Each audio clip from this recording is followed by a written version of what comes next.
our YouTube, which will have all the videos on. So if you've missed any sessions on any other stages, you can recap them on YouTube.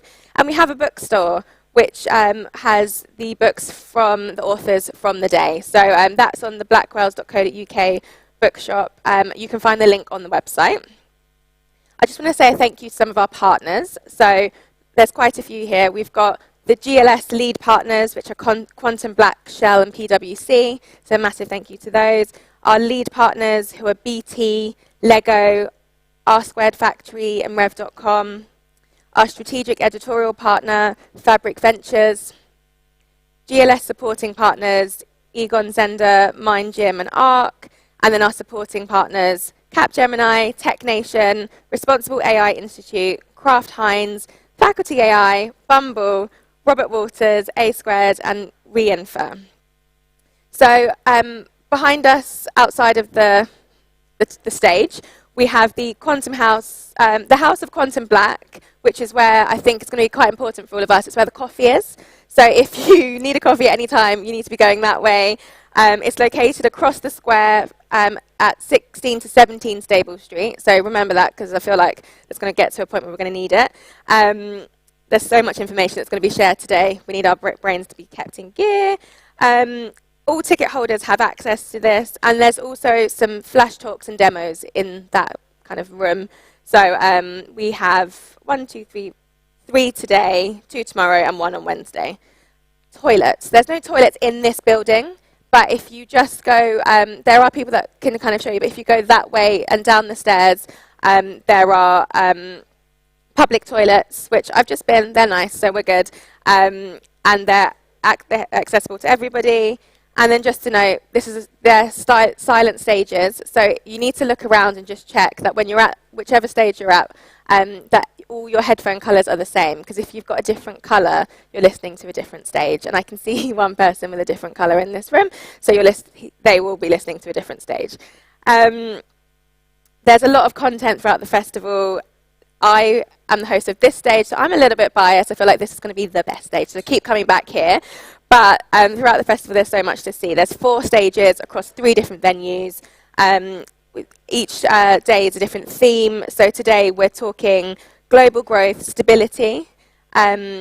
Tomorrow, true tech transformation. And then Wednesday, the future of work. What else? CogX app booth. Just behind us, you'll see a giant phone. And that is the app booth where you'll be able to see how the app works if you want to go and check that out. And in case of an emergency, obviously really important, all venues are fitted with fire alarms. Should an emergency occur, please you'll be directed to the different exits. You can see one here as an example.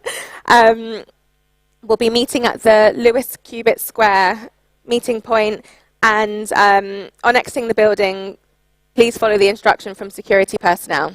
So there are official people here that will be telling you what to do. And with that, I am going to leave you for a moment until the next people will come onto the stage to have some really interesting talks. Our first talk is titled Healing the Mental Health Crisis, the Emergency Potential of Psychedelics.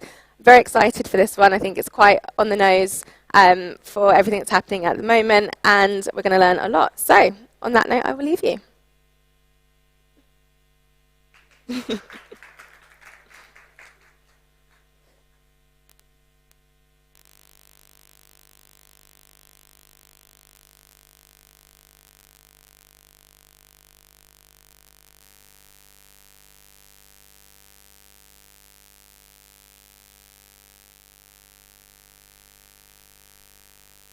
Okay. Even 1 too much. Catherine? Yeah, like this. Great. Hello, and welcome to the opening session of CogX. It is fantastic to be here with you all, and amazing to see so many people in person after 2 years where CogX was only online. So it's fabulous to be here. We have a very appropriate first panel for you here, which is about the mental health crisis. After a very difficult 2 years for so many people, we're going to be talking about mental health, but also this tantalizing possibility that psychedelic are going to become the next frontier in curing this mental health crisis, and the amazing research that's going on at the moment. Here to discuss this, we have some real titans of this world, who I'm going to let introduce themselves very briefly. Christian, could you give us the 30 seconds? Ladies first, yourself? but like, okay. Good morning, everybody. My name is Christian Langemeyer. I'm running my investment firm, Apeiron Investment Group, and I'm the founder of Atai, which is one of the larger companies in that sort of mental health / psychedelic space, because we also do other therapeutics, which are not psychedelics, but psychedelics are sort of my big passion, I would say. And we also have a stake to almost include or introduce Katja in Compass Pathways as well, so we're a little bit related in a very nice way. Mm-hmm. Catherine? Hi everyone, my name is Catherine Bird. I'm a clinical trials manager at King's College London. I'm working with a research group called the Psychedelic Trials Group, where we do clinical trials investigating the use of psychedelics for mental health treatment. And we've been working with Compass for sort of 4 years now. Yeah. They fund some of our studies, and we've been investigating their product, COMP360 psilocybin. Hi, everyone. My name is Ekaterina Malievskaya. I'm a co-founder and chief innovation officer of Compass Pathways. We are a mental health care company, not a psychedelic company. Our mission is to accelerate patients' access to evidence-based innovation in mental health. However, our first program is developing psilocybin, a proprietary formulation of psilocybin, COMP360, for treatment-resistant depression. We just completed a phase 2B studies, and we're also researching the use of psilocybin for other indications of significant unmet need. Fantastic. So can we just step back a moment and set the scene about the mental health crisis at the moment? I was reading an article in the New York Times just the other day with some amazing statistics. It was about young people, but I think it's prevalent to what's going on in the world. It was talking about 60% rise in self-harm rate in America. It was talking about a 6% rise in suicide rates in America. The Surgeon General was calling this a devastating crisis. Obviously, COVID has accelerated all of this, but like there's this feeling in the world that the mental health crisis is getting so much worse.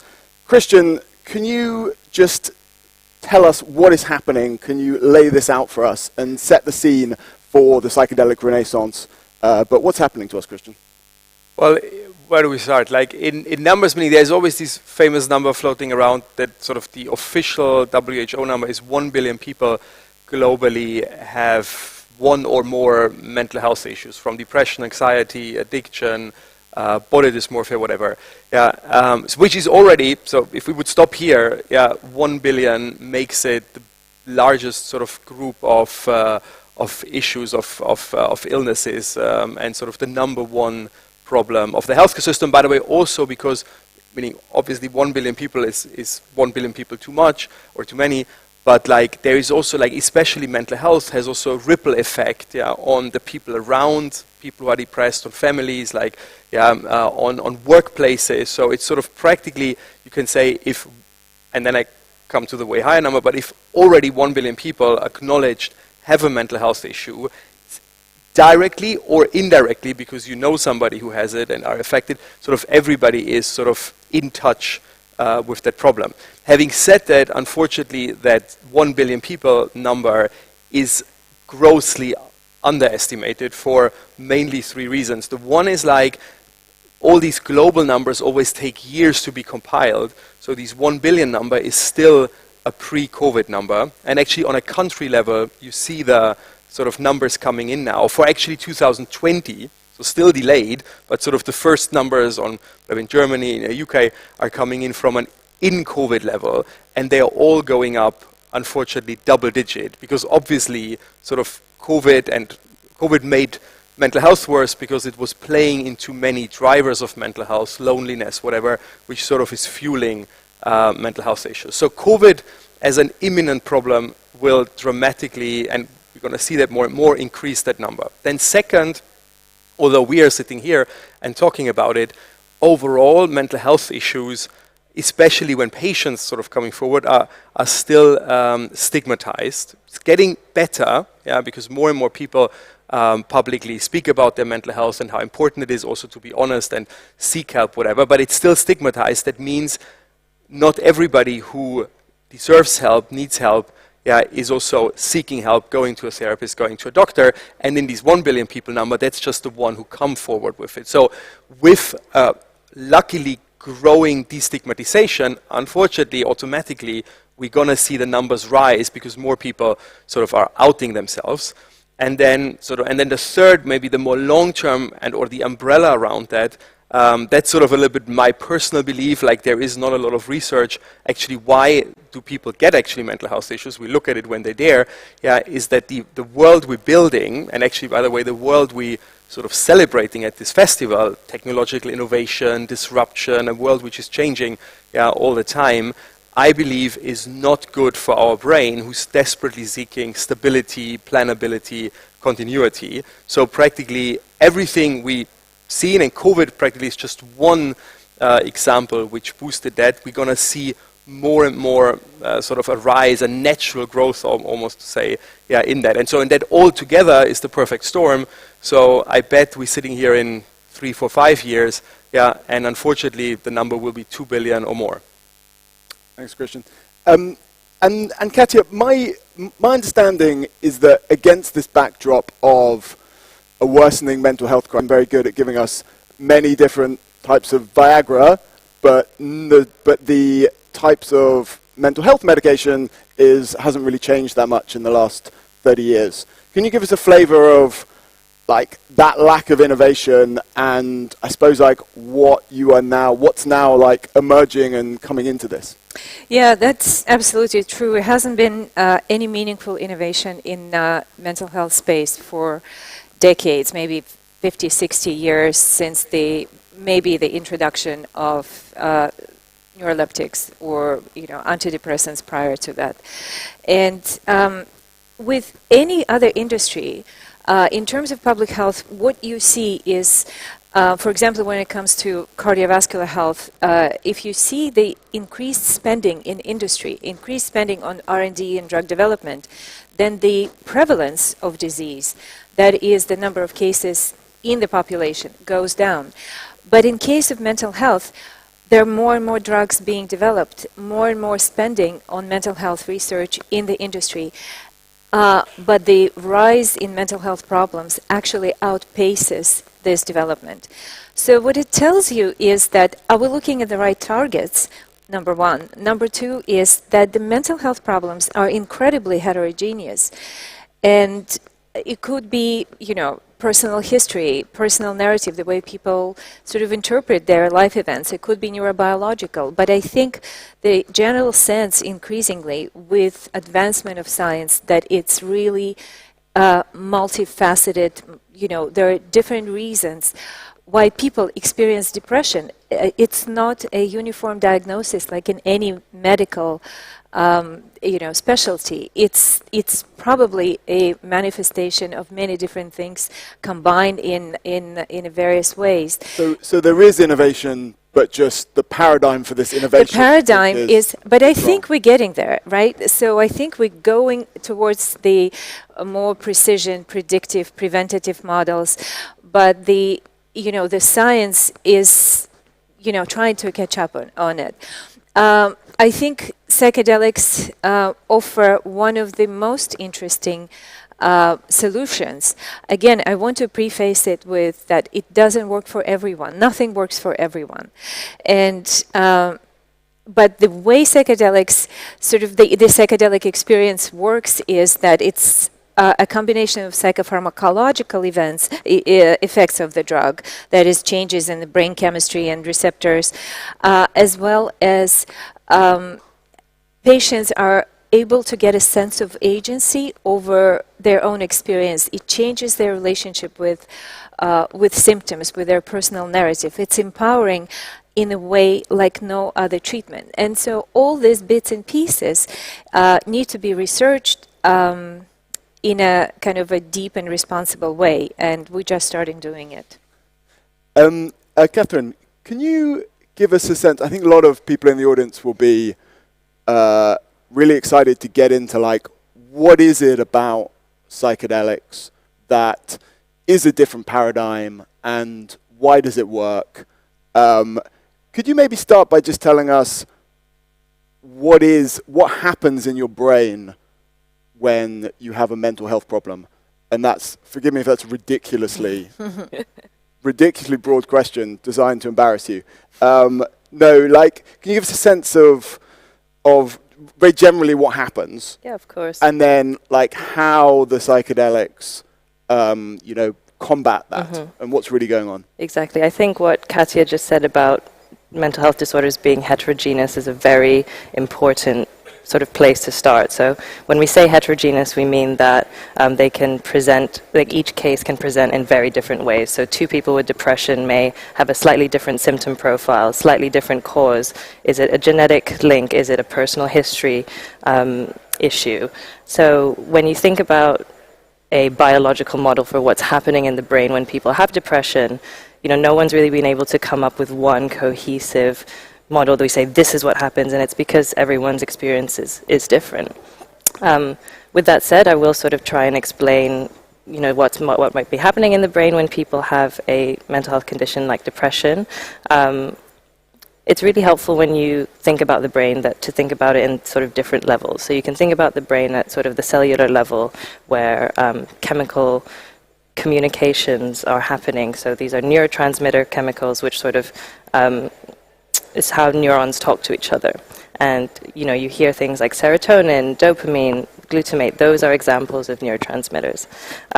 Then if you zoom out a little bit, you can think about how the brain works on a regional or systemic level. So how do different regions talk to each other? So they're using the chemical messengers, but then there's sort of these different regions are interacting to affect how we think, how we behave, how we interact with our environment. So if you zoom out a little bit more, then you think about, the brain's not an island. Everything that's happening in there, down from that level up to the systems level, affects how we interact with our body, with our environment, within relationships.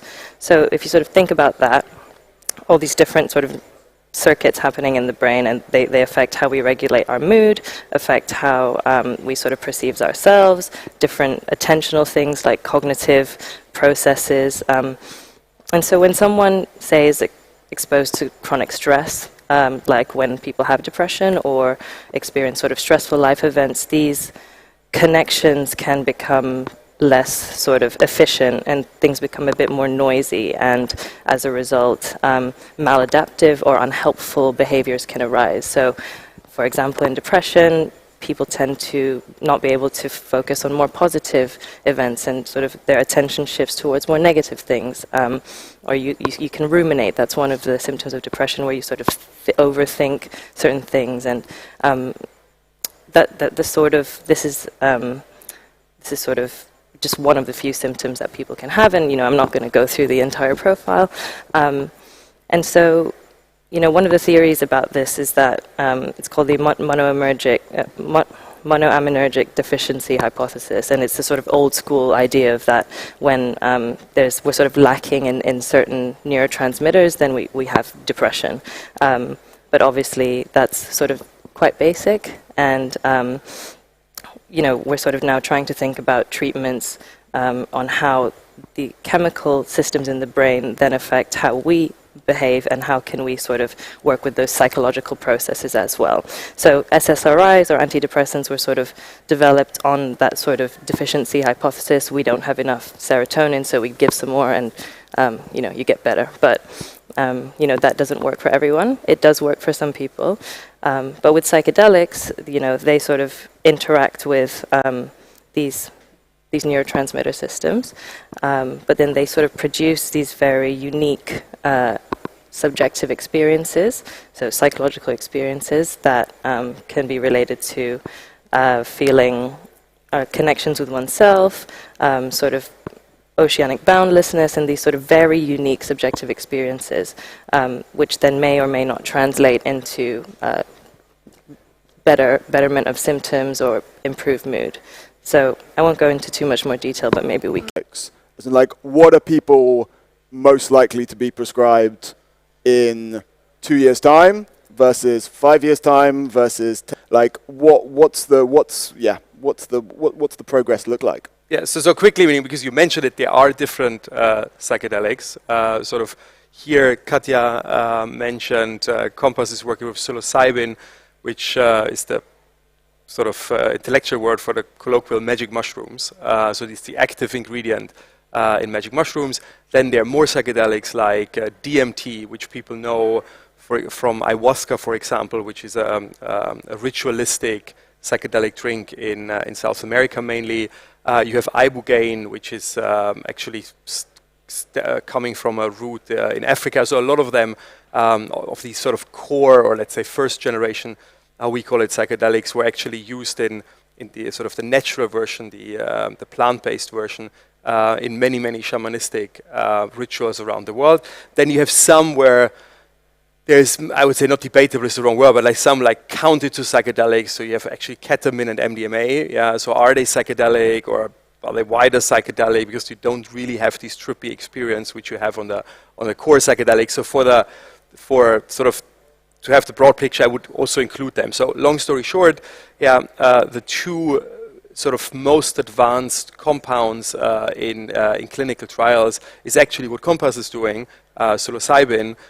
So Compass is hopefully entering this year in phase 3, which is in biotech terms sort of the last one before approval. And the same is actually MDMA, which is done by a non-profit called MAPS, which is also is already in phase 3. So very vaguely, Katja will say this is why I'm saying it, because companies in biotech, should not give timelines exactly, but I would say a normal industry experience is that you would say once a drug enters in phase 3, and provided that we expect that phase 3 going to be successful, there could be the chance that the respective drug is sort of available then in, let's say, 2 to 3 year-ish, because then you also need to sort of roll it out, educate the doctors, which, by the way, just a side note here with psychedelics is an especially important topic, because all the companies, Compass, Atai, these core psychedelics where you have a trip, as just described, are not meant to be prescribed and you take it home and then would do it alone. So, but you go to your doctor, so they bound to the hospital, to the clinic, you go to your therapist and do the trip with them, which is double important, because sort of in the moment you do the trip, for various reasons, you need, like it's colloquially called, a trip sitter, which would then be a therapist, but also it's not just the trip alone, there is a whole pre-work, like preparation and then integration, because as it was mentioned already, it can help you to create sort of a shift in how you, for example, look at yourself, look at the world, but in order to fortify sort of that positive change which a psychedelic trip might bring, you want to actually then work with a therapist in order to sort of make that trip, make the experience, strong and sort of included in your, really change your behavior. So having said it, so the two most advanced psychedelics, again, if I say MDMA is a psychedelics, which some won't like, but in this world is psilocybin from Compass and MDMA. And then all the other ones I just mentioned, DMT, ibogaine, are following the years after. So I would say if everything goes positively well, there should be therapists able, I would say in 3 years, to work with the first psychedelic substances, and then more psychedelic substances to come over the next 5 to 7 years, or like say from 3 and then 5 years. So, but actually for biotech terms, you might say, Jesus, I don't want to wait that long. I want to do it tomorrow. But like in a biotech term, that's actually pretty quick. And in terms of what what they're actually curing or helping, it's for psilocybin, magic mushrooms, it's depression. For MDMA, it's PTSD. PTSD, and then the other ones, can you give a Well, flavour of the main, I don't know what the term is, like the main indicators? Yeah, so you actually always have a so-called lead indication. So that's what your sort of main trial is. And for, again, for psilocybin with Compass, it's treatment-resistant depression. However, and then actually you should let Katja speak about it, there is a variety of then additional trials you do, because sort of psychedelics, again, don't work for everything, but like have a broad application.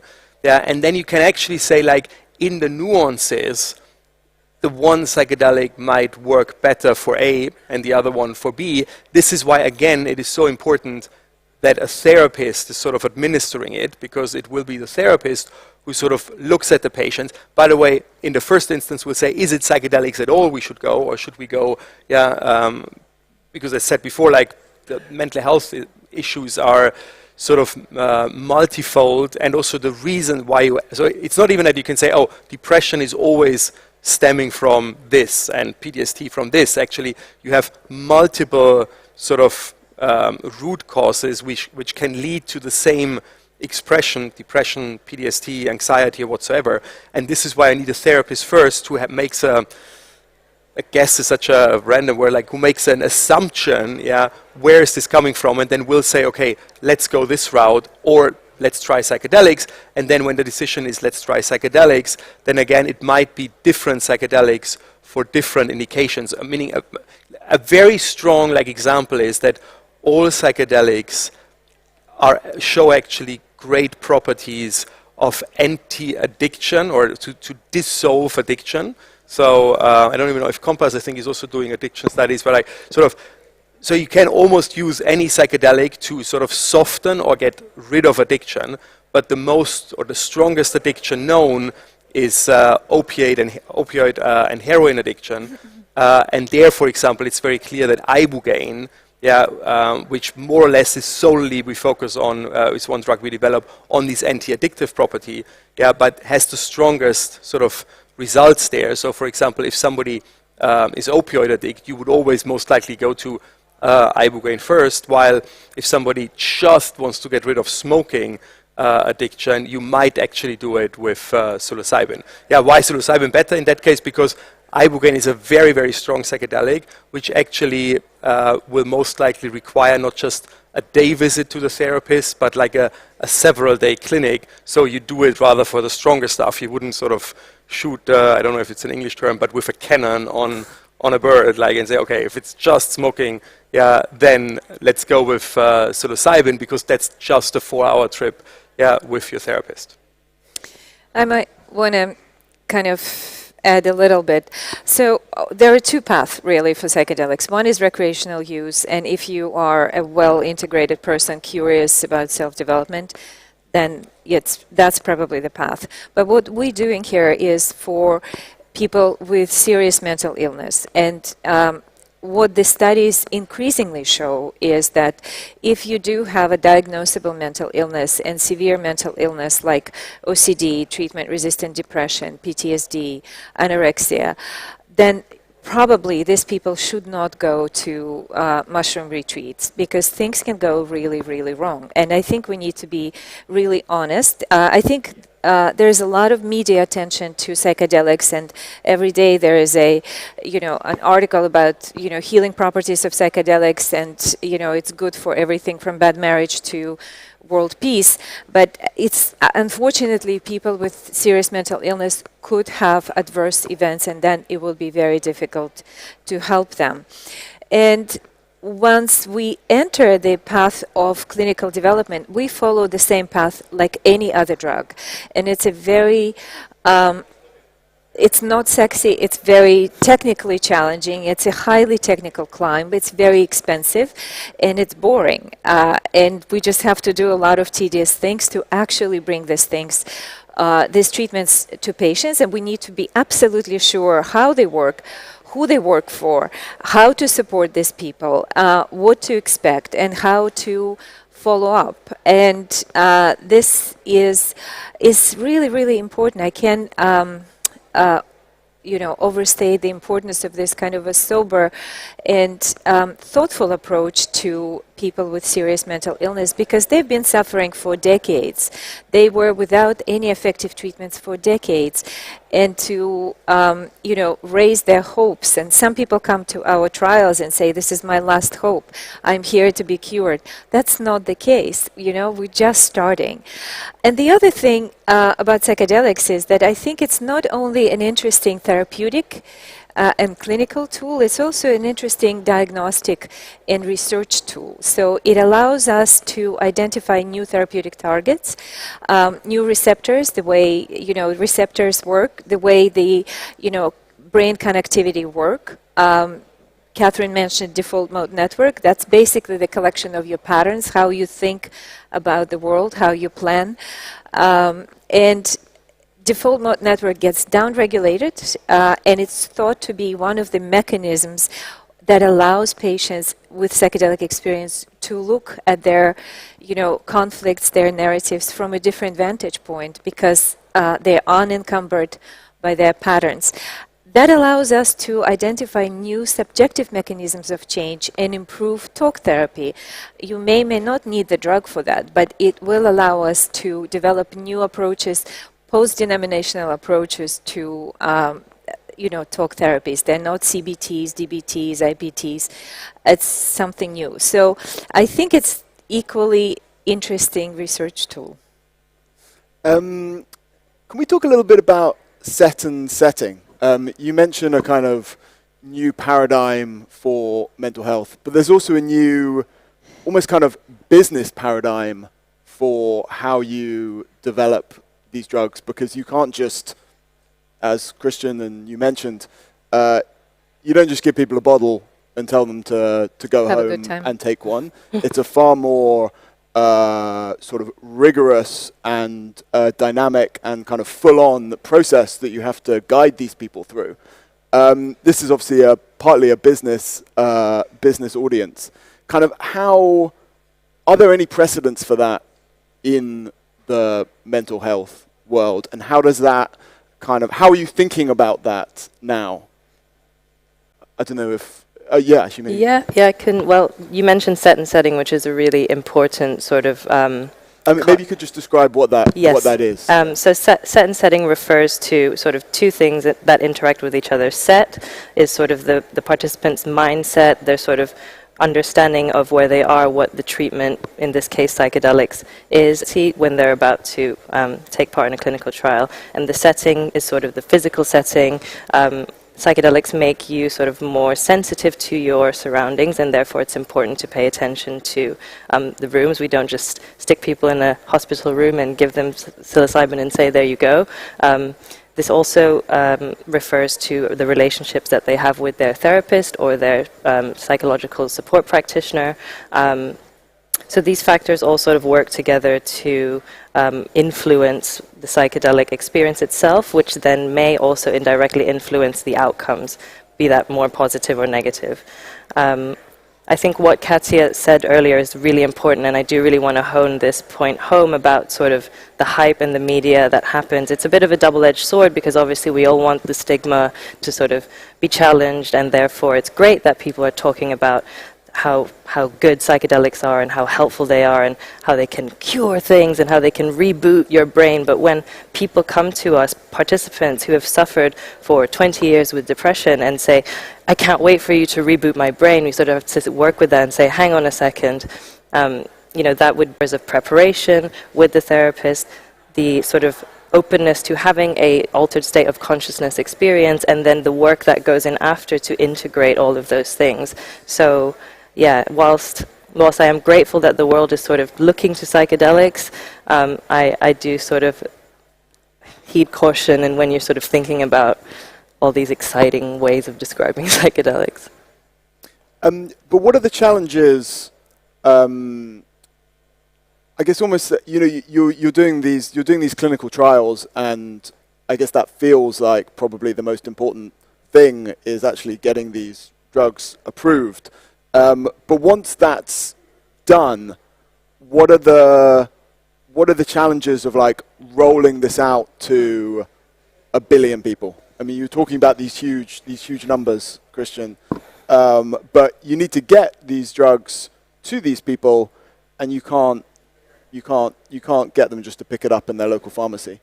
Meaning we're gonna plug into meaning there are therapists there, yeah, and yes, they're most likely too little. By the way, they're already too little now. Like it's like sort of, yeah. So at the margin, I think, for example, Katja mentioned talk therapy, which standalone doesn't yield a lot of at least a lot of sort of improvements. So a lot of people actually barely stay sort of stable. Yeah. So the hope is a bit, but that's sort of really like on efficiency terms, that psychedelics actually will add a lot of improvement to the optionality what therapists can do. Yeah. So while sort of everybody's like, oh, then all these 1 billion people need a 4-hour therapist, like who's going to do that? I'm like, yeah, but these therapists are at the moment doing a lot of, it's not inefficient, but sort of suboptimal stuff because they don't have the right tools. Yeah, so they're going to balance it out a little bit. But having said that, there's still too little therapists. Like, sort of in a little bit on the emotional side, my hope is that once psychedelics are gradually approved, we actually going to see the job description of a therapist as a more rewarding one. Because I have actually talked to really a lot of therapists. Some of them actually do it underground because they're like, if I have a patient, and some of them, if they're old enough, actually have seen a time when some of these psychedelics were actually available, yeah, where the therapists are saying, hey, if I have a patient where I know this could be the way, and the patient is really in a bad status, I'm as a doctor almost obliged to do it, although at the moment it's illegal. Yeah, so in a positive way, I think it will add such a big, again, more and more psychedelics will come to market, yeah, like a tool set to therapists, so that hopefully the job description of, oh, I want to become a therapist, I can really help people now, becomes more desirable, and then we're going to hopefully have, yeah, more therapists, yeah. But yes, on the first day, yeah, obviously not all of these 1 billion people will have access to it, but unfortunately, that's already the case now.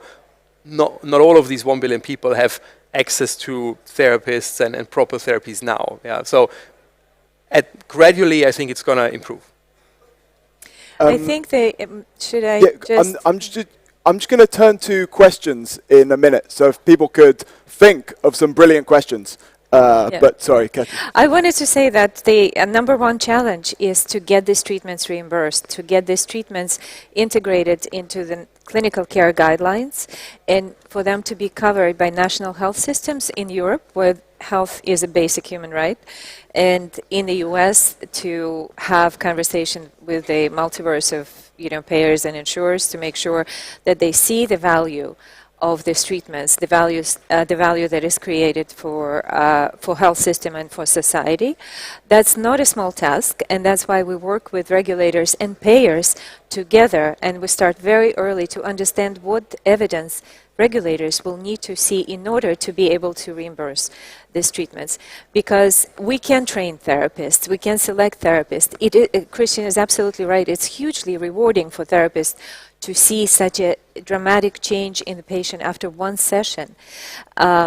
However, if it's not reimbursed, marginalized communities, underprivileged communities that would benefit from it the most will never get access. If you think about underground session right now, it's between $25,000 and $5,000 per session for 1 day of a session. Very, very few people can afford this. So our goal is to have it reimbursed and have it be acceptable treatment that can be adapted by health systems. Any questions from the audience about the emerging field of psychedelics? Yes, the lady in white over there. Hi, my name is Elena. Fascinating talk today. My question is actually about microdosing and benefits of microdosing of psychedelics. So, can you hear me? Now it's better. So. Microdosing. Yes, thank you. Microdosing, and how soon are we going to see a substitute for a Friday beer in office with a microdosing with your co-workers, for example? And do you do any trials on adolescents? Thank you. So, short answer to the second question is no, we don't do trials with adolescents. various reasons, mainly at the moment because we are still in phase, well, we sort of just finished phase 2 with psilocybin, and a lot of that is to do with finding out safety. And, you know, you wouldn't just say, oh, it works for adults, let's give it to an adolescent. You know, the adolescents' brains are still developing, and when you don't fully understand how a substance works in the brain, it would be irresponsible.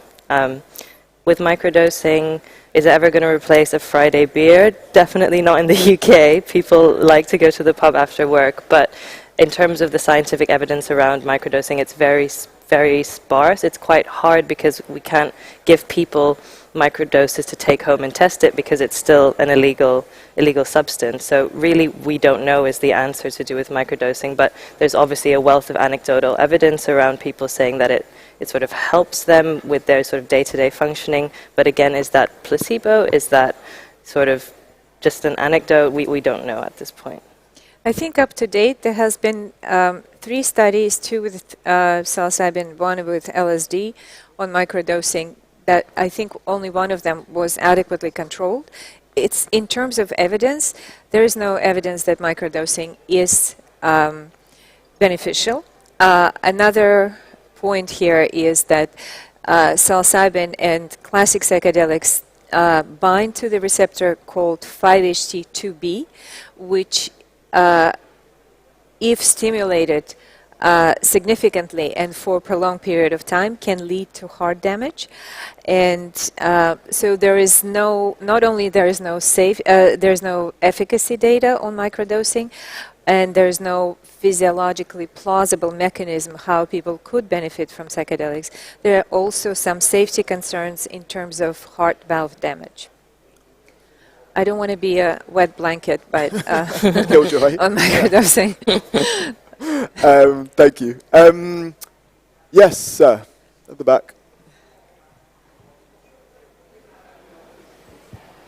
Hi there. Hi. My name is Emilios Lemoniatis. I'm a child psychiatrist and I work in the NHS in London. In my personal capacity, I've heard that people are using these drugs in a kind of underground black market way in London. People claiming to be therapists, maybe they're trained or not trained. What is the panel doing to make people aware of the risks that were just mentioned, and people feeling a sense of safe apprehension when going forward with this in the community, because they're very easily accessible, particularly for adolescents? Thank you. Yeah, I think it's an excellent question. I think really the only realistic way to mitigate the dangers of underground is to create a legitimate specialty of therapists who are trained and experienced in conducting psychedelic sessions, and for people to be able to make a intelligent choice. Obviously, people are free to choose underground, overground, or any therapist they want. However, they do need to understand risks and benefits. And I think talking about not only therapeutic potential and all the potential for cure of psychedelics, but also talking about what can go wrong in a balanced, sober, focused way is the only way to for people to be informed and make the informed choices. Yeah, I would say that this is where the concept of harm reduction comes into play, which is sort of more of a community-based approach to educating people about psychedelics. So alongside our research group, we run a society called the Modzi Psychedelic Society, where we run integration groups, which is sort of a public-facing group that's confidential and safe. And whilst we don't condone that people use psychedelics in an illegal context, people will, and to turn your back on that would be not smart. So we have these spaces where people can come and ask the facilitators, who are people who work in our team, but they're not there in their professional capacity, but sort of if they're thinking about taking psychedelics, advice on how to do it as safely as possible, or they've just taken psychedelics and they want to talk about what happened in their experiences. So, not kind of ignoring that these things are happening, but approaching it with as much safety as possible. Yes, the gentleman at the back. There. Hi there. Yeah. Yeah. Go. Sorry. Yeah. So at the start of the talk, they were talking about the amount of people who are going to be suffering in the next so many years. That's going to go to 2 billion.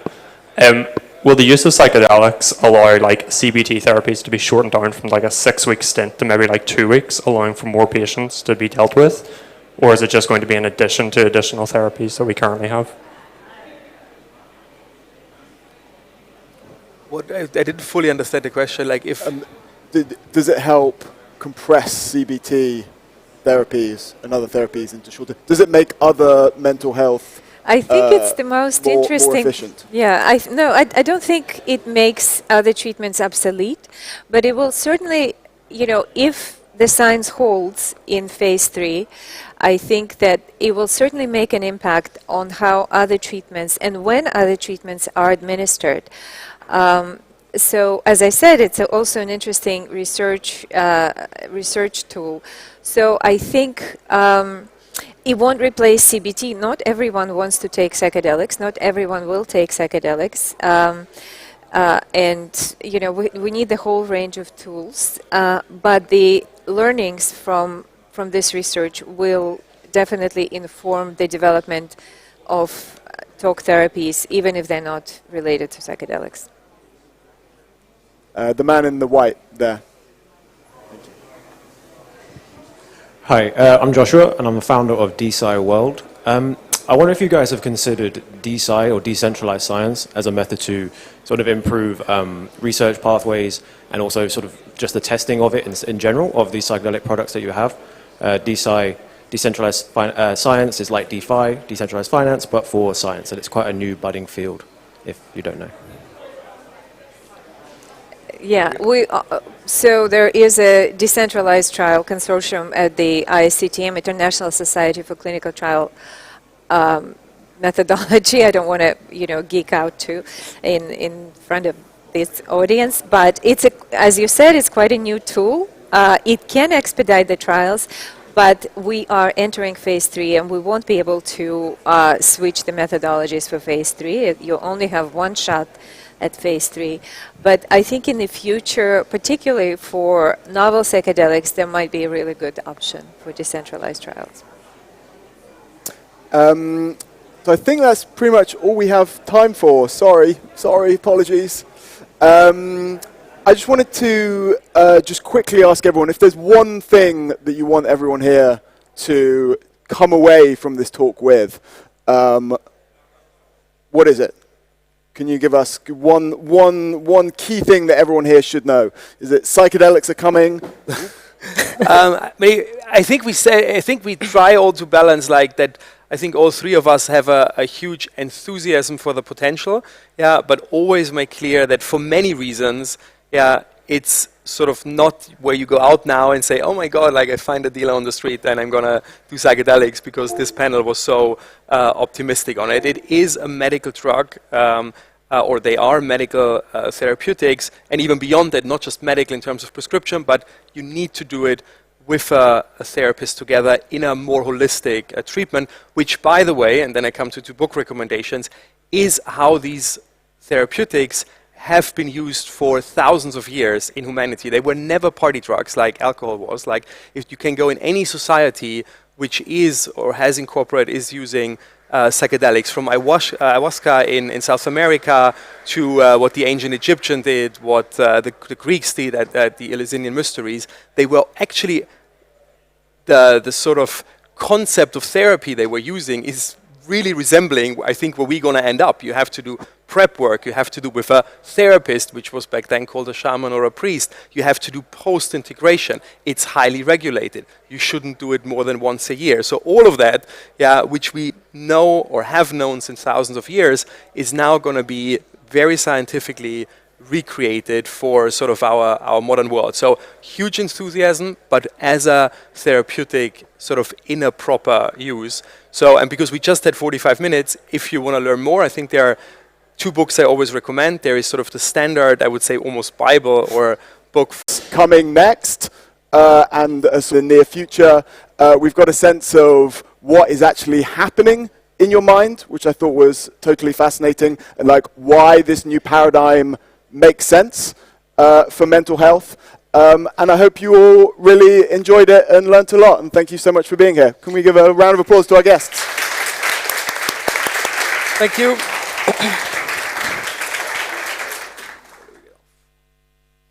Fantastic. So thank you so much, everyone, for joining us for this talk. I think you can agree it was amazing. We've got 10 minutes until the next session, so if you could meet back here promptly. Coffee's over there, toilets are over there. See you in 10.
This is a headphones session, so everyone should have their headphones on.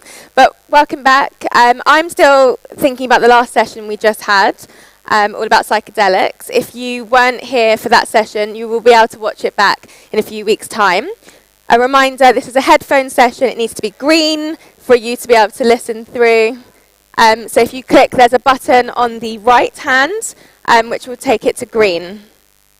Yes. We have a few, yeah. We'll get used to it as the day goes on.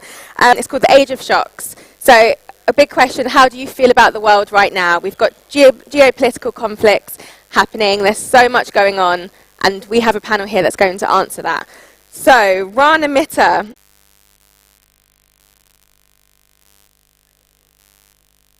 Up we come.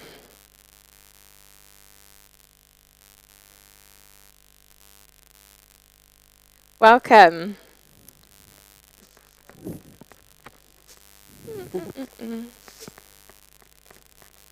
Great. Wow.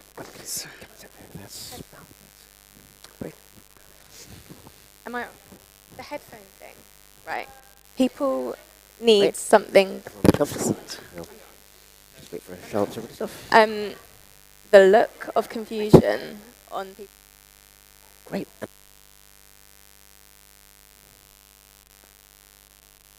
Do we go ahead? We want Charlotte to introduce us. Okay. That's why. Did she not just do that? Did she just do that? I think she did. Okay, fantastic stuff. Okay, ladies and gentlemen, I think I'm getting the say-so to go ahead. A pleasure to be with you here this morning at CogX. Hope you're having a wonderful time. And we have a fantastic panel who are going to be discussing, or has been, amongst other things, head of cyber policy at the Tony Blair Institute, and also currently is based at University College London, or the economic advisor to President George W. Bush. We have Angus Mercer, who is Chief Executive of the Centre for Long-Term Resilience. We're looking forward to a very exciting conversation this morning, and we will touch on a whole variety of the crises that are shaping the world, the age that we're going through, the age of COVID, the age of the Russia-Ukraine war, the age of really huge change in tech, is genuinely something that marks a turning point. And maybe if it is, if there's something that can illustrate that for us today. So, Melanie, I'm going to turn to you first to start us off. Put me in the hot seat. Good morning, everyone, and thank you. It's great to be here. As you list it like that, I think there's no doubt that when we have a confluence of events all happening simultaneously, it's bound to shake up the system as we know it and sort of create certainly some sort of systemic shock we're doing, and are we doing it well? And in particular, thinking about the different actors, from my point of view, the sort of Enormous role in the world economy. We got lucky when the Cold War ended and we got the peace dividend, and we didn't have to spend money on nuclear weapons and weapon systems anymore. We were able to devote all that capital and human energy to the economy. Now that's coming unstuck, and we're returning to a more normal situation, which is where geopolitics is a huge driver. Simultaneously with that, there's a very interesting phenomena which Buckminster, the knowledge doubling curve, which is at the speed at which information is accumulating and that you need to understand to make a decision, doubles all the time. So in 1900, it was doubling every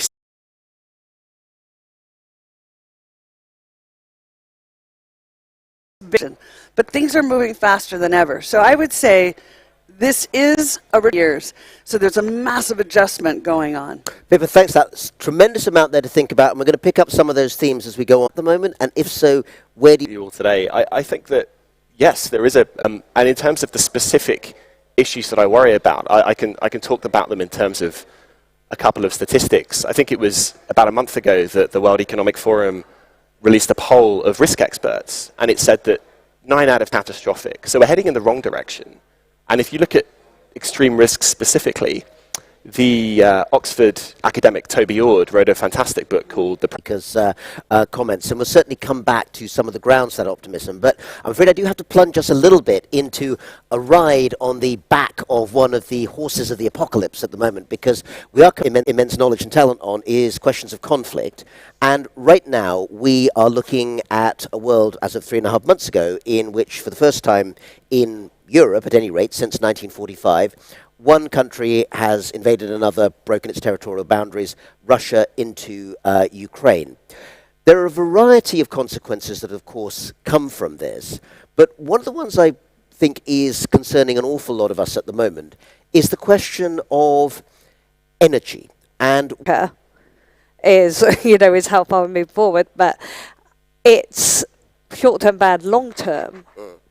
I think it will be good. It will then alter, it comes back to this big question, the geopolitical balance and geopolitical system and where cooperation lies within the system. So, well, could I throw that thought to you, Pippa, in a different sense? Because all that fossil fuel, all that oil, all that gas from Russia is not going nowhere. It's now being funneled much more east than it is west. It's going to China, of course. It's also going to India, which is one of those intriguing enterprises there. Do you see a sort of eastward turn in the Russian energy market having a wider effect on the global economy in the way that Melanie's hinted at? Yes, and we need to think about commodities beyond effects of the war in Ukraine to hit the world economy, and that is because, in my view, and I've started to write about this in late October last year, so I've described it as we're in a hot war in cold places. The Arctic is another place where we're absolutely nose to nose. And Africa as well, which, although a hot place, it's a place that the media gives a cold shoulder to, right? So we can call it, we're having a hot war in cold places, and interestingly, we're now having a cold war in hot places, particularly Pacific Islands. And you've seen the Chinese reach out to the Solomon Islands and 10 other islands, and everything. You're in submarine warfare. And so fundamentally, we have to understand, we've got to reframe what is the fight. If we keep looking at it as it's only Ukraine, we're going to have a particular understanding of reality. But this is global. There, Pippa, I think people will find that quite alarming in many ways. That's probably your intention, to make sure that people are paying attention. You use the word war rather than competition, let's say, which is a term that's heard both in the EU and with the current US administration. In the Arctic or space, why are you using the word war rather than competition? What's the difference? I'll give you one very specific example. I would say this war officially began January 7th, which was the day the head of the British Defence Forces, Sir Tony Ratican, came out and said an event occurred that absolutely should be construed as an act of war. And that was the fastest internet cable in the world is in a tiny little island in Norway called Svalbard. And it's a double cable, very unusual. Why is it there? Because every satellite, pretty much less than 5,000 miles high, connects to Earth at that point, including the International Space Station. And it seems that someone, we won't say who, cut the cable a 6.5 kilometer distance apart and took the middle piece away so no one could confuse it with an accident. And what was that about? It's about all your military guidance systems are based on GPS. And frankly, the entire tech community of the world depends on the internet. You cut this, you cut satellites. This is a very profound event. Now that is Arctic, that is space, and that is conflict. That's war. Named a particular bad actor in that case, so that people may make their own assumptions. But tests are in long-term resilience, and one of the most immediate and actually short-term issues with a very long-term effect that, again, Melanie's mentioned briefly, is the potentiality for famine. That comes in particular from the fact that cereal crops out of Ukraine and also actually out of parts of Russia are now either under embargoes around the world, in the Middle East, in Egypt, and elsewhere that have been very dependent on that grain. What does your training about long-term resilience tell you about food supply and the effects of the Russia war on that question? Famines, floods, terrorism. For me, this is a yes-and question. We built international institutions like the UN, or we helped to build them. Effective 45-style moment where while Russia, Ukraine, while COVID-19 are viscerally alive in the minds of the public, as they should be, we need to leverage that opportunity. And the great news is that there are concrete, actionable things we can do. We can start to think about how to govern AI. So let's start to hold prepare that for thought. pandemics. Let's hold that thought for the moment, Gus, because we'll get in just a few minutes to some of the directions we want to travel, I think, in the near future. But let's just talk a little bit, actually, on a theme that comes directly from what you've just said. You mentioned, for those of us who were born and brought up in the United Kingdom, that 1945 is a moment when actually government takes responsibility for a whole variety of things that hadn't previously been essentially regarded as core government tasks, nationalised healthcare in this country, welfare, pensions, and so forth.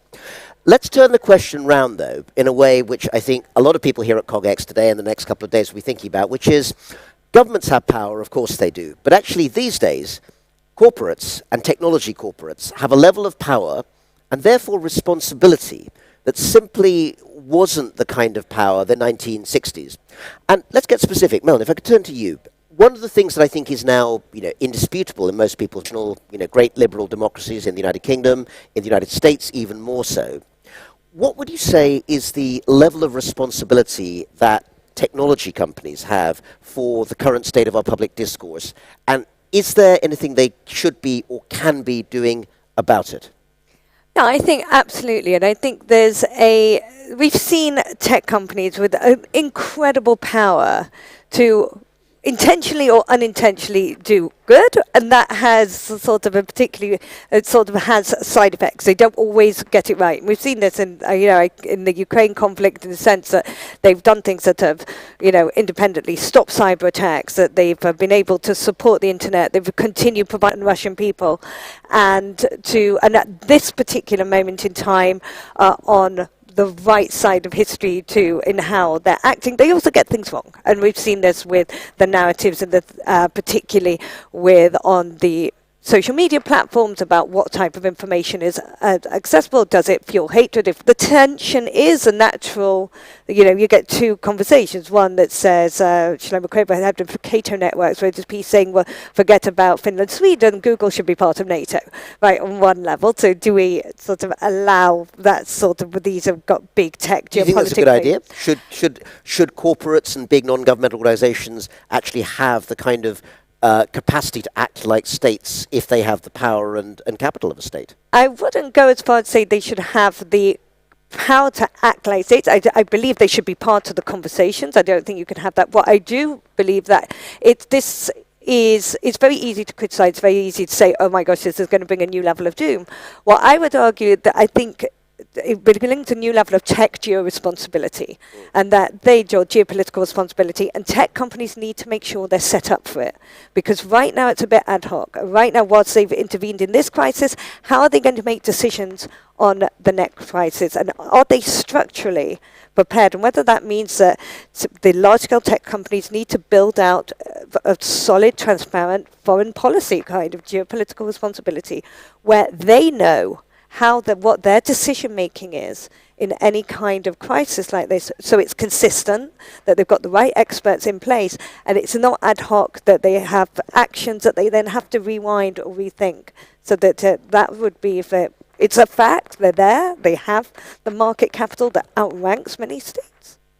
Pippa, the conversation that's going on now on social media, which I've said in many aspects has become highly polarized, is clearly very public. But actually, when Melanie was mentioning the idea that we need more experts, people who can actually kind of regulate it, is it genuinely a democratic conversation? Or is it just something that happens to be very loud and which is essentially being manipulated by people who know what they're doing to people who don't know what's being done to them? Well, that's an assumption. It's a question, not a statement. Yes, that's an assumption. So we were actually talking about this before it came on, that my father served Kennedy, Johnson, Nixon, and Ford. And I grew up in a very bipartisan world. And when I went to the White House as the President's Economic Advisors, I reached out to all the Democrats. And they were like, why are you calling us? I'm like, because when you're going to solve problems, we're going to have to do it together. So let's get each other's phone numbers up front. It literally makes me a dinosaur. People do not think this way anymore. So why is that? And why is it we've reached a point in public dialogue where basically you either agree with me, or there are only three options. You're either evil or an idiot or both. But what about the option that I'm wrong? What about the option that I am not right 100% of the time? This option people have totally dismissed. And it's changed the nature of the public dialogue. Now, simultaneously, just to finish, the really great news is that I see a massive decentralization of power. And one side effect of that is the empowerment of the individual, particularly in the tech world, to come up with solutions without needing a big tech corporation behind them, without needing a government behind them. And I see extraordinary innovation from my perch, venture capital perspective. And that's changing the conversation, whether governments like it or not. Specific example of that, Pippa. How do you get that kind of grassroots, almost kitchen table style innovation you're discussing? Because most people would assume that to do anything that really makes a difference, you have to have a significant amount of capital and probably corporate backs behind you. Okay, Absolutely, so what's your poster child example? Well, I can use an example myself, which was some years ago I co-founded a robotics company, and we were making industrial drones. And what was so interesting was learning you could create real capability with actually very little capital. And we were going up against, the Chinese, DJI. And we were able to configure something that actually industry said, we need that, we want that. I think this is happening across the board in so many different areas, from drug innovation to biotech. You can buy a genetic sequencing machine for less than $1,000 these days. So this is the key, is that, and by the way, why are all the major corporates shutting down their internal innovation departments? Why bother? Go out and find all the CogX people who are building these cool little companies with very little capital, huge innovation. That's what they're doing, because it's smarter. Okay, so Pippa, really interesting practical thought there. Let me throw that to you, Gus, and put a particular framework on it, which is this. Where, and you're probably talking here from a UK perspective, but it could go beyond that, where does social inclusion come into that? Because while, Pippa is pointing out that there is the possibility that information through, and I think corporates have a very similar mechanism. For me, this challenge plays out day to day in terms of how do we get the best ideas, the most innovative ideas to policymakers. Very best technical talent. How do you equip a government with the technical understanding of the issues that it's supposed to be regulating or thinking about? It's very, very difficult. So that's really the origin of our think tank, is to try and play that bridging connection between folks who have ideas for what the CogX exam question of how do we... So I'm on the board of something called the Green Oscars, where we give prizes to the best clean tech startups, particularly out of the Spanish-speaking world. But what I see in that is that all of these tiny little groups of people who haven't been to Stanford, who don't come from the, quote, right networks, none of them are going to get any money from the VC world. And who does the VC world give the money to? Half of it goes to people who graduated from 5 universities. I mean, really. And percentage-wise, it's like, 3% goes to women and almost nothing goes to anyone of color. It's absurd. It's broken. It's not useful. And by the way, the whole philosophy is we can blow 90% of the money on 90% of the investments. Actually, we're only looking for unicorns. So anything less than a unicorn is a waste of time. And you're like, really? If you could be an attitude towards the startup community is so wrong. And so what I see is a world, they are basically finding their own way forward. And yes, it will take them longer because they don't have the benefit of all the cash and all the PR that comes from having a Silicon Valley backer. But they are not stopping. And this geopolitical turmoil in the world, where they begin to realize the government and will acknowledge it then. From white Western liberal order, but we're including a diverse range of voices into that. On that, Melanie, I mean, we are, in general, in the conversations for very understandable reasons in the West, very wary about China. But if you had to mention a middle-income country on average that has actually internet-enabled huge numbers of its population, China would be the poster child, wouldn't it? It would be, and also the way they're rolling it out across Africa, across Pacific, I was not long ago in the Caribbean. If you opened the newspaper, it was for work. Good place to have to go for work, yes. But you open the newspaper. Is in talent, digital infrastructure, and inclusion. Access to computing power, which is too expensive for startups in Africa. Thanks. because there are, and we see so many really fascinating entrepreneurs and startups doing really exciting things in sustainable development goals across the continent. Yolanda, thanks. Great question. What we're going to do is take a couple more voices and then we can bring them back just to make sure we get as many people in as possible in limited time. So could I see hands again? Yeah, okay. Gentleman with a beard here. Yeah, go ahead. Thank you. Hi. Emilios Salmoniotis, child psychiatrist and digital innovation and ethic war that's going on, and some of the stuff that Melanie was talking about. Thank you. Thanks very much. That's great. Let's take one more and then come back to our panel. Morris from the BBC. Have lessons been learned from the COVID-19 pandemic about how we could mitigate a future more serious epidemic? Great question. Thanks very much, Ben. What I'm going to do is, if I may be somewhat doctrinaire and top-down, because we've got limited time, is to sort of distribute. Could I start with Yolanda's question about sub-Saharan Africa? Well, it could be Saharan Africa as well, of course, in fact, and the rollout and so forth. And I'm going to start with you on that, Pippa, if I may. Absolutely. I would say look at a company called Africa's Talking. It's basically more than 100,000 African coders, and every tech company depends on code. Frankly, everything these days depends on code. And if I had to pick the one part of the world, Silicon Valley for coders, but I think it's totally reversed. So that's number one. And number two, we've got to understand GPT-3. Native tongue is without needing to be a coding expert. So whilst we're thinking at one level, and a lot of these countries want to leapfrog into an AI strategy, there's still fundamental questions of digitalization. It's hit places for like low-level cyber attacks at the moment that are really interfering. So it has to be a individualized but really holistic picture of how to do this. Melanie, thanks for that. Gus, could we get two concise thoughts from you on those two questions, both of which I think had your name on them? One is low-code, no-code as well, and the other one is Ben Morris's question at the end about COVID lessons. Absolutely. Low-code, no-code, absolutely. I think one of the real challenges that government face at the moment, and I've talked about this a little bit, is upskilling and ensuring that it can match corporates and match that we are resilient to the risks as well as alive to the opportunities that the AI will bring to this already. How easy it is to synthesize pathogens and the access that many people will have, many smart people will have to be able to do immense harm. So we need to not just fight the last war, but look at the full range of threats that we face. And I'm encouraged, I have to say, by how well we're doing on that front in the UK. There is a wholesale review of the UK's approach to biosecurity underway at the moment.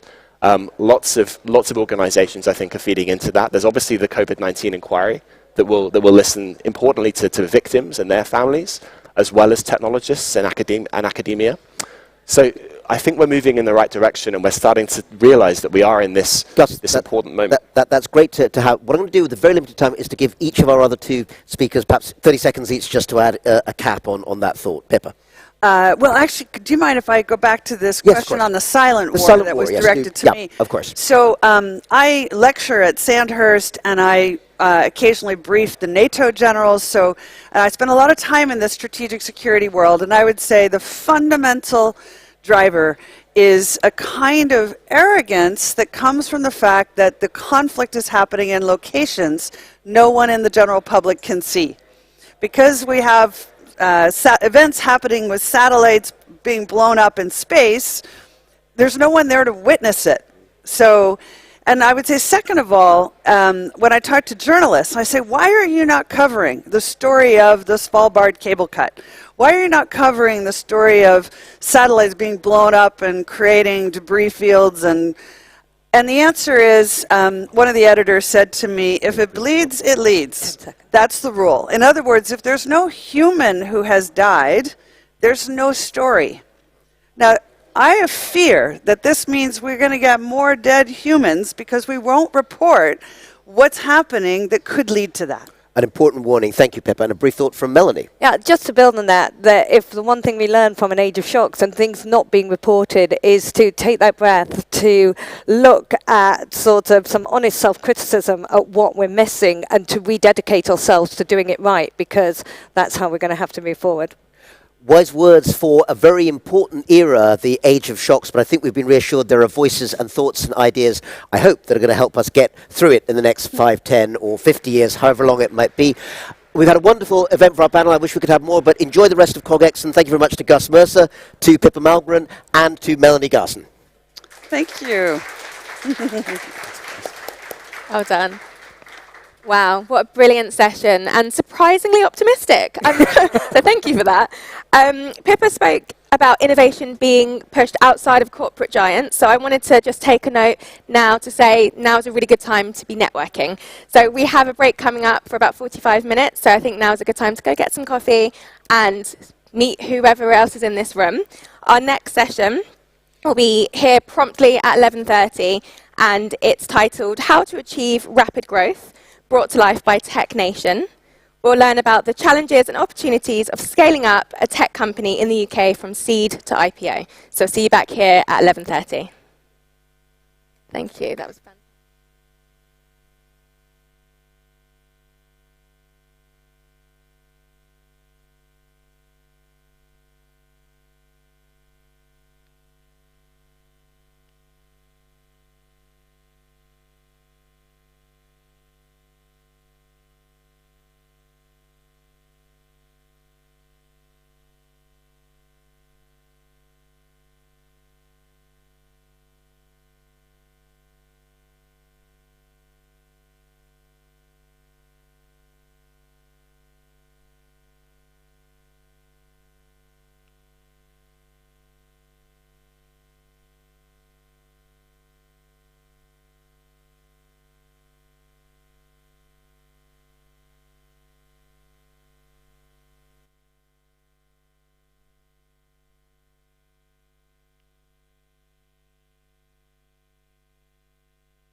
Hello. So just a reminder, this is a headphone stage. So we could pop our headphones on. Fabulous. And we need to make sure our colours are green. So if you have a red, then there's a button here that you can just press until it goes green. So, and then a green. Yeah, we're good on this side. Hello, I won't start. There's quite a few of you for this session. So how was everyone's morning so far? Interesting sessions? Yeah, I feel like we're learning a lot and we're only, what is this, talk 4? This is exciting. So, let me get my notes up. How to achieve rapid growth, insights from Tech Nation scale-ups, is brought to life by Tech Nation. And it's hosted by Head of Innovation at Tech Nation, Sam Benny. So here we go. I will let him introduce his panel, and they can all come up now.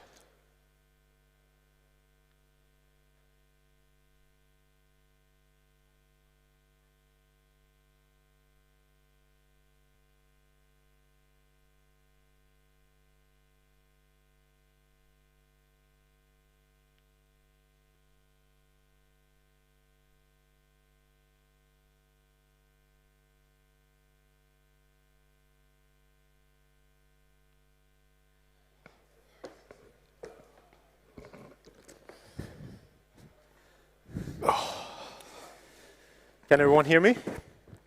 Yeah. Awesome, awesome. Happy Monday, everyone. Welcome today. I'm Sam Benny, Head of Innovation at Tech Nation. Who knows who are Tech Nation? Hands up. But just a handful of people, that's unexpected. Leaders. And we have supported over 1,000 companies through our growth programs, which we have from pre-seed to pre-IPO companies. 1/3 of all UK unicorns being part of our programs. We've got one of them here. That's awesome to have Paul, who's a unicorn, who was running an innovative company in different stages and sectors. Please visit our website and apply. We've got only 2 weeks, and you have to wait for another year to apply. So please do that. I'm just going to pass it to the amazing panelists we've got today to introduce themselves, who they are, and what you do. So starting with Paul. Hello, everyone. I'm Paul Taylor. I'm founder and CEO of Thought Machine. Yeah, please, what you do at you want a little bit more? Please go for it. What Thought Machine does? Minutes, yeah. Okay, so Thought Machine is a fintech company headquartered in London. In fact, we're just about 15 minutes walk from here, so it wasn't too much of a difficulty getting here. It started in 2014. We have 500 people globally, 400 of them based in London. The headquarters is based in London. And we're a B2B fintech company, and our product is a cloud-native core banking platform. So we build the fundamental platform which runs banks, it runs the ledgers, it runs the product engine, and we sell this to banks. And we sell this both to established banks, JP Morgan. So hi everyone, my name is Signs. So See the Signs is a clinical system that uses AI to identify patients at risk of cancer at the earliest and most curable stage of the disease. We started See the Signs about 5 years ago, and very much in response to me recognising and seeing a lot of patients dying in primary care as a result of late cancer detection. And last year we diagnosed about 10,000 patients with cancer earlier. Wow, awesome. Thank you, B. Hi, my name is Steve Phillips. I'm CEO and founder of Zappy. We're an enterprise. So when you're in your first startup, friends and family means 20K. When you got friends as VCs, that means about $500,000 to $1 million each. So it's considerably easier. So so we did that, and we existed about 4 years like that, because what we're building is a core banking engine. It is a very difficult thing to build, and it takes a long time. And to run a full bank, it takes a lot. So it's a difficult thing to launch an MVP. So because of that, we needed that investment. So I had to persuade our investors to kind of roll the company along at a kind of flat level of growth for the first 3 or 4 years. But then finally, in kind of about 4 years in, we started to sign proper contracts with proper banks, and we could kind of see the inflection point coming. And we actually officially declared an inflection point, and then when we got there, off we went, and it's been pretty stellar growth ever since. So signing the first customers, we got the first customers, and then we pretty rapidly moved through Series A, Series B, C and D. Just roughly speaking, Series A was pre-money 100 million, Series B pre-money 225, Series C pre-money 850, and Series D pre-money 2 billion. And the C and D only happened a few months after one another, which is the end of last year, and probably our timing was spot on. Notable inflection points. First 4 customers proved that there was a market. Million, if I'm not wrong. And tell us about the experience. Were there any unexpected things that you have faced along the way? What was the journey? So yeah, I guess I can't really talk about fundraising without, I guess, recognizing the fact that I am a woman and published this year and last year about especially post-pandemic. Yeah, go for it with that idea. Tinder sustainability, given that you had a record year last year, 50 million revenue, just tell us about how that journey went and how you balance the long-term sustainability and the short-term growth of the company. Yeah, it's interesting. We've become a B Corp in the last few months, and I think part of the reason we did that is because we cared about the core of our product is not particularly sustainable. It's not non-sustainable, but it's not in that area. But the culture and the company, we want to be long-term sustainable from a cultural and impact perspective on wider society. So that's always been part of what we've cared about when we've been developing the company and the culture and the people and the growth. I think from a tech standpoint, and my background is not tech, I'm a domain expert. So I've always been in consumer insight, and then I founded an automation company. So I had to find lots of people who could help me with that. From a tech standpoint, balancing the short and long term, we're in Horizons Week at work this week, and people find it very, very easy to focus very specifically on Horizon 1 and not Horizon 2 and Horizon 3. And when we're building towards a really long-term vision, it's hard to keep, I see my job as keeping people grounded in the vision of where we're going rather than the detail of where we are. And I think from a software perspective, you're always trying to fix technical debt, fix problems, fix bugs, and try and make that next little bit of value. And weighing that up against where we're going 2, 3, 4, 5 years away is probably the biggest long-term challenge we have. And one of the things, so we've taken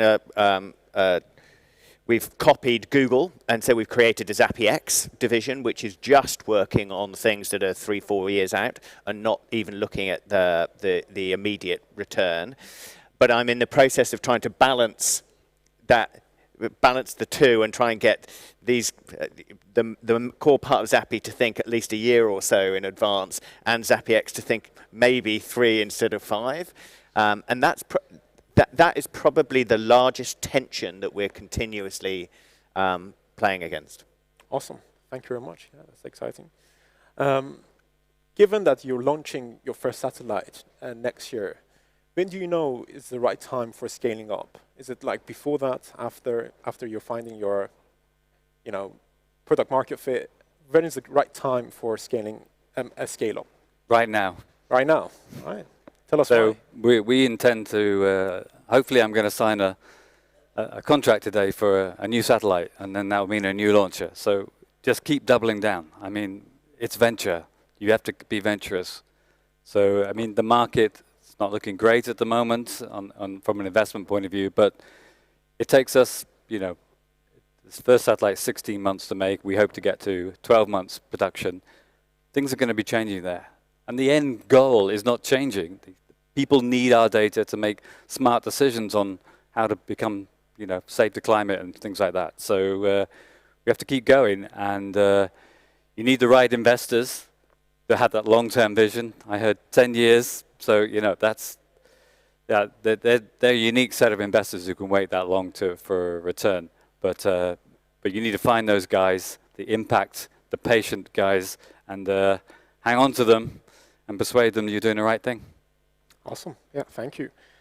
Given that was mentioned about the current macroeconomic market that we are facing, potential downturns, wanted to ask regarding the this specifically, Paul, what recommendation would you share for founders to navigate the current market downturn, right? Given that, again, you might be like a bit later stage. Presumably raised last year, yeah. this, right? What would you say? Yeah, I mean, raise your money before the downturn starts. But if you want a more serious answer, first thing is to realize that absolutely no one knows what's going to happen. So do not, and there's far too many people, kind of make money or make headlines by telling you what's going to happen, and then when it doesn't happen, they predict. Because 6 months ago, everybody was going to say, "Oh, we're in a boom time. No one can hire anybody. There's a hiring market out there." Yak, and another, and so no one could be deep, it could be long, it could be a blip, or whatever else. But there's two independent things that you really need to think about. First of all, there are things that are happening in the real economy, and then there's things that are happening in the VC investment economy. Right. So in the real economy, you don't need to know about it. There's a squeeze in living and various things like that. And if you are impacted, or your business is impacted by those types of things, then that is not a joke. So if you're in the type of business which has easily that takes money in the consumer business from very discretionary spending, I think you need to be very cautious and very careful.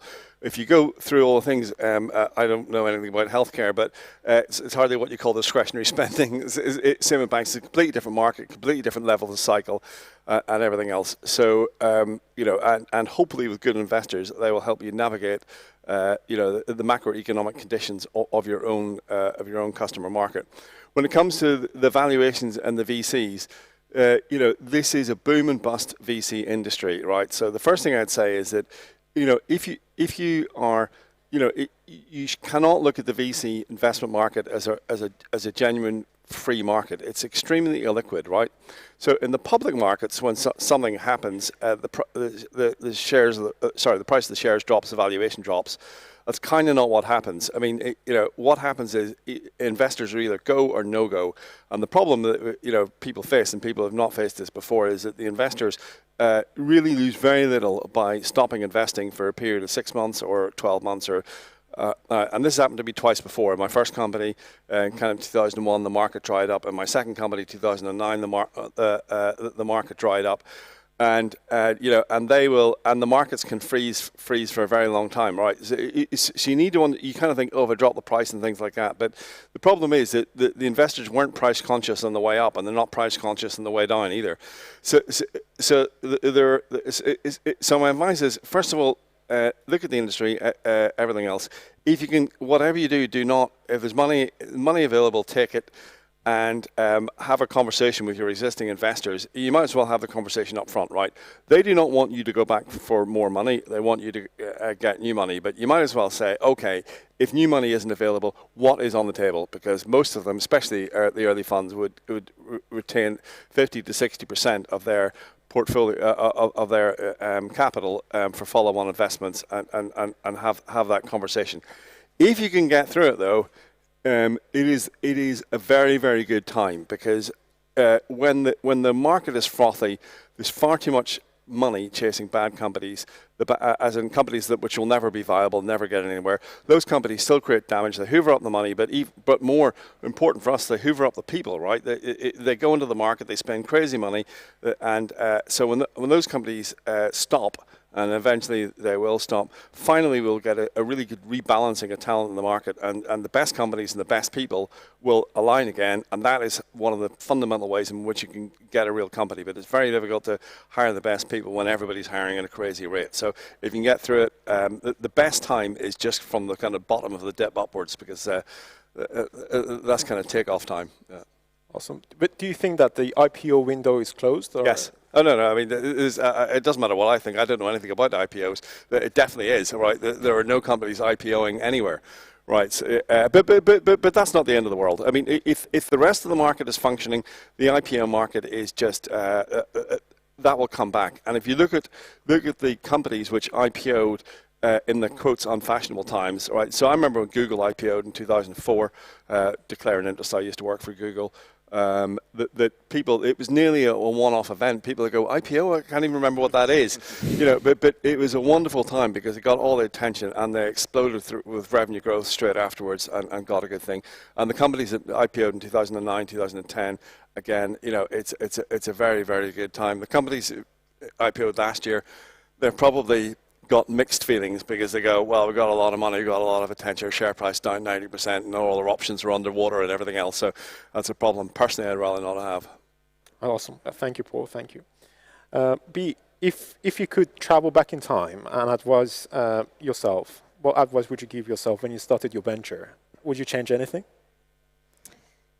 I wonder whether that question's better for these guys because my back in time isn't that far back. It's only a few years. But I was just thinking actually off the back of what you were saying is that it's so different in health tech because actually the pandemic offered so many new models of the way that healthcare can be delivered.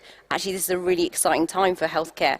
And what we've seen in the UK, Europe, and actually in the US is the first time we've seen the diversification of trust moving away from centralized government or established bodies towards startups that can actually logistically offer demand quickly, accessibly, and in a very kind of reliable and standardized way. So actually, I think healthcare, anyone in the audience who is looking at doing anything in healthcare, is a really great place to be right now because access to the market is quicker than it was previously. Even access to medical data, both across the UK and US, is a lot more established now because essentially the supply chains now have been established as a result of the COVID supply chains.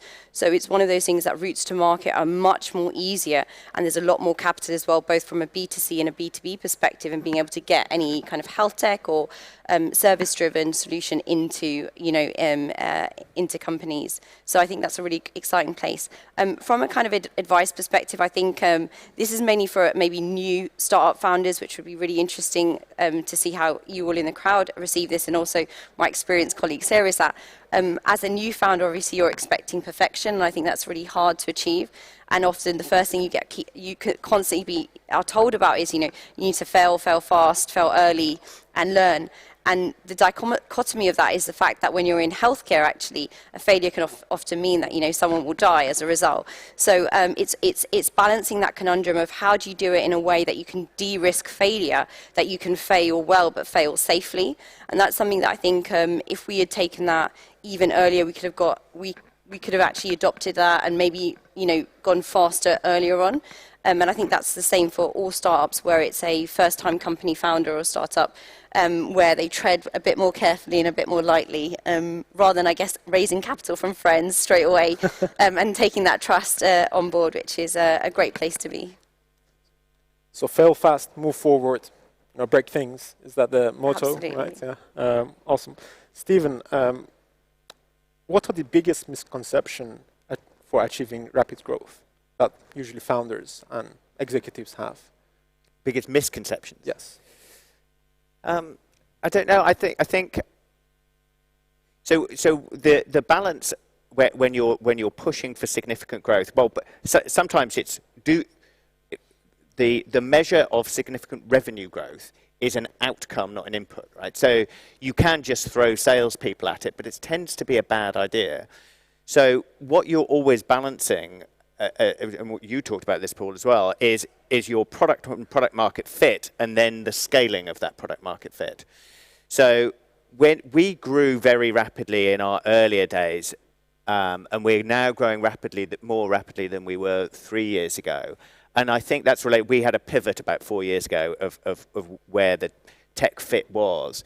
And the growth is an outcome of the product market fit. And I think that's the critical thing that you have to work on. And it's too easy, I think, when you've got partial fit, to think that you're there and pile, again, sales and marketing resource at it when you're really too early. And I think the holding back until you're really convinced about the product, which is exactly what you did by the sounds of it, probably better than us. It is really hard to do because you've got investors jumping down your back and saying, why aren't you growing, why aren't you growing? And in order to be a fast growth startup, you've got to be fast growth. But sometimes to create long-term fast growth, you've got to back off and focus on product market fit. And getting that discipline is hard, and we've failed multiple times doing that, I think. But that would be my advice. Awesome. This is a question for all panelists, but I start with you, Anthony. What keeps you awake at night as a founder right now? I mean, you're awake, but yeah. I mean. So I think, we've got technology risks, we've got launch risks, we've got market risks, we've got currently investment risks. But I think I wake up and want to make sure that I've explored every avenue well. And sometimes you think, did we look at this? Did we look at that? We have a lot of inbound leads at the moment, and making a selection, because everyone's interested in the data and satellites, but making that correct selection, holding off on where you're going to put your resources, and making sure that you can be fast, but also be very selective on that winning case. It's quite a balance, and yeah. So how do you prioritize opportunities? Because so many opportunities coming left and right, but you would like to focus on a narrow area, right? So we always look at the customer first, and what's the value proposition to them, find that largest value proposition, find the largest market, and then go and work out whether it can be done. So yeah, it's really customer first. Yeah, awesome. I'm going backwards again, so what would you say? Yeah, so it always used to be cash. Okay. So certainly in the first 5, 6, 7 years, the thing that keeps you up awake at night is cash and paying people's salaries at the end of the month. And how much cash you can have as a safety net. So cash was the first thing. I think now it's moved much more. I still worry about cash. Much more to culture. So we're at almost 300 people. We've got plans. We're in an investment round right now. I wish it would have been last year, but I think we will raise, and then we'll be pushing. So we're at 300 now. We've got plans to get to 600, then 900, and so I worry about culture. So as you grow, you start bringing in people from a corporate background who are great and wonderful and have wonderful ideas, but it reduces the sort of entrepreneurial nature of the company that you started. I worry about politics. I worry about people coming together. I worry about, when you're not going to the office, do you get that team? Do you get that trust that you get from face to face? So those are the things that worry me now. Awesome. Just a question about, as you mentioned, you're raising right now. For fellow founders in the room that's also looking into raising within this current market situation, what advice would you give, because you're experienced in it, right? Just don't. Just don't. just do it last year. Okay. So we're in the process of getting offers in. It's just hard. It's just really hard. And the point is, I was listening to someone talking about it the other day. So 2 years ago, they've got a 10-year fund, right? So 20 years ago, that fund would be spent in the first 4 years. Now, or 2 years ago, that fund was spent in a year. So suddenly, they're going back to thinking, no, let's get back to normal. I can spend the fund over 4 years. In which case, why on earth would you invest in anything now? Why would you not just wait? Now, there are people with money out there. It's just fewer of them, and they have very little sort of competitive pressure to push. So it's a hard time to raise. Having said that, there is money out there. There are companies that will help. But it's the time to preserve cash, look at debt. We're just signing up debt, actually. So our debt providers are much more amenable. They've known us. They've grown with us over the last 5 years. Our problem is that our current VCs are tapped out and towards the end of their funds. So it's a hard time. Just be really careful on cash. Thank you. Yeah, that's great advice. Look after your pockets. Same question. Yeah, absolutely. Just building on what you said as well is that we're now in that growth stage where we really need to prioritize where we put our efforts in, and we're getting a lot of demand for. So we, as I said before, we currently service actually much of the NHS, and now with the fundraise we're able to diversify that. But we're getting demand from like pharmacy chains, as well as kind of insurance, employee benefit schemes, corporate providers, and then also demand looking at both in the US and in Europe. And a lot of that is, whilst it's exciting, it's about, okay, we need to prioritize where we invest efforts, because to your point, you can end up burning a lot of cash very quickly as you look to grow. And we need to manage that growth in line with actually in a steady way that we can maintain culture and maintain our cash flow, as you mentioned, but also continue to scale in line with our own aspirations and objectives. So just in that trajectory, I think a lot of it is being able to consolidate and make sure that we make it in a more stepwise approach. Awesome, thank you. Yeah, I'll give talk about something else. So for us, it was culture. We were pre-pandemic. We were a super collaborative, very, very high touch point team-based company, all in the one office. The work from home situation was a disaster for us completely. It was okay for the first few months, but it just got worse and worse and worse. And what had become a tremendous team just gradually unraveled. And of all the problems I faced, running out of money, funding, customers, whatever, nothing worried me as much as that. But it's got a pretty happy ending, or a pretty good point now. Everybody's back in the office, the morale's sky high, and the teamwork's back again. But that was something that completely was not prepared for, and was an existential worry. So how's the policy now? People can work from home, or they're back in the office? No, we planned this for a very, very, very long time, and we said, look, it has to be one thing or another. So we say on Thought Machine, you got 4 days in the office. We actually, to encourage people back, we offered everybody, so we offered 2 options, 4 days or 3 days. And we said, if you do 4 days, we'll give you 15% pay rise.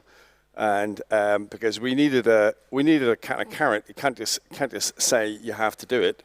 And that was a great psychological boost. It was a time of rising in salaries anyway, so but that was tremendously successful. Everybody got back in. Everybody thought that they were being encouraged back in and not forced back in, and that basically worked. So 90% of people are on 4 days, a few people are on 3 days, and a few people quit. But all in all, it was a good outcome. I think you took a better strategy than Elon Musk, right? Just trying to fire everyone. Awesome. I've got another question for the whole panel. So again, going backwards. What excites you the most about the next decade in your industry? So each of the industry, because you come from very different industries. Next decade, what excites you? What's going to happen? Where do you see it? What happens? Oh, wow. So I think for space, yes. we're going to become, I think space data is going to really hit the consumers and be relevant to a lot more people. So everyone's maybe aware of GPS and sat-nav and everything in your pocket, but that's just one aspect. So space data, looking at the Earth from high and holding people accountable and directing people for their resources. So I think for space, things have just started. The access to space has really reduced in cost. You basically you're charged per kilogram that you launch. I paid $50,000 for it to launch a kilogram into space. And now I'm paying $5,000. So we optimize now for performance and not for saving that mass and filing off bits. So it just changes the whole paradigm for what we can do. And that using commercial off-the-shelf equipment. So you can virtually launch your iPhone into space because it has a communicator on it, has a camera, has the apps and everything. So yeah, it's amazing things are happening, and more amazing things are going to happen. Awesome. Would it be useful to launch our iPhone into space? Well, someone has. So someone essentially has, but it's a proof of concept that you can use commercial off the shelf. But we've gone for the much larger form factor, like mini bar size, and so you can really, we're going for the performance, and that's why we're 60 times better than anything else in space for what we do. It's because why not? Just think big and go for it, and guess what? Looking at human activity is really important at the moment. Absolutely. It's the next frontier, isn't it? Yeah. Awesome. Same question. What excites you about the next 10 years? Yeah, so we're a core component and trying to be a core component of the CMO's tech stack. And if I think about the marketing industry generally, it is moving in the direction of being able to create build new products and services so much quicker. New advertising campaigns, new types of communication, new ways of dealing with customers so much quicker. To do that, people need data to make iterative learning decisions. So that's the direction of the market. What does that mean? It means that you just have a lot more choice, a lot more options, a lot more interesting new ideas coming to market, and we want to help fuel that. Fantastic. Thank you. So data explosion, right? Exactly. Well, there's a data explosion anyway. It's about managing, analyzing, and making genuine insight out of that data explosion. Absolutely. Absolutely. I think the last data was like 99% of the data is wasted, something like that. Yeah. It's unbelievable. Same question. Amazing. So yeah, for us, I guess, just talking at See the Signs to start off with is, we essentially currently have about 10 million patient records in our model.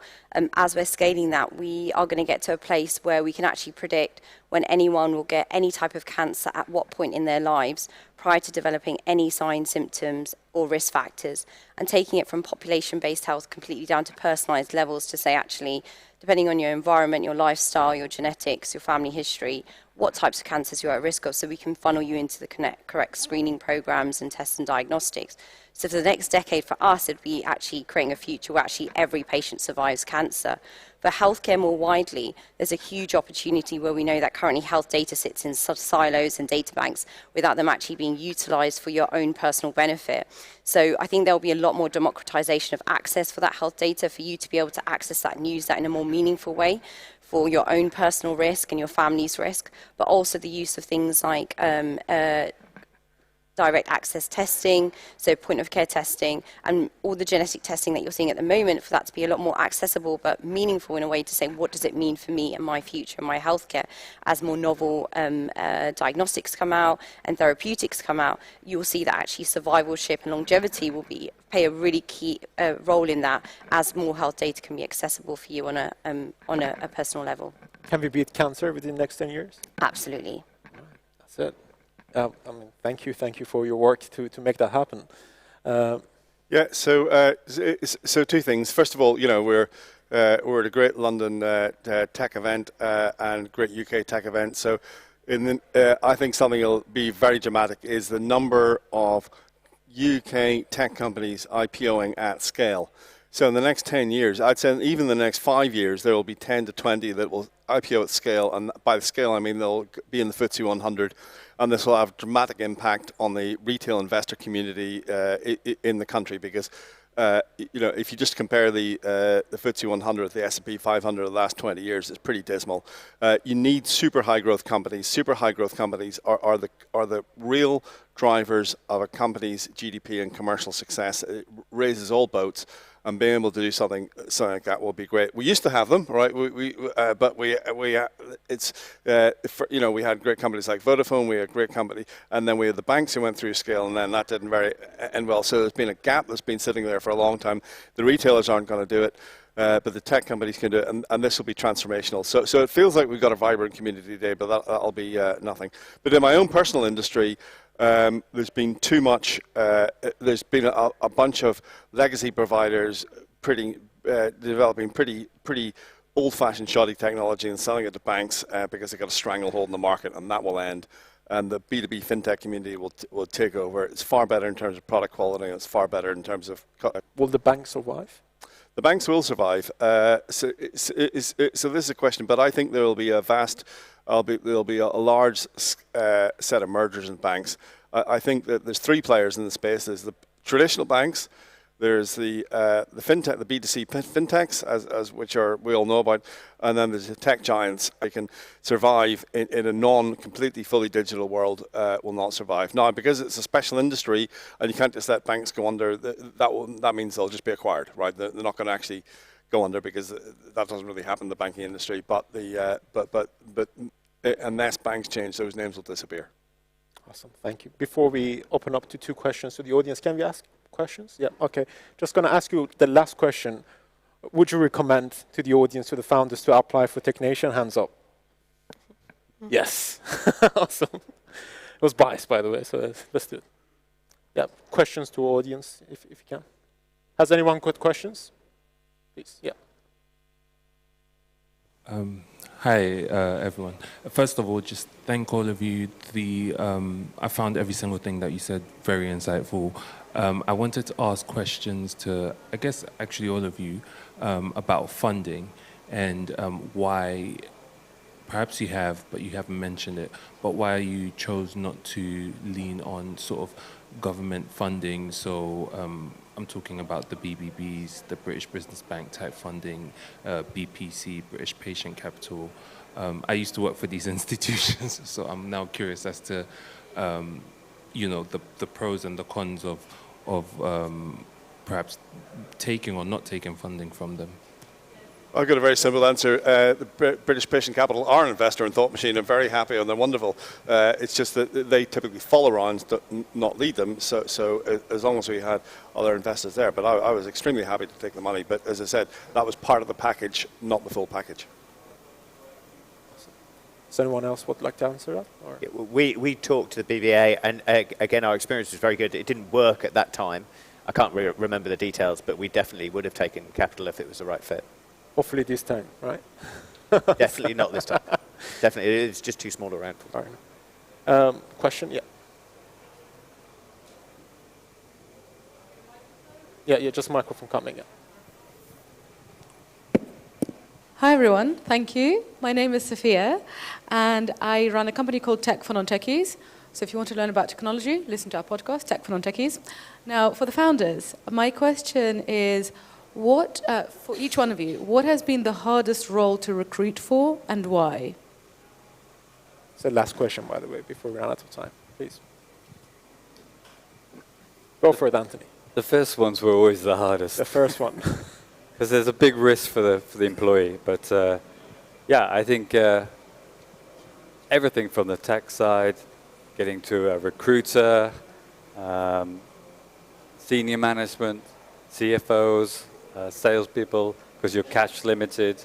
You have to really sell the vision of the company and get people to buy in, to believe in what you're doing, and try and get them to take less pay for a better opportunity. So they've all been tough. I'd say very specifically product.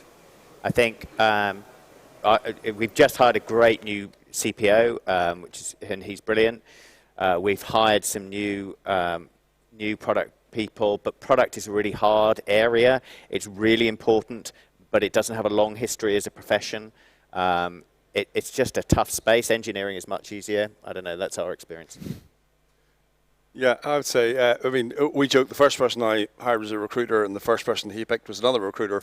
And that certainly made it easier. So having full-time recruiters in the team, I would always recommend that and not be at the mercy of agencies. But I would say, similar thing, product management as a skill is nearly impossible because everybody's a stakeholder in the company and you range from everybody having an opinion and everybody having competing priorities, and to get that, especially in an enterprise B2B company, I thought was pretty hard, and it's kind of the thing I did myself. So they're kind of taking my own job, which I wasn't too happy about letting go on. So that was a hard role. Appreciate that. Have you got any to add? Then? So interesting. We're about 55 people at the moment, and product and tech was actually easier to hire from. And I wonder whether part of the pandemic, a lot of people came out of it saying that they want to work in an organization where there's very strong social value, social impact. So we found that easier. I think the roles we found harder to recruit for are things like the kind of allied HR, those types of project management type roles. We found a lot harder to find the right skill set. So lots in the pipeline, not enough to get through the finish line. Awesome. Well, we ran out of time. Just going to go for the last remark, 10 seconds each. If you can go for, like, what advice would you give? Last remark, that's everything. Believe in yourself, yeah. Go big, go fast, Awesome. Those sort of things. Yeah, go for it, good luck. Talking to our stage at the moment, I think networks and support is really, really important. So an organisation like Tech Nation is actually really, really fantastic in giving you that network, that support, but also that being able to, it's very hard to meet other CEOs and founders in your space and have a safe space to just have that cathartic nature of what's going on, how did you do that, shared resources, shared experiences. So that Tech Nation really gives you that platform. So I would genuinely redirect your call to action is to apply for Tech Nation. please find me after the event. I would back that completely. Investors, board members, all these people are really good for advice and use it, but there's nothing like talking to other founders, because I think safe space is the word. You can just let off, and they will not judge you, and they will be on your side. And unless they're your most direct competitor, they will help you, and they'll do it for free without any particular skin in the game. And that is always the encouragement, I thought. And never look at a company that's kind of bigger than yours, because that's like being a small kid and being jealous of being a bigger kid. You'll get there, right? It's just there's a natural stage of growth. Enjoy where you're at the current stage. Talk to people. There are a few stages there, and just say, yeah, I'm going to get there, but never feel bad that you haven't got there already. Awesome. And my advice would be apply for our programs, TechNation. Only 2 weeks left, so please visit our website, technation.io, and you will find a specific program that is suitable to your business and apply for it. Well, thank you very much. Please shout out. Yeah, thank you. Thank you. Thank you. Peter. Wow. As a first-time, can we all hear me? As a first-time founder myself, I found that really inspiring and really informative. I think one of the biggest things I think a lot of us took out of this is cash is still very much king, and we need to just make sure that we're keeping that in mind. So yeah, thank you so much, and thank you for TechNation for bringing this alive. Just want to say that we're now going on to a nice longer break for lunch. Our next session will be here at 2 p.m. and it's titled Transforming Globalized Supply Chains with Advanced Digital Technologies, and that's brought to life by Digital Catapult. But again, thank you so much for this session, and a massive round of applause to our guest speakers.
Hello. Nice and loud. Welcome back. Just a reminder, this is a headphone stage. So you need to your headphones on to be able to hear everything I'm saying. And also, they need to be green, which is vital. So if they're not green, then on the right-hand side, there's a button that you can press. I think everyone's a green. I can't see any reds, so we're good. I know you're red. You press this, so it changes to green. Everyone else seems to be good. Perfect. Yeah, you got it. So, welcome back to the P2 stage. It's a reminder that we have 4 stages at CogX across 3 different venues, and we're covering all different topics from a variety of incredible experts throughout these 3 days. So, I've definitely seen some incredible talks so far. My favourite, I think so far, was the first one here, which was all about psychedelics. Anyone got a favourite they'd like to share so far? Oh wow, after lunch we're really... Come on guys, the energy needs to come back up. But if you didn't see the psychedelics chat, that was our first session. It was incredible, and I would advise you to watch it back later, I think in about 2 weeks' time. But for now, we are going to be talking about transforming globalized supply chains with advanced digital technologies. And this session is brought to life by Digital Catapult. And it's... I think my mic's gone. Are we here? And it's hosted by Digital Catapult's manager for the digital supply chains, Ben Ramsden. So we'll welcome Ben to the stage.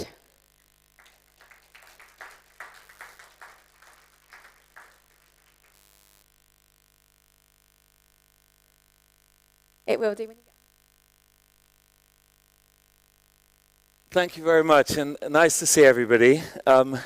Hopefully you can hear us loud and clear. And we're not going to be talking about psychedelics today, but supply chains, which is much more interesting. So I'm welcoming our panel here. We have Nick Davies, who's the head from the Centre of Digital Trade and Innovation. We've got Kim Lloyd, who's a director for EMEA for SupplyView. And we have Eugene Jay, Director for Business Development at Circular. So, so we're going to be talking to you today about how we can transform global supply chains with advanced digital technologies. We're looking in CogX at how do we get the next 10 years right. And one of the key principles that we're going to be exploring today is how, in order to get the next 10 years right, we need to have some digital infrastructure and all the appropriate enablers around it to help shift the market forward.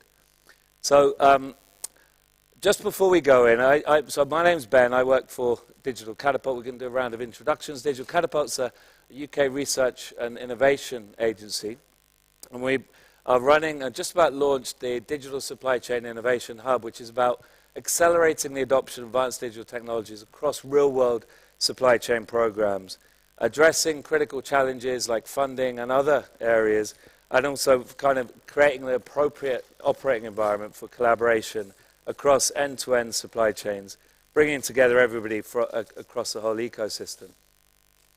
So as part of this, we are launching a whole series of programs, which I'll touch on at the end of the call, at the end of the panel.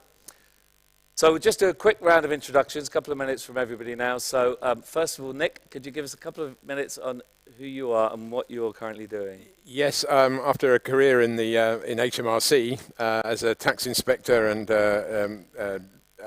innovation lead, I'm now the director of the International Chambers of Commerce Centre for Digital Trade and Innovation. And our mission is to try and take advantage of the fact that the UK is about to become the 8th jurisdiction, I think it is globally, to pass our version of MLETR, the Model Law on Electronically Transferable Records, and to take advantage of the DEAs, the Digital Economy Agreements that we are signing across the globe. And there's an opportunity, I think, for the UK to really be the hub for digital trade that I think we're going to need in the next 10 years if we're going to make things sustainable in the future. Fantastic, thanks Nick. So bringing that regulation perspective within the world of digitalization. So Kim, could you give us a couple of minutes? Yes, my name's Kim Lloyd. I'm the commercial director for a software analytics company called SupplyView. I have been doing that role for the last 3 years, but prior to that, I worked in industry for 25 years. 21 of those 25 years, I worked for Procter & Gamble in many end-to-end supply chain roles, from running factories, distribution centres, looking at global supply network design, and how to synchronize global networks. I then moved to Philips as their supply chain director, worked in an environment with multiple different ERPs and IT landscapes that didn't connect with each other and weren't synchronized, and quite a siloed organization in terms of looking at demand planning, supply planning, etc. Look for a solution that can enable me to connect an end-to-end supply chain, and that's where I bumped into SupplyView and ended up joining the company.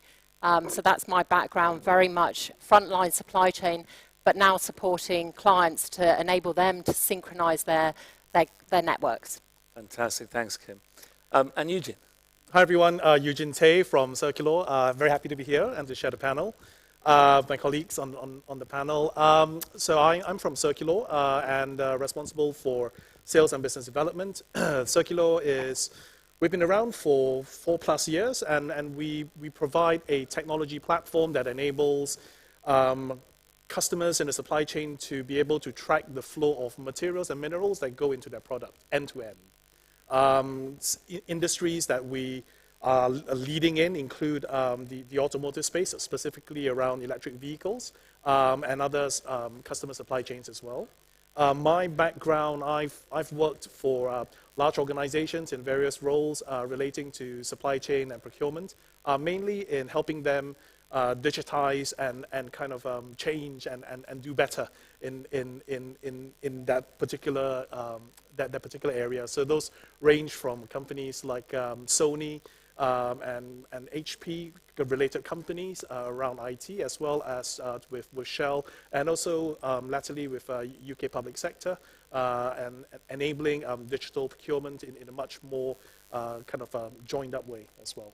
Yeah, so happy to be here. Fantastic, Eugene. So collectively across the panel, we cover regulation, FMCG, electric vehicles, and probably, I don't know, well, too many years experience and we'd like to talk about. So very lucky to be able to share this panel with everyone today. Before we move on, it would be good to know who's in the audience. So we don't want introductions, but just a rough idea. Who at the moment is from a company that has a supply chain or is part of a supply chain? So industry. So we have about 3 people in the audience. Who works in the technology realm? The majority. Who works in academia? A few. And who works in the kind of the government or other landscape? A few. Great. Okay. Thank you. So primarily technology, but with a bit of industry in the program. Sorry, in the audience. So thank you for that. So Nick, from your perspective in the ICC, I mean, what do you see as the key vulnerabilities within supply chains? And you know, what does this really mean for our audience today? So I think we're in a position now where the way we currently do supply chains is part of the unsustainable present, and we need to change. It only takes one boat to get stuck in the Suez Canal, as you saw, for the whole thing to go into a flat spin. You know, wars in Ukraine, droughts in Africa can have exactly the same effect. The interdependency of supply chains is ever increasing. And I think the vulnerabilities have been this next but one or last but one approach that most companies, I think, adopt. As long as their immediate supply chains are okay, that's their main interest. I think we need to go end to end with this. The technology, and I'm speaking to the technology majority here, the technology is there. Distributed systems, Internet of Things, smart contracts, artificial intelligence and machine learning all add up to the capacity for us to really do something end to end. And I mean right from the mine, from the plantation, from the original factory, right through to the consumer purchasing the item on the shelf. That seems to me to be the fundamental needs and requirement of everybody, whether they are on the commercial, the regulatory, the financial side. It's that end-to-end. There's no point in having one chunk of your supply chain very, very well organized and secured and digitalized if there are vulnerabilities either side. It has to be end-to-end, has to be horizontal, and crucially it has to be collaborative between the sectors, technology, academic, commercial, and governments, if we are to make the most of the opportunity and indeed the need that we have, as you say, to change in the next 10 years, or let's face it, the planet doesn't look in too good shape. Right, yeah. So the key vulnerability is that the supply chains aren't acting as supply chains, really. Yes. And so for our audience here, I mean, that probably doesn't make a great deal of sense because the supply chain is a network, but they're not acting like a network. I prefer to use the phrase supply web, where you have a fundamental, basic atomic transaction that is undertaken. I want to sell you this thing. I want to buy this commodity from you. And the supply web forms around that single transaction using a trusted environment that is built on distributed ledgers or hashing technology, whatever you think is appropriate, and then everybody else just gathers around it. So data is not the new oil, it's the new plastic. I'm sure you've heard that said. You know, we produce too much of it, we use it once, and then we can't just get rid of it. I think there is a new model for data management within supply chains that would enable everybody to congregate around one individual space where real assurance and intelligence can be exchanged. Fantastic, thanks, Nick. So Kim, does that resonate with your experiences in FMCG? I mean, you've worked in industry across all different levels, so does what Nick says resonate? Absolutely. And in fact, you're going to hear reoccurring themes. Absolutely the key issue in most supply chains that I've either worked with in the past or work with now, and I introduced it in my introduction, they very much work in their individual informational organisational silos. And certainly what I saw and still see is that people are very much focused within their organisations around optimising their individual node. So you may well optimise your factory, but what you've done then is you've passed the problem either up or down the supply chain, and you end up creating buffers in between the nodes along the supply chain. And those buffers can play out in either additional lead time, could be extra capacity in your factories, it could be extra inventory, etc. All of those buffers are resource inefficiencies in your end-to-end supply chain. And if we continue to look at our individual silos, whether it's demand planning, supply planning, warehouse management, transportation systems, and we don't look at a network as a whole, we won't make a step change in the resource inefficiencies that exist in our end-to-end supply chains. So we've got to take that leap of moving away from optimizing an individual node to really optimizing an end-to-end network. Fantastic. And what do you think, what are good examples of what you've seen around that at the moment? And what kind of, what are good examples you think of? Absolutely. And we ended up working with actually a tea company during COVID and helping them really to look at their IT landscape. And one of the key excuses I hear from a lot of companies is, not now, because we've got too much on our plate. We've got COVID's just happened to us. Ukraine's just happened to us. I can't do it because all my resources are taken up with this short-term issue.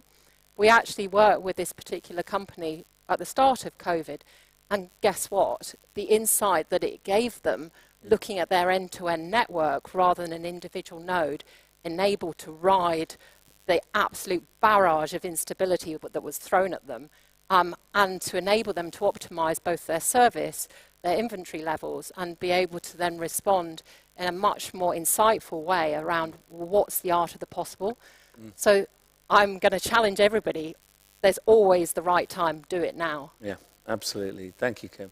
And so, Eugene, I mean, we've heard about the kind of regulatory landscape and FMCG. How does this relate to your experiences in electric vehicles? Sure. In the electric vehicle supply chain, I think probably in a similar way to FMCG as well. I think one of the key things is to recognize that supply chains are not just complex, they are global.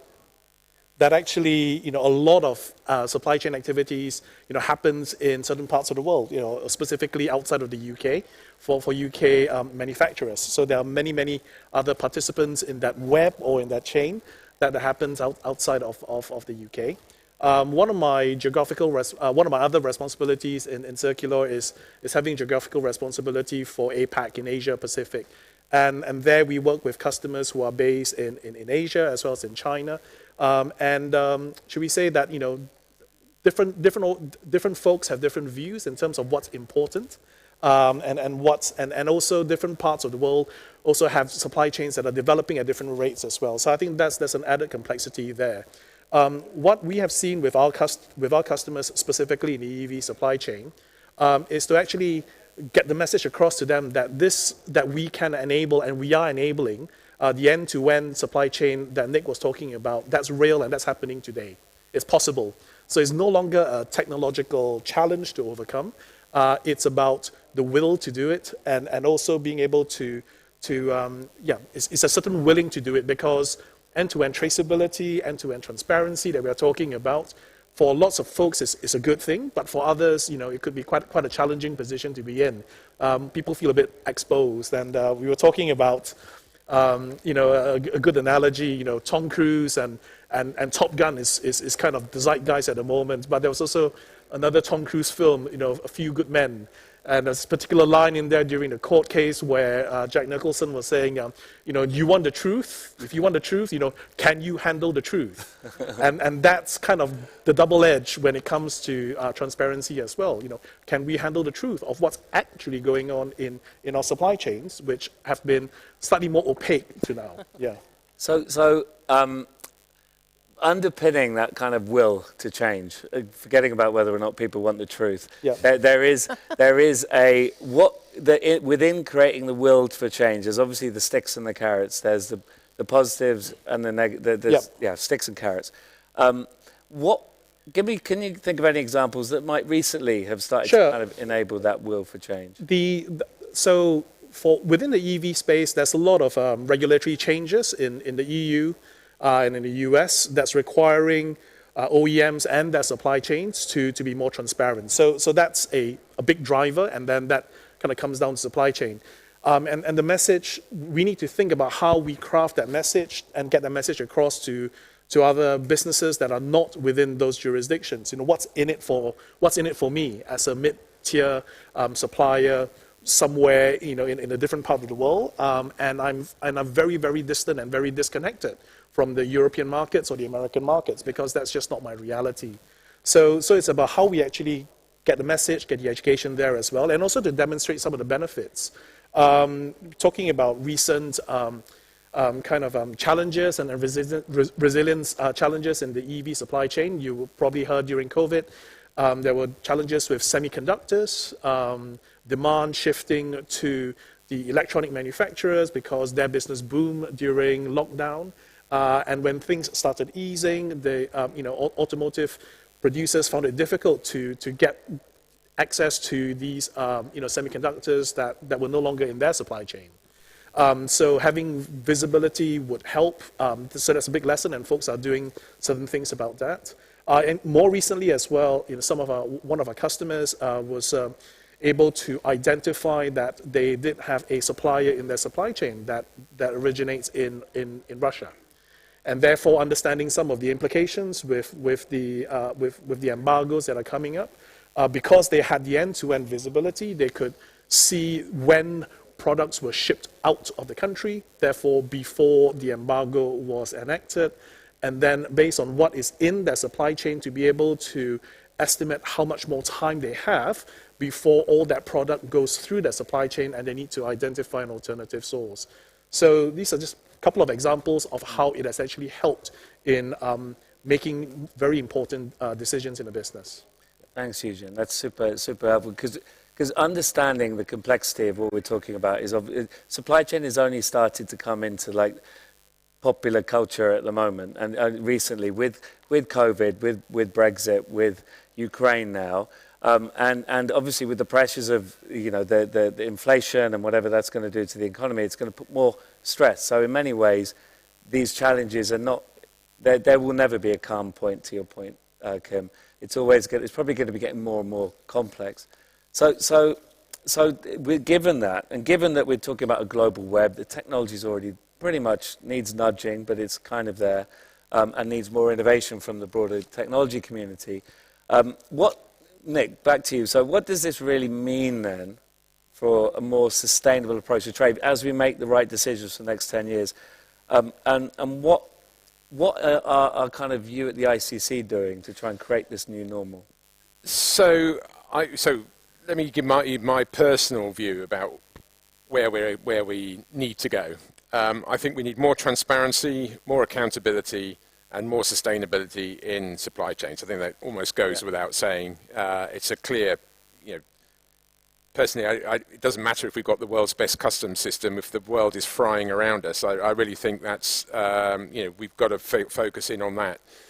So in my mind, I think we need a type of interoperable, what I call utility trade platform approach or network, where an individual, whether they're a very large multinational enterprise or a small to medium enterprise trying to trade their way out of COVID, can approach an environment that is automated, that is intuitive, and says, I want to instigate an international transaction.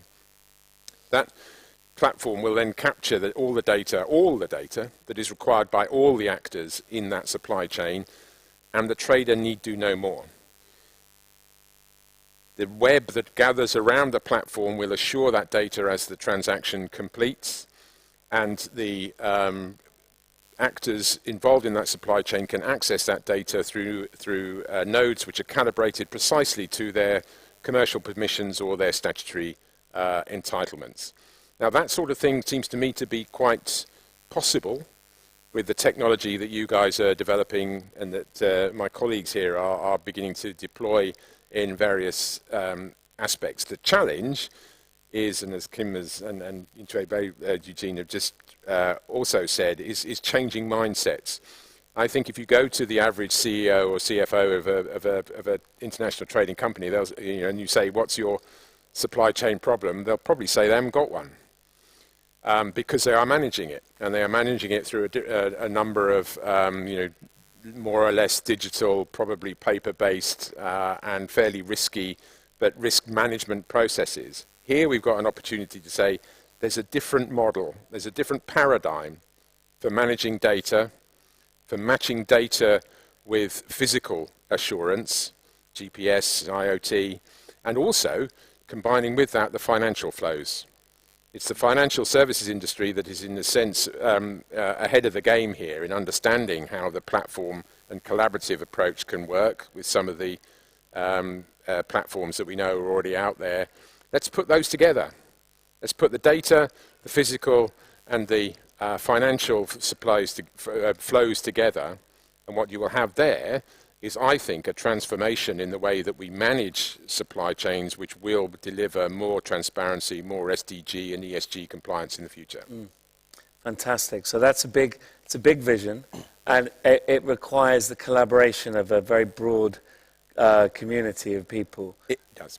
And so specifically within the ICC, is that some of the work that you guys are doing? Yes, so we are looking to be a neutral convener of that collaborative effort, and we are trying to develop a toolkit that would enable a very big, IBM or a Fujitsu to collaborate with a very small fintech or a red tech company and say, let's address a specific use case, which aligns with our electronic transferable documents bill, which aligns with our DEA with, Singapore or Australia, and which plays to the UK's brilliant system of jurisprudence. Our contract law governs quite a lot of what happens internationally.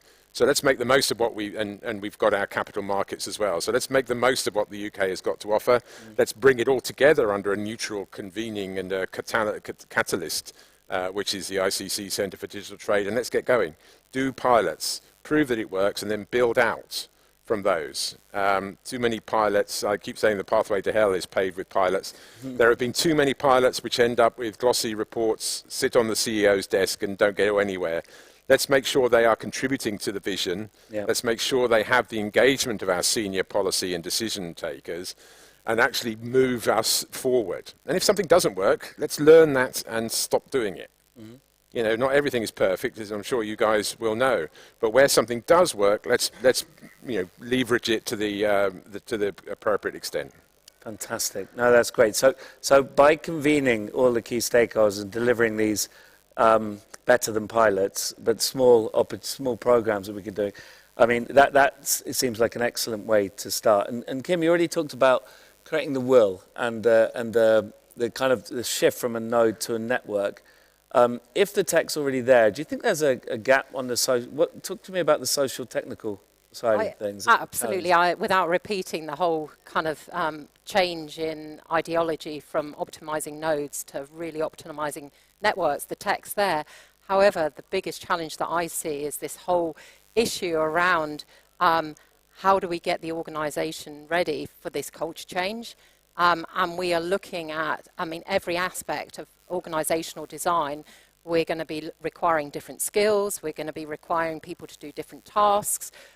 We absolutely then need to make sure this whole reward and recognition system of data sharing and people feeling that they're not going to be done over by the next person up or down the supply chain. How do you create that trust and create that different environment? This is all going to be a big change, and we've got to embrace that. So for me, actually, the issue isn't around the tech. The tech is there. It is around how do we enable this culture change and challenge people in looking at the data, getting insight from the data, projecting into the future, but then doing something with it. And that's the key challenge here. Absolutely. So in order to overcome that challenge, it requires a systems approach to things. And as part of any kind of system that we engage with, there's trade-offs that had to be made. And so Eugen, I mean, could you talk to us a little bit about what trade-offs you see that companies are making, and also whether or not you agree with this vision that Nick's talked to us about? Yes, I agree. The vision, the bugbear that we have as well is, it's the adoption beyond the pilot, beyond the proof of concept, and that seems to be the default go-to, because that just differs or reality, or I can just kind of like, I'll just kick the can down the road a little bit more. That could be because of risk, not wanting to be the first, etc. But I think that's a cultural change we need to overcome, because and move quickly to mass adoption and to find what are the right ways of actually encouraging or sometimes even forcing that mass adoption across economies. So yes, I agree. Caveat is how do we accelerate it? Trade-offs that have to be made. I think there are clearly trade-offs, both mindset and mindset as well as commercial, and in some cases where people need to think it's not just about profit, my bottom line. It's also about the other aspects of it. So talking about sustainability, whether that's ESG, carbon footprint, and even as a buyer or as an organization buying within the supply chain, having access to this information will help inform this different set of decision making considerations. So, traditionally, price, quality, delivery have been key drivers in procurement decisions and supply chain sourcing decisions. Now, sustainability, carbon footprint, ESG, all factor into that. And there is a trade-off. If I want to buy from a more green supplier, perhaps I need to pay more.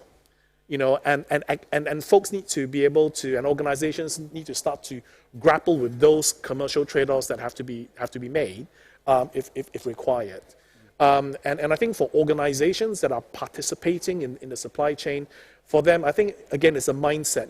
It's about not just my performance as an individual standalone business, but actually the supply chain that I belong to, and how this supply chain that I belong to competes with the other supply chains that I'm not part of, and that's a big change in terms of mindset, and it needs to be very much, I think, not just encouraged by larger organizations or kind of government entities, but strongly driven and strongly pushed, because there's a much bigger agenda that sits behind this, as Nick and Kim were talking about. It's about the environment as well as the impact that we have on the environment. Absolutely. So we're talking about this global web and the super complexity of that web, and now the new kind of intentions that the actors within that web now have. and the role of digital technology to kind of come in and help optimize those three flows, the products, the money, and the information flow across those three chains.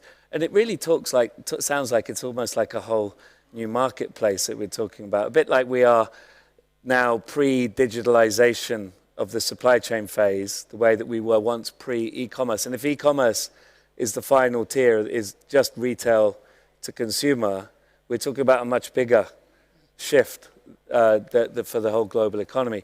So, I think do we all agree with what I just said? Yeah, that's it. So, Nick, from your perspective, we live in a fairly free market capitalist country. Can the market deal with this on its own? No, I don't think. I was at a conference when we were participators in the critical minerals industry this time last year, and the consensus of and this was from miners to processors to consumers of critical minerals, and they said, yep, we realise that our supply chains are very vulnerable. Yep, we realise that technology can help in managing that. And no, we can't see our way clear to the industry actually delivering on this because we are too competitive, we are too protective of our own data, and we're just not geared up to that sort of competition, I think is the word. So it needs a neutral convening point.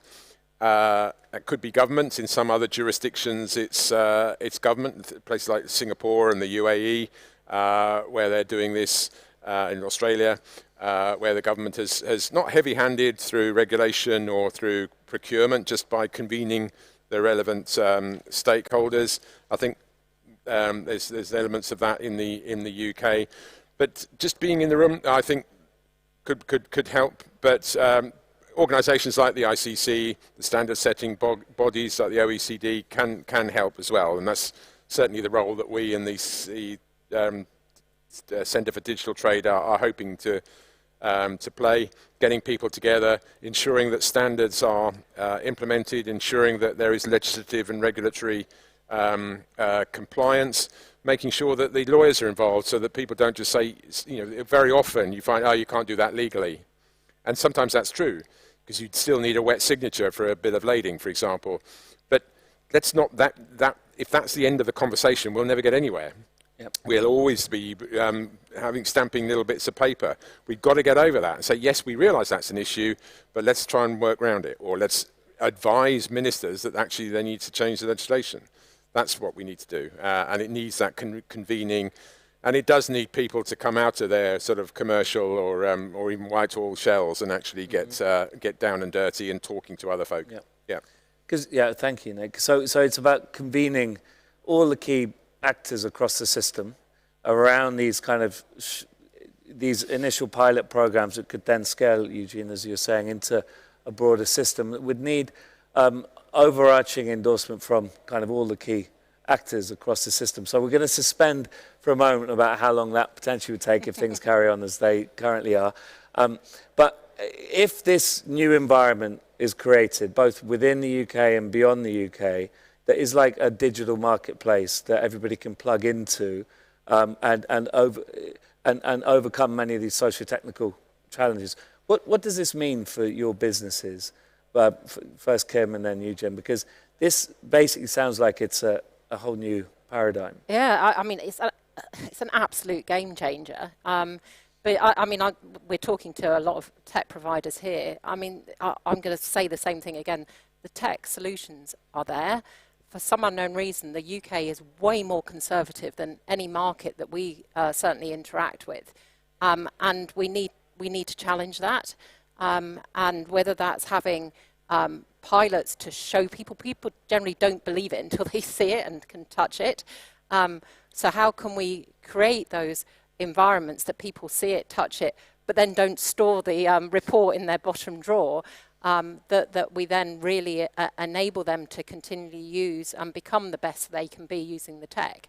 But it is an absolute game changer in terms of the way that you can then look at your supply chains to really step change the results but then not just optimize on cost, you optimize on different objective functions depending on what the business requirement is.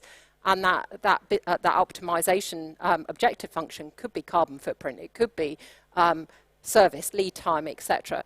So it's an utter game changer in terms of what you could do within your supply networks. And certainly for small tech businesses like ours, clearly it will be a game changer in terms of what then we're able to contribute to the UK economy. Fantastic, thanks, Kim.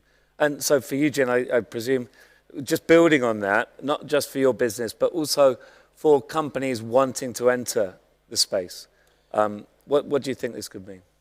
Yeah, I think it will be the ideal situation that we talked about will really encourage more interoperability across networks and platforms, and that these platforms themselves are also, from a technology standpoint, also flexible to be able to plug in new, different pieces of technology to very quickly demonstrate value to the users and to the entire kind of ecosystem that we're talking about. And I think one of the things as well is here we talk a lot about the technology, change, businesses, etc. And I think one thing that may be slightly missing from the conversation is individuals. People like all of us being able to vote with our feet or vote with our pockets or vote. Wanting to be able to be prepared to part with more for something that is more ethically sourced, and to also to encourage businesses to think differently, because ultimately you are their customer, and they're appealing to you as well. And I think there's a change. It would be great to see more of that. Absolutely. Well. Yeah. Thanks, Eugene. No, so in many ways, what we're talking about, and the whole world of supply chain and their digitalization touches every part of our life. And what we're talking about is a whole new systems approach to really how we can enable that. We haven't really dug into some of the flaws and the potential things that will, the barriers for all of this. But it would be great to hear from any of you, any questions that you have, or any challenges to what we've been talking about. Not trying to incite anything, but yes, okay. Actually trying to incite something, yeah. Just hand at the back as well. Thanks very much for a very interesting panel. My question is, I can see that this is really needed, and actually we need it in our business. But I see a barrier as intellectual property. If I'm asking my suppliers for exactly what is in a product, they won't tell me. How do you deal with that? Yeah. Okay, great, thank you. So two things. One is you want to have visibility of your supply chain, and then the second point is around interoperability and intellectual property and the underlying trust that enables people to share that information. I think probably all of you can answer that, but who wants to go first? Well, sorry, I don't want to hog the microphone, but I think of the example of the banks and payments. The banks for a long time were having bilateral exchanges of settlements when they settled their international and national debts with each other. They realized that was stupid, so they stopped doing that, and they've got a central system that does that. That's a utility where the banks recognized that there was a benefit to all of them, despite them still being competitive, to having a utility basis upon which they did that settlement process. I think exactly the same is true in trade. The data exchange, the data pooling is of advantage to everybody and is non-competitive because they will all fail if their supply chains do. So everybody shares exactly the same basis. So if we can get them all into that space where there is a base layer of utility provision that it is in everybody's interests to supply, then they can do their competitive stuff over the top. So the same way that we have roads and sewage systems as utilities that help drive the 19th, 18th century, 20th century economies, for the next economy we're talking about a digital utility that can help drive that forward. And so that's a big thing to do. What about the step before then? How do we unlock data flow and avoid IP challenges? The absolute issue doesn't just exist across kind of legal entity boundaries, but it exists within companies. And actually, we've got to get used to the culture change first of just sharing internally what's really going on and why, and fix that internal end-to-end supply chain.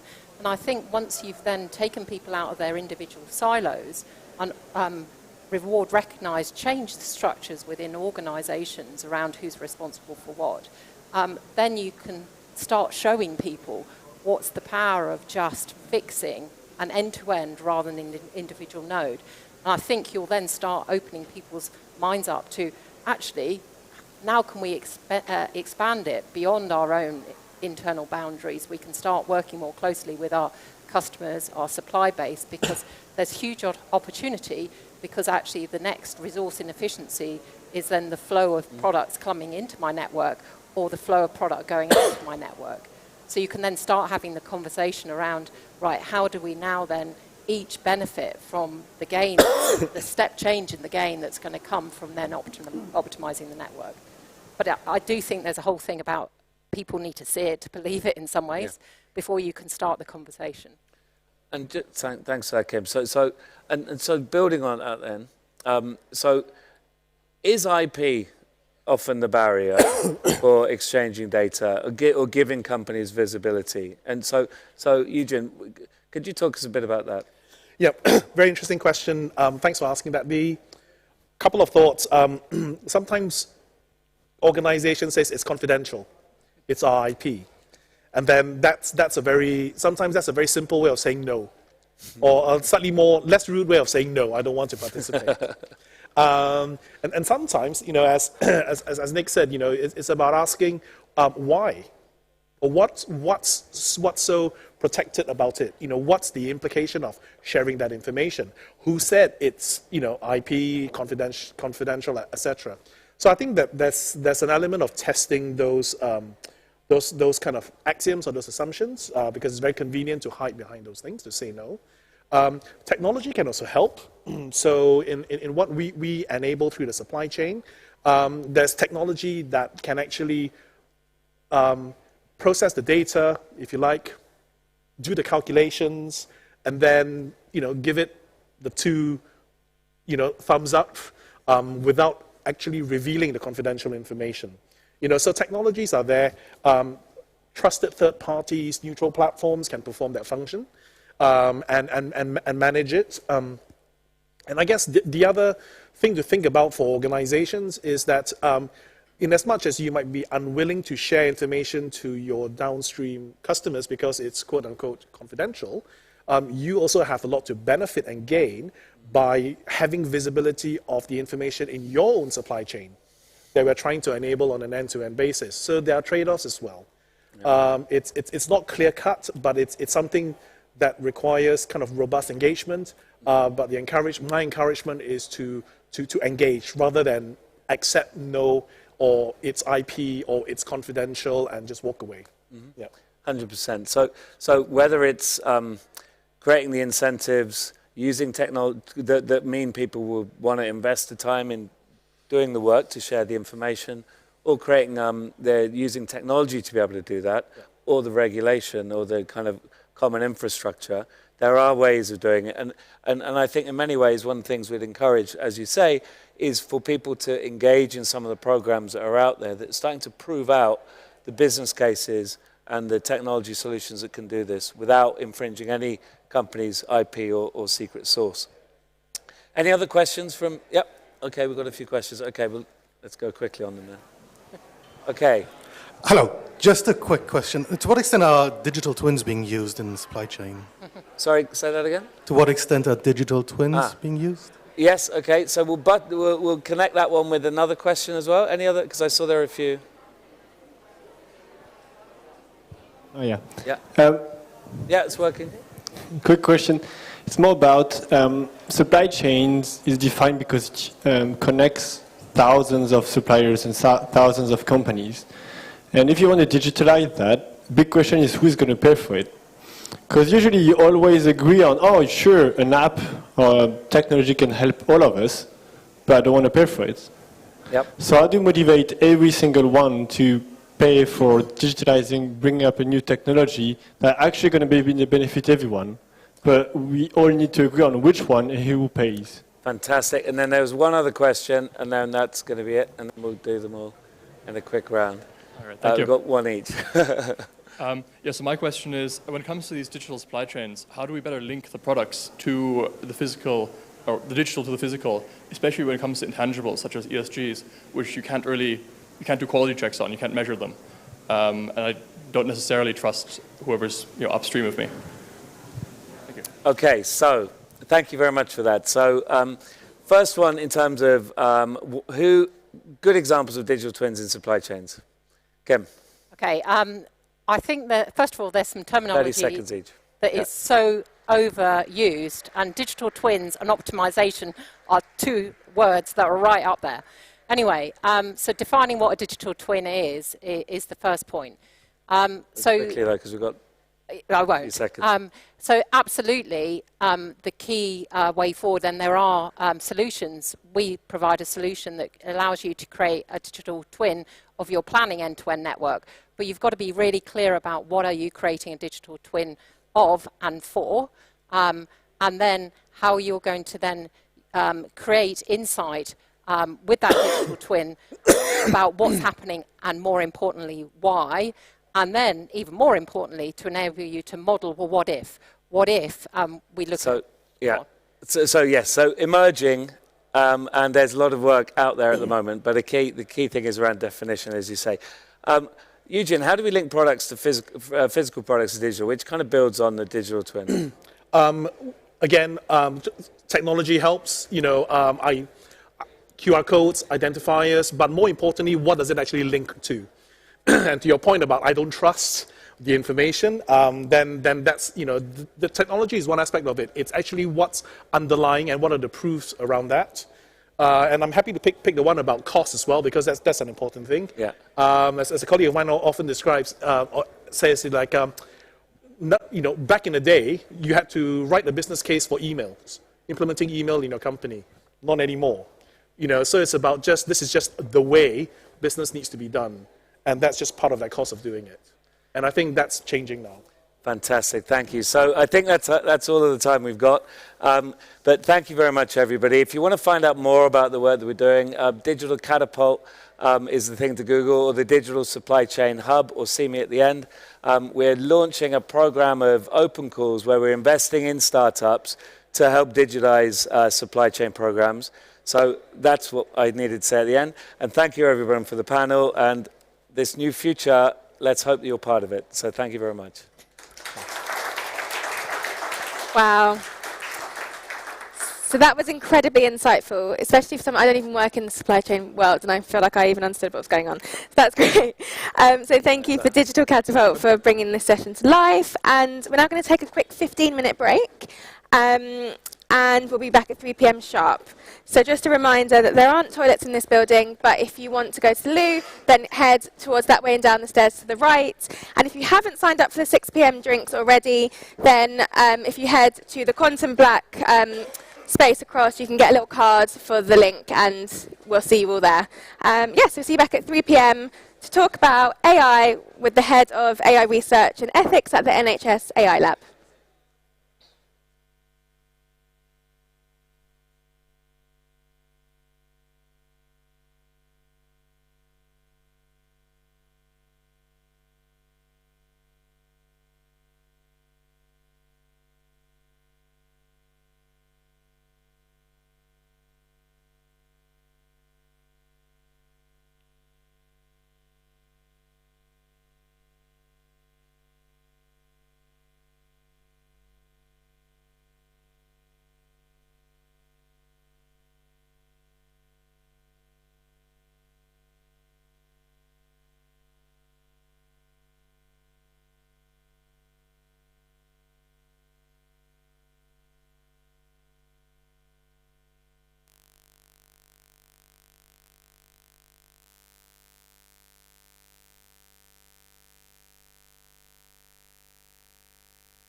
Hello. Hi, everybody. So just a reminder, this is a headphone session. So to hear everything on the stage, you're going to need your headphones on. You also need to make sure that they're green. If they're red, you're not going to be listening to this stage. So if they do not seem to be green, then there is a button that you can click, and it changes the color. And you'll want it to be this green color. So you there and you there, you want it to be, yeah. So just make sure everyone's in the green. Are we good? Okay, perfect. That was nice and quick. So this session is brought to us and brought to life by the NHS AI Lab. It's called AI Deploying based on evidence, not hype. And it will be moderated by Brimi Balaram, the head of AI research and ethics at NHS AI Lab. So without further ado, let's have Brimi and her panel onto the stage. Big round of applause, please. Thank you.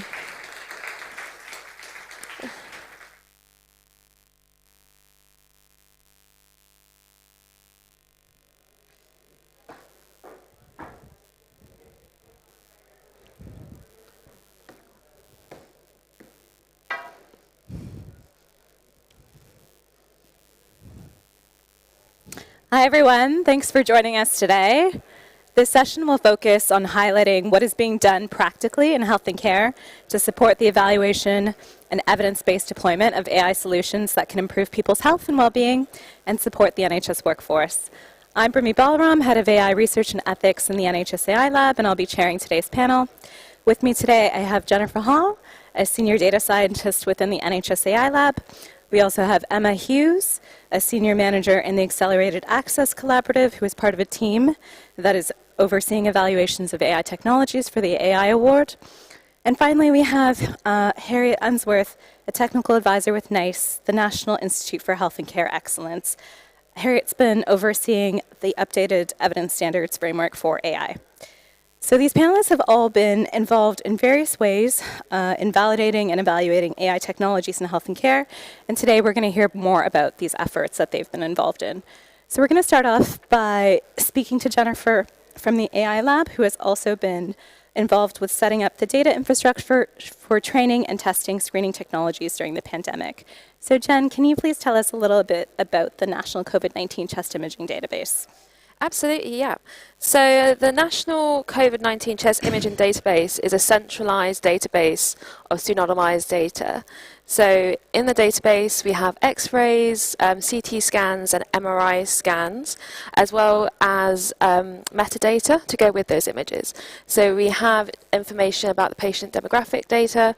We also have key dates, such as when the images were taken.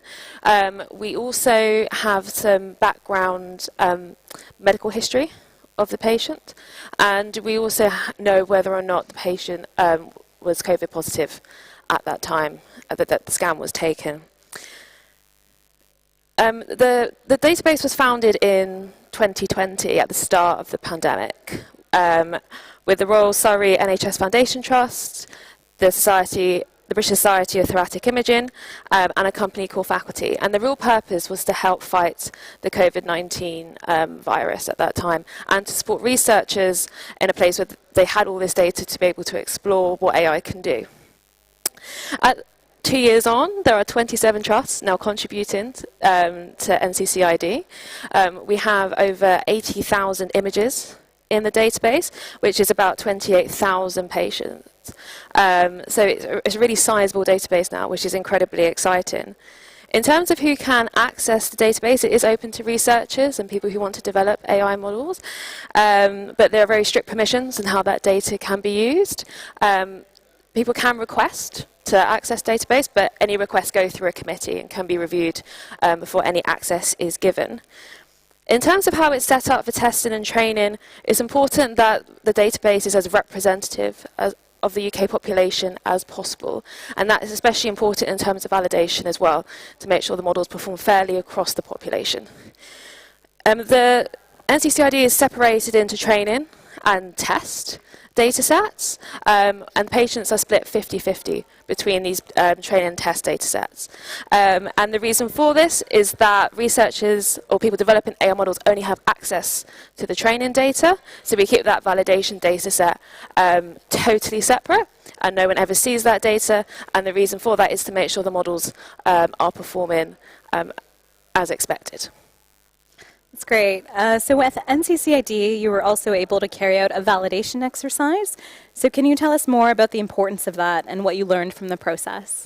Yeah, so NCCID is a large database, like I mentioned, so it was perfect for trying to separate the training and the validation exercise.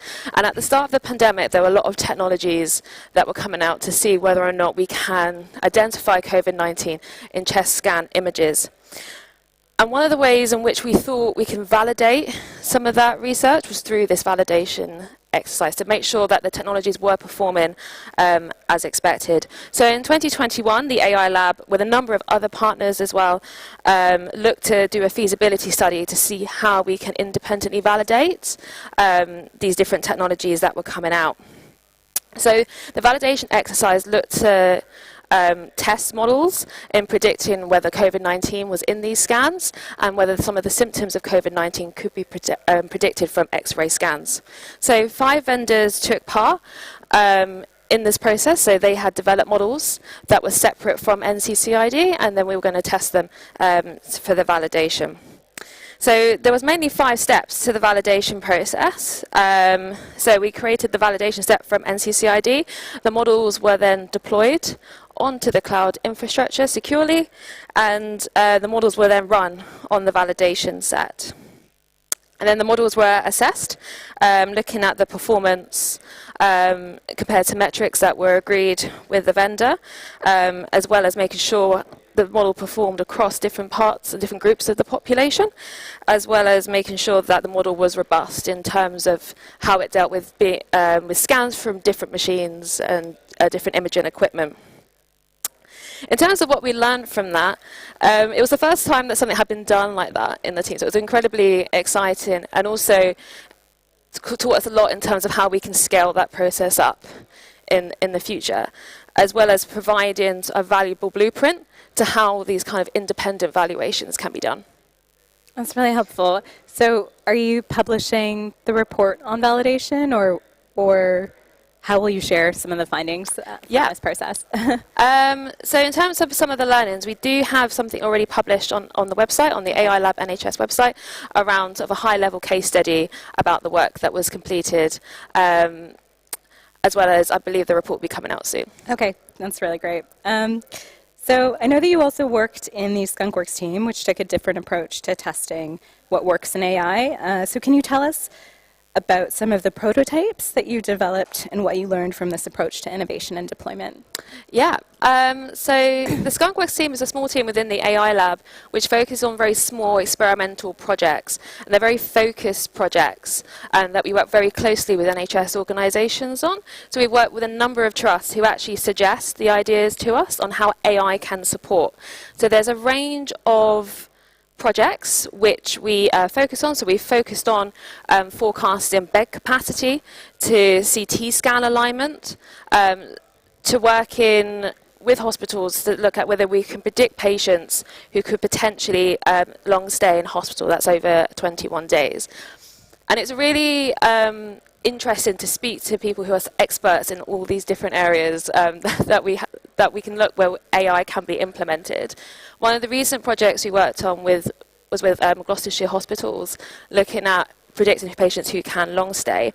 And it was looking at whether we, at admission, can we give frontline clinicians a prediction as to whether or not this person is likely to stay a long time in hospital. And the reason why that would be helpful is then they can help to then tailor the care accordingly.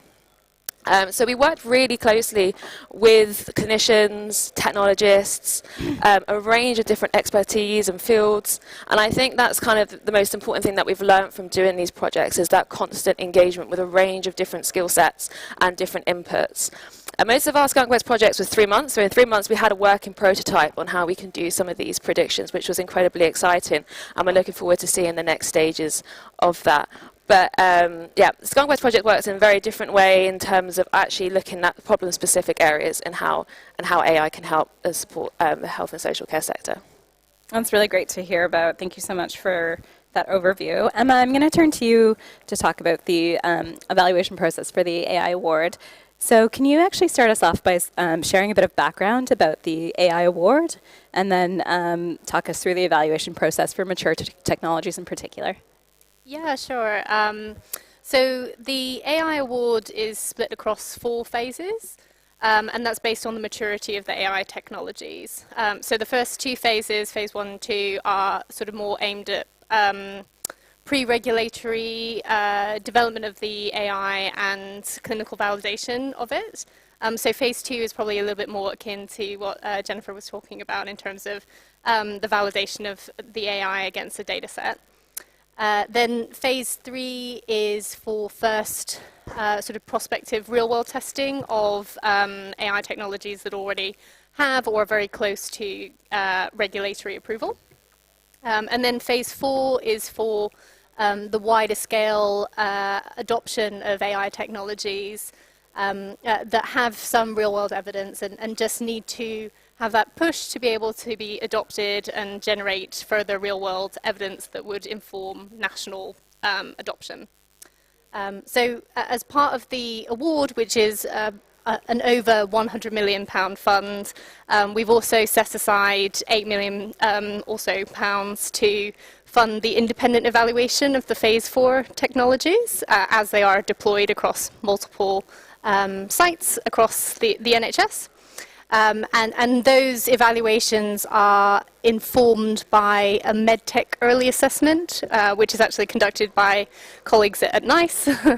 and that's really a gap analysis that says these are the main evidence gaps that you would need to fill in order to inform national scale adoption. So that's what we do in terms of that late stage real world evaluation of AI. Okay. And can you tell us about what the status of the evaluations currently is? And is there anything that you can share with us about your evaluation findings to date? Yeah, so the evaluations that we fund are multi-year evaluations. So they're actually, I should have said we've funded 2 rounds of the award so far, and then followed up that kind of award funding with the independent evaluation funding. So the phase 4 evaluations aren't expected to read out until 2024 in terms of the final results. But we're expecting to see interim results in around September time this year.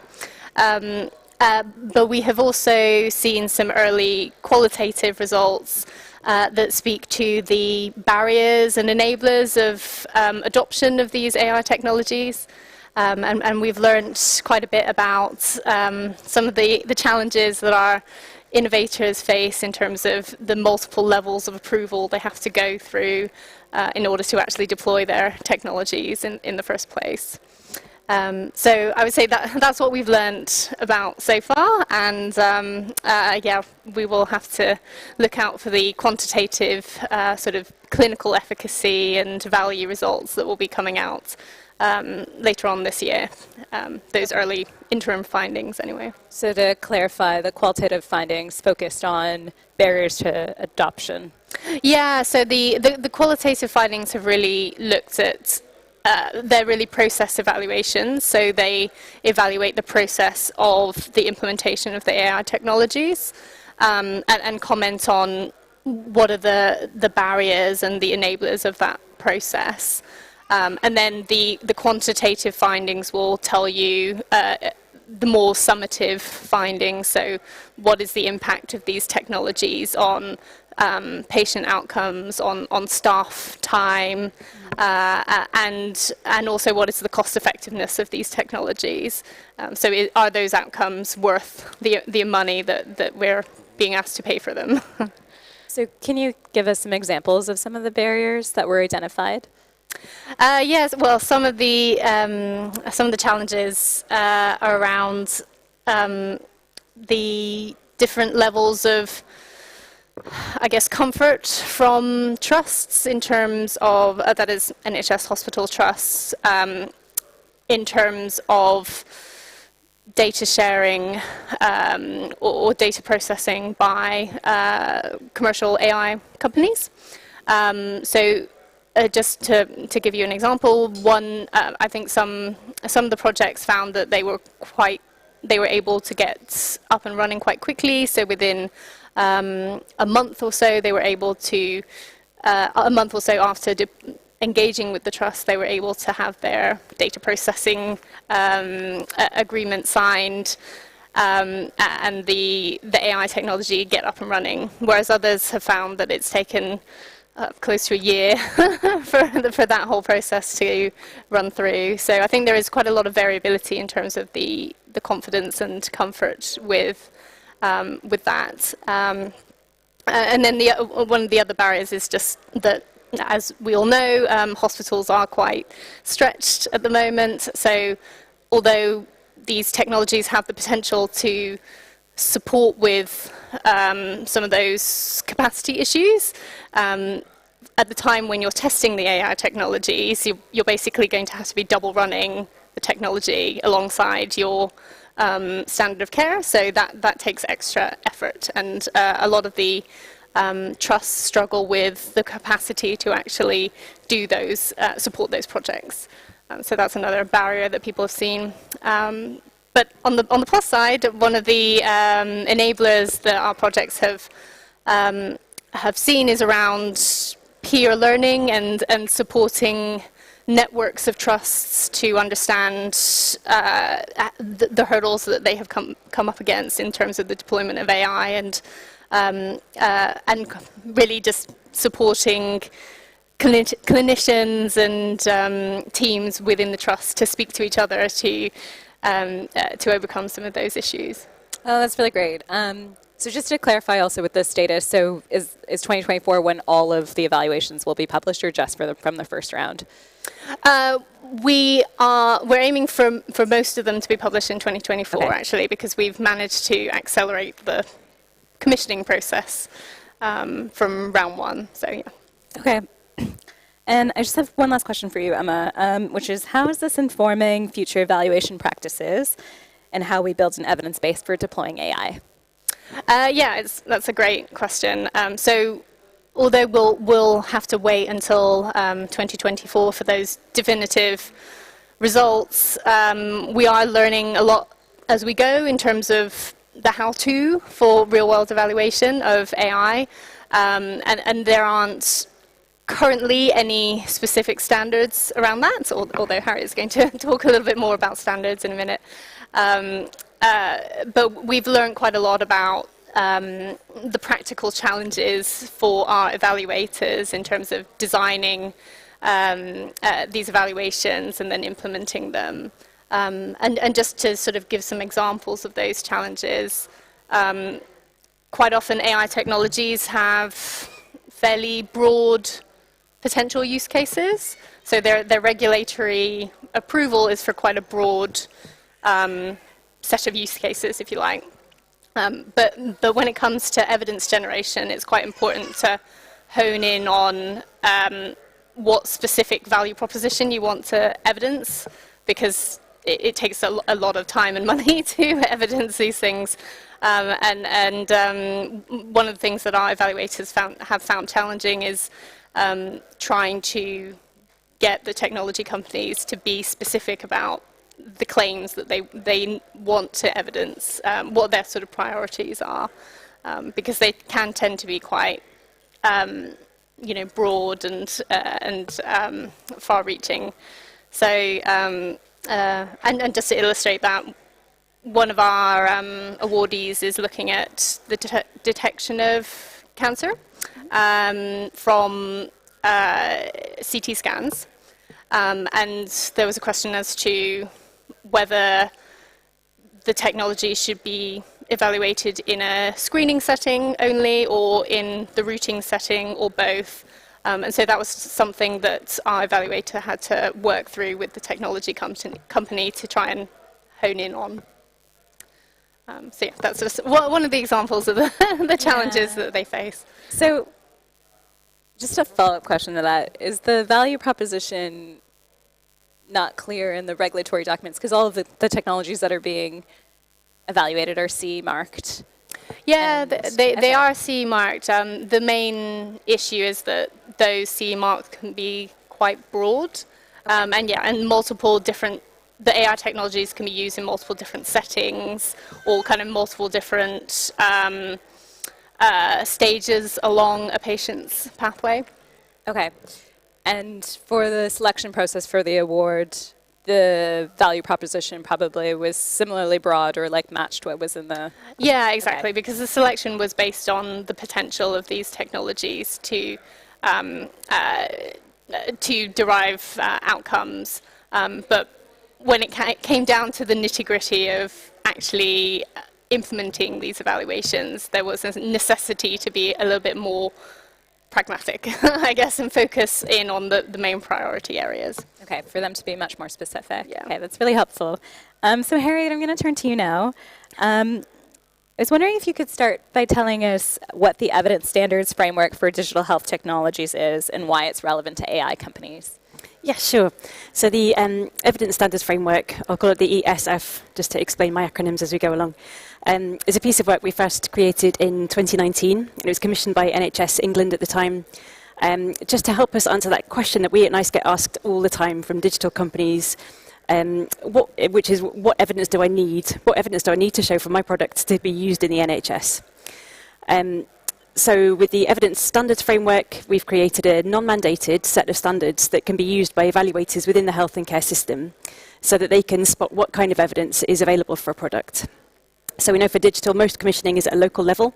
So the ESF isn't something for NICE to use. This isn't part of NICE guidance. It's not a tool that the NICE guidance teams are using. But it's something that we can set out to the system so that commissioners or innovation leads or people who are interested in a new digital or AI technology so that they can use it and have a structured framework to look at the evidence available for a digital healthcare tool. So we first created the ESF back in 2019, and last year NHSX came back and asked us to update it with a few aims, so to streamline it and to make it better aligned to regulatory requirements, but also to add standards that cover artificial intelligence, particularly AI that may change over time, because that had been excluded from the first version of the ESF while we were waiting for various other bits in the system to fall into place. So that's the work we've been doing since over the last year. Okay, that's really helpful. And so this was decided by NHS Transformation Directorate and NICE together. And was this something that AI companies had also been like giving you feedback on in terms of, I'm just trying to understand the decision-making process for why it needed to be updated specifically for AI? Yeah, so I think because there's this kind of, I'm preaching to the choir here, you all know this, there are different issues around AI. In terms of NICE evaluations, we're very good at looking at something at a point in time. So evaluating a drug that will be the same today as it will be tomorrow or next year, it's not going to change. Whereas we know with AI tools and many other digital health interventions as well, they may change over time. That effectiveness may change, the intended use may change, and that impacts on the system impact as well. So we've got this aspect of change to consider, but also looking at some of those data considerations, like how can you make a good AI healthcare tool that will serve the whole population well and is designed well without bias and without risks within that data. So there were these additional aspects we needed to include within the ESF. So we didn't do this work alone. We had an academic consortium working with us from Imperial College, the University of Birmingham, and the Alan Turing Institute, who ran a really extensive piece of work which culminated in a kind of Delphi consensus process to work out exactly what those elements were we needed to include in the standards to make sure that we're kind of asking those key questions around AI in health. Thank you. And what sort of changes are you proposing to make to the framework to reflect the adoption of AI in health and care? So, yeah, we've made quite a few changes. I think we've kept the core principles the same, that we're providing a clear set of standards so that companies can see what they need to what kind of evidence they need to produce, and evaluators can understand what they're looking for. But we've changed the layout, so we've made it a bit more simple. I don't know whether anybody had looked at the ESF before, but it was kind of, there were different levels of evidence and some kind of modifier questions. But we've made a single kind of standard set now. So there are 21 standards. And we've included those specific standards that cover AI. So that's one of the changes. So we've got the data aspects, the measuring change or measuring changes in performance over time. But also we've kind of stepped outside of NICE's usual remit a bit and looked at some of the deployment factors. So perhaps learning from some of your experiences in the AI award and from other people we've spoken to along the way, about how can we ensure that those benefits of AI health tools are realised in practice. So what does a hospital, a trust need to consider when they're looking at purchasing a new AI system, and how can they make that process of rolling that out quite smooth and easy for everybody involved? Okay, thank you, Harriet. So I have some questions for all of you. The first one that I have here is, how can we be more strategic in how we share our knowledge about assessing AI to help others who are also trying to build an evidence base for deploying these technologies? So yeah, that's an open question to anyone who wants to take that first. Shall I jump in first? Yeah, sure. I think to say we already do work pretty well across different parts of the health and care system. We've been updating the ESF, we've been reaching out to many different stakeholders, including the AI Award, including companies and the regulators, and trying to involve different voices in the project as we go along. But yeah, I think it really is key for us to keep in contact and make sure that we don't lose this learning along the way. Yeah, and just to add to that, kind of to evidence how we are practically working together, once the evidence standards framework is published, we plan to follow that up with that kind of more theoretical framework with our practical learnings about those challenges and approaches that our evaluators have used to basically try and meet those standards. So we're hoping that NICE kind of shares the theoretical, what good looks like, and then we can provide the practical learnings about how to actually achieve that. So yeah, like Harriet says, I think it's all about working together in a coordinated way. Mm. And I think I'll just say in terms of the validation exercise, just being really clear in terms of what the purpose is. So in the validation exercise we did in the Imogen team, is working very closely with vendors and being very clear in terms of what the purpose was and what the aim was to get out of it. So I think in terms of a strategic point of view, just being very clear and making sure that, again, that we've got involvement from all different parties. It's really great. So I have one last question before I open it up to the audience. So my question is around, should we be involving patients and the public in the process of assessing AI? And if so, how can we do this? So, I like to jump in first. I'll go again. So we held a patient expert panel session when we were developing our AI standards for the evidence standards framework, and it was a really interesting process because as always, it was very informative and surprising. It didn't go the direction I thought, but it was extremely enlightening to hear those patients' views. And I think one of their key driver was, I do not want a computer deciding my care. So their key concern from all of them was that there should be human clinical insight or human clinical involvement in their care pathway. So I think that was really important to hear. Yeah. Was the consultation open to the public as well for the evidence standards framework? Yeah, we had a public consultation that ran in April, so that's closed now. And we're just going through some final internal sign-off following the changes that we made from the consultation and expecting to publish at the beginning of July. And just to say, absolutely, patients and the public should be involved in AI research and, quite frankly, any healthcare research. And we have an expectation for the independent evaluations that we are commissioning that patient and public involvement is involved in terms of the design and also implementation of those evaluations. And then as part of the selection process for the award on the whole, patient and public involvement plans was a key part of that selection process, and we had PPI representatives on all of our panels as well. So yeah, it's a really important part because that question of acceptability of AI technologies to not only the clinicians who use them, but also to the end users, those patients, is so important. Yeah. Do you have anything to add? Yeah, I mean, in terms of our SkunkWorks projects, and again with the validation work, we make sure that case studies are published in terms of the work that we're doing. So we're really open about the approach that we've took, why we did it, and what we've learned from it. And I think that's also important in terms of having that engagement from the public, and so it's very clear in terms of, and transparent in terms of the work that we do. That's great. So now I'm going to open up for questions from the audience. Is there anyone that has a question?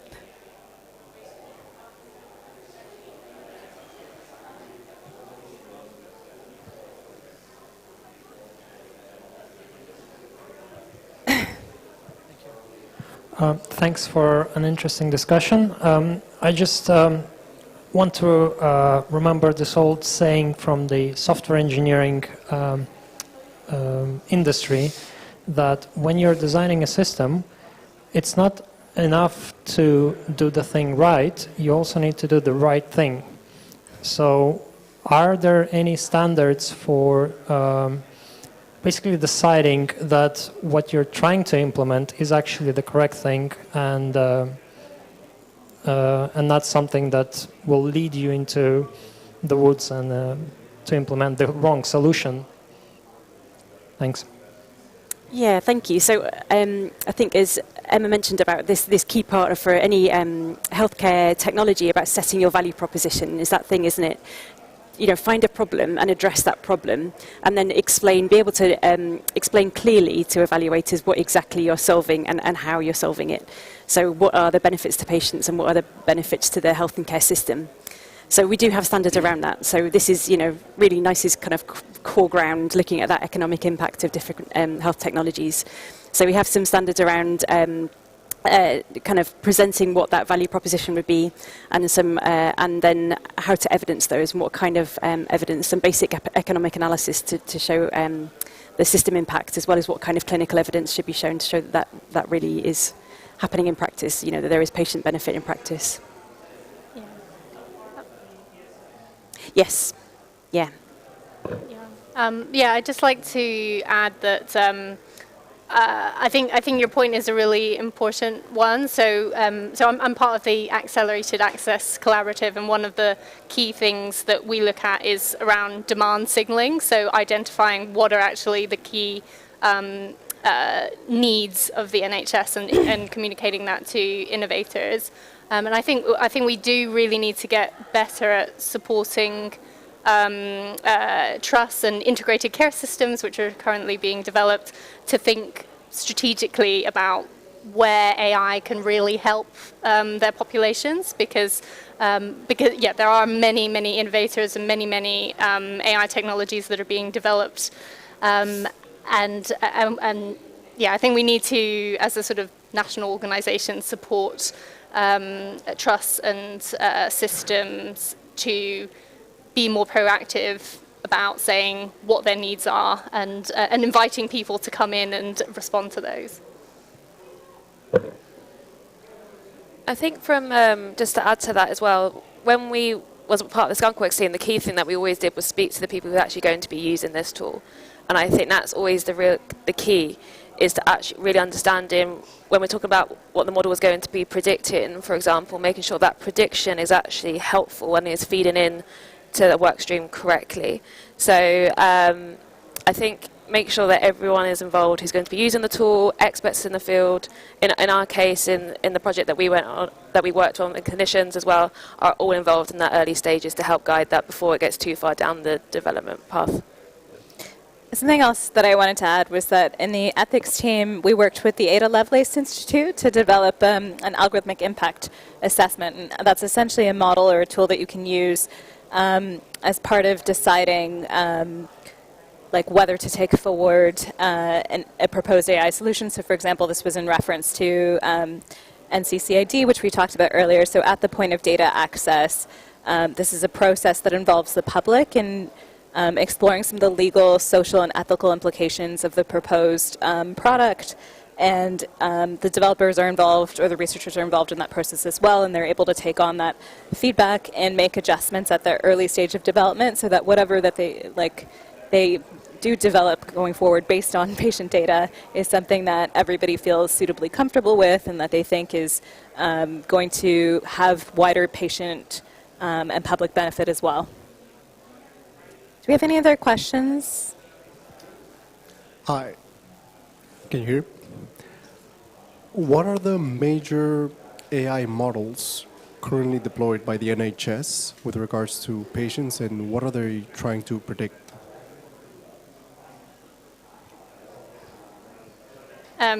I can give you some examples of our sort of most mature technologies. So, and then maybe Jennifer would like to come in. But the most mature technologies tend to be focused on image interpretation.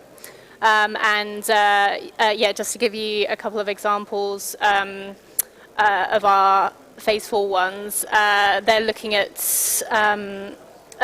interpreting mammograms that are taken as part of the breast screening program to support radiologists to decide whether or not to recall a woman for further tests for breast cancer. Some of the other use cases are AI technologies to analyze suspicious moles and support GPs with making that decision of whether or not to refer for urgent assessment by a dermatologist. So those, I would say imaging is definitely the most mature kind of use case, but we also have AI technologies that do a bunch of other stuff, so around triaging patients at the point of primary care consultation, so assessing patients as to whether they should be seen by a GP or by a pharmacist or by a nurse. So AI technologies to support the workforce to do that. And then we also have AI chatbots that supports people to manage their own mental health as well. So yeah, a really big range, but imaging is definitely the most mature use case, I would say. Yeah, I mean, as Emma said, there's a huge range of possible applications of AI, and the teams that I've worked in, we're fairly early on in that journey. So when we do these proof of concepts of feasibility, we're not close to actually deploying some of those models. So I think Emma's examples about some of the later, more mature award winners was really good. Excuse me. Thank you for the talk. My question is about, you mentioned the transparency or keeping healthcare professionals in the loop when it comes to these AI technologies, the AI tools. Can you speak a little bit more about what that looks like and what kind of how you're solving the problem with when these systems are famously so black box and not very transparent? Yeah, I mean, it's a tricky one. I don't think we'd be able to solve it within just the one piece of work. I think, so within the evidence standards framework, we've taken the approach that we just need some clarity. So where the company should be able to clearly define what the role of the kind of human clinical element is in that decision-making process. So we've not set any standards. We've not set a minimum level of human involvement because I don't think that would be appropriate for every situation. And we're not looking to create any barriers to innovation. You know, we're really looking to enable the good innovation to come through and not stop anything kind of on the basis of one aspect. So yeah, we just need clarity about exactly where the human element is in that system.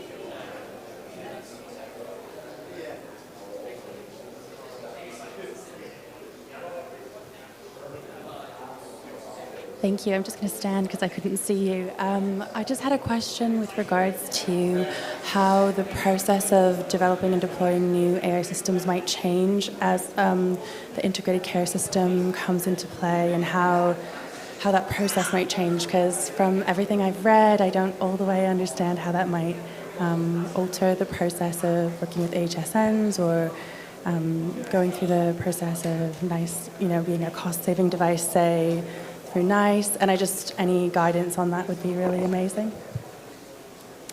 I can take a first pass on that. So I think there's maybe two things.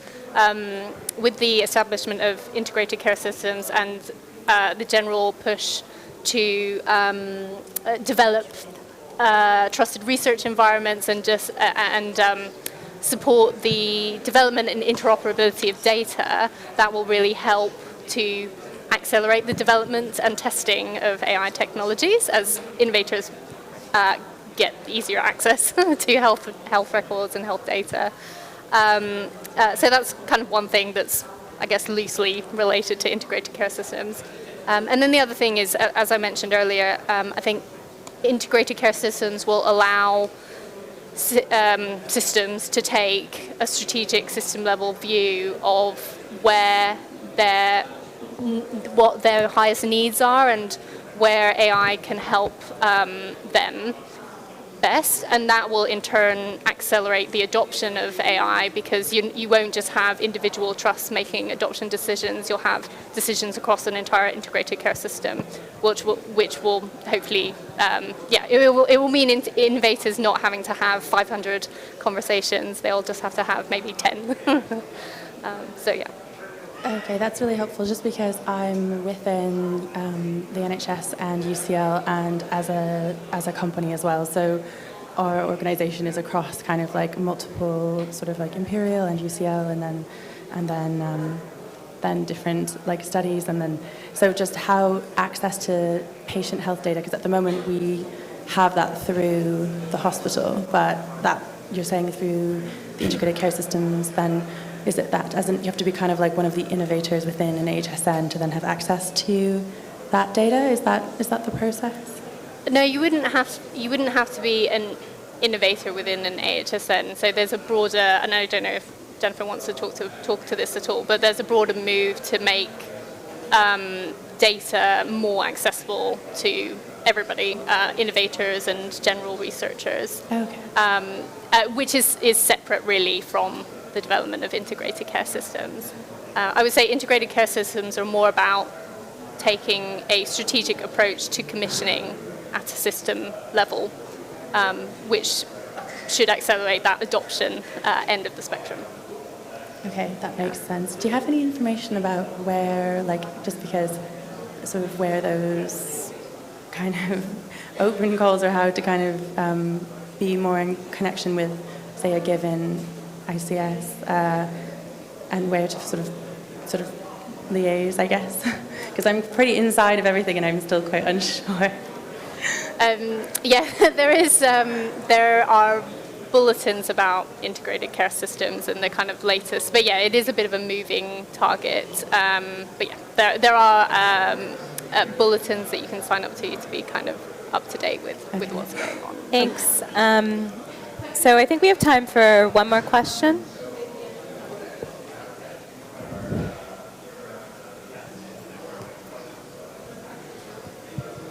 Hi. I just want to kind of preface this by saying that I am not an AI specialist. I am a student who is very keen on it. So apologies if this is a kind of a dumb question. When one typically looks at AI training model data and the biases that occur within it, it is usually like a stagnant data set. In my experience, how do you deal with, it's kind of a two-parter, like what biases even are you looking for in medical data predominantly? Because to me is a bit of a, it doesn't seem like something where initially there's like very standout biases, and then also how do you then deal with models that are like evolving if new research data comes through to propose that what the AI is looking for is actually it was heading in the wrong direction all the time? Like, what do you then do with those large data sets that were probably, not providing you with the correct evidence? I appreciate that that's probably not a very good question. No, it's a great question. It's not dumb at all. Jen, why don't we go to you on that one? Yeah, absolutely. So in terms of understanding model biases, it's incredibly important, especially in healthcare, and that's to make sure the model is performing well for groups across the population. So that can be ethnicity, sex, different age groups, and it's important to understand the models and in terms of their performance against these different groups. So we know what the impact are if we did deploy a model, for example, what the impact of that would be. And I think that's covered in some of the algorithmic impact assessment as well. And then to your second point, in terms of the change in data set, it's a really interesting topic around how you actually monitor models in deployment. And it's something that needs to be done continuously. Especially, I mean, it can depend on the application, but especially in healthcare, we have to be incredibly sensitive and aware, because you can have things like model decay over time, so the performance can decay. So we need to be especially careful when that happens, and especially as well as monitoring performance against different subgroups of the population as well. So I don't know if that fully answers your question, but yes, so just to summarise, yes, we make sure that healthcare, that the model performs well across the whole population, and we also make sure about the that as the data changes, that the model doesn't decay in performance. Yeah. Thanks for that, Jen, and thank you to all of our panelists today for joining us, and for the audience as well. That brings a close to the session.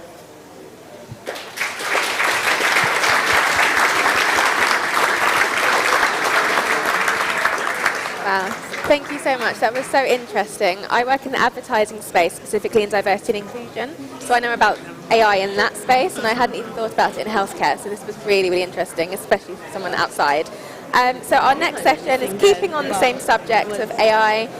We're going to be talking about the protein folding revolution and how it's arrived. So our panel is discussing how AlphaFold will revolutionize the world of health forever. We're taking a 45-minute break, so meet here swiftly at 4:30. Thank you. And another round of applause for our panel.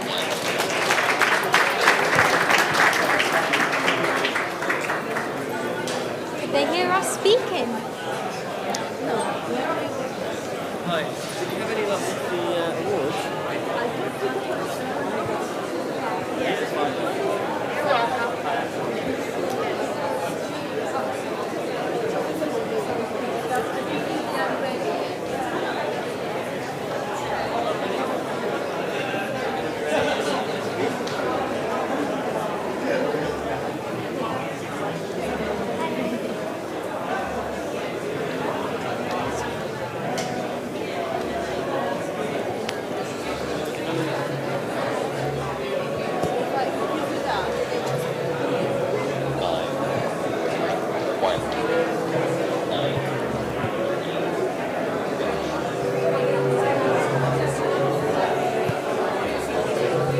Are they getting more staff tomorrow for the other teams as well?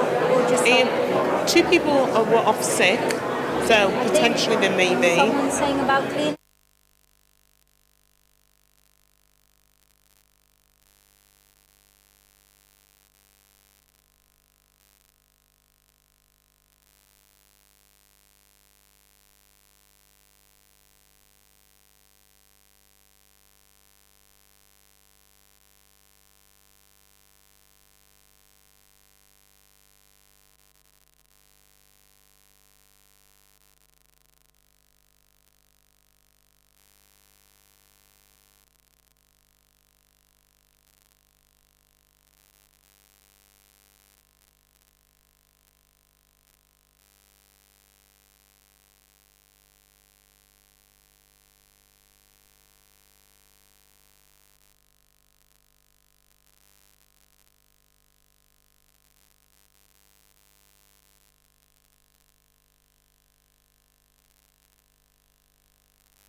Inside every cell of your body, billions of tiny machines are hard at work.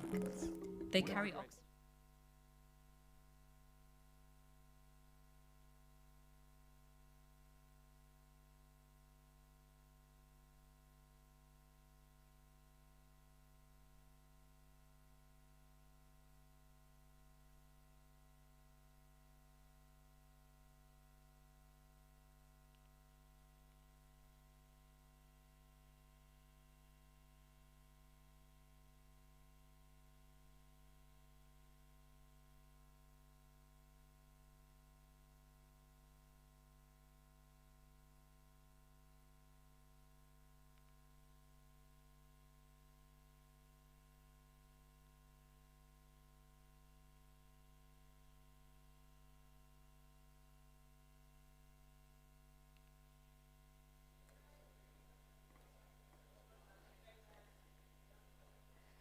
Hello. Welcome back to Festival Stage 1 for the penultimate panel of the day. Just a reminder, this is a headphone stage, so we're going to be putting on our headphones and making sure they're green. If they're not green, then there is a button on the side, just here, that you can press, and it will change the colour until you get to green. I feel like an air hostess. So this session, I'll wait for everyone to get your headphones on, because you're not going to be able to hear me. Headphones on? Some people are just not wearing headphones. Okay, cool. So this session is called The Protein Revolution Has Arrived, and it's moderated by 30 under 30 alumna Melissa Haykiller. Melissa was previously an AI correspondent at Politico and assistant news editor at The Economist, and now holds the position as the senior AI reporter at the MIT Technology Review. So welcome, Melissa, to the stage. Round of applause, please.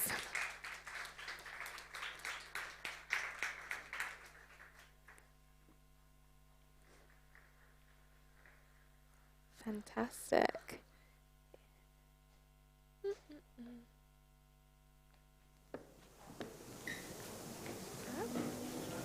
Enjoy.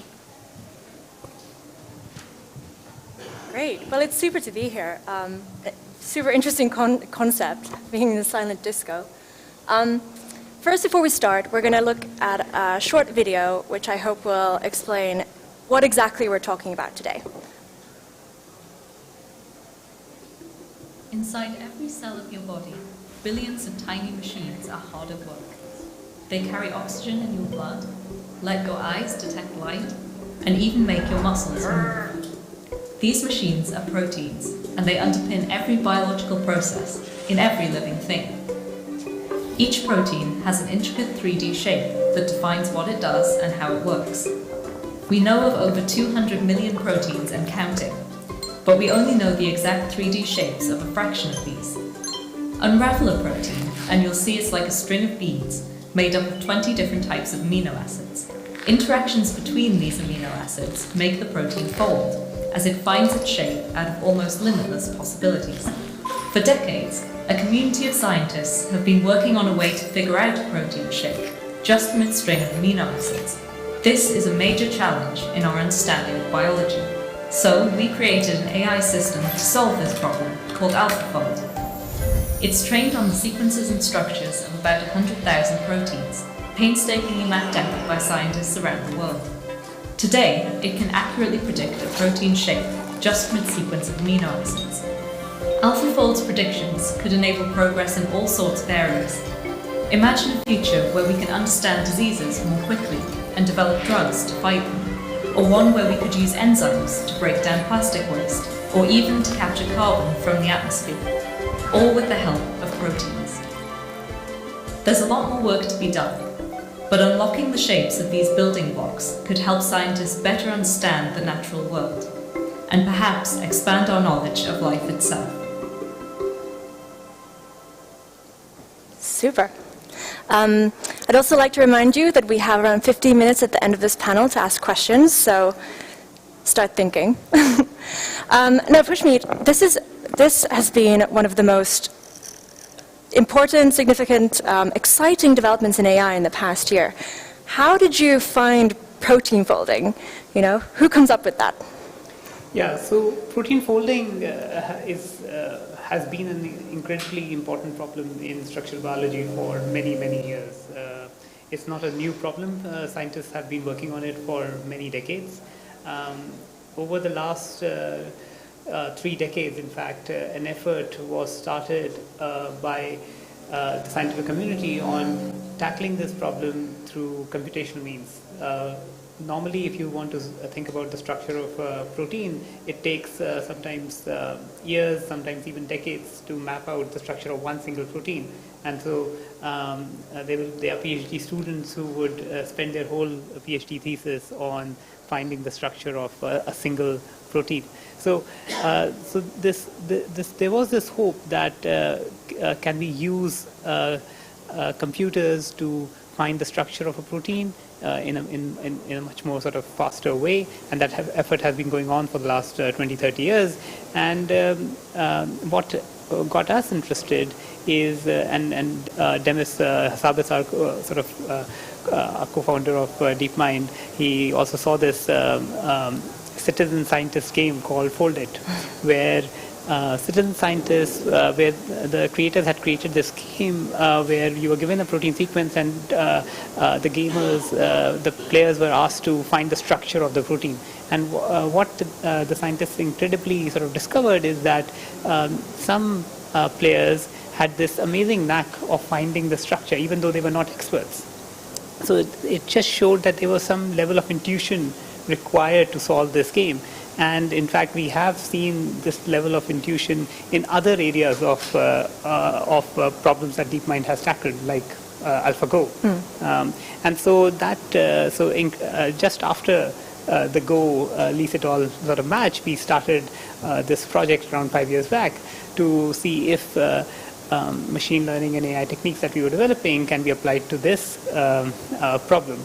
And so over the last 4-5 years, we looked at the problem, and we were sort of really happy with the results that we saw, that in fact machine learning systems were, the systems that we were developing and the deep learning systems that we were developing were able to achieve this massive breakthrough in terms of performance of finding the protein structure from just a sequence. Yeah, super cool. So it's been a year since you launched this. What impact are you seeing?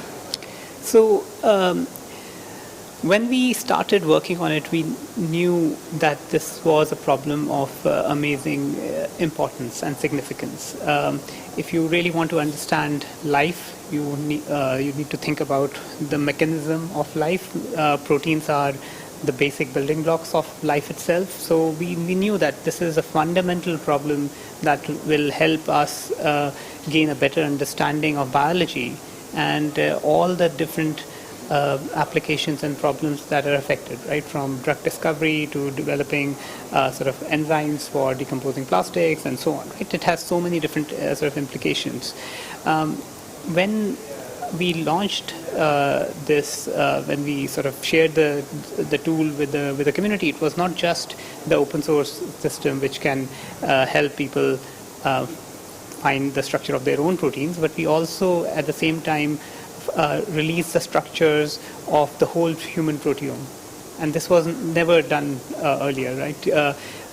In the last many decades, scientists had worked very hard to find the structure of proteins, and still we were at like maybe 17%, 15 or 17% of the proteins that were known, whose structure was known. And by using AlphaFold, we were able to sort of double that number, and we had very high accuracy structures for almost 35 to 37% of the human proteome, and even 50% of the proteome we had very accurate structures for.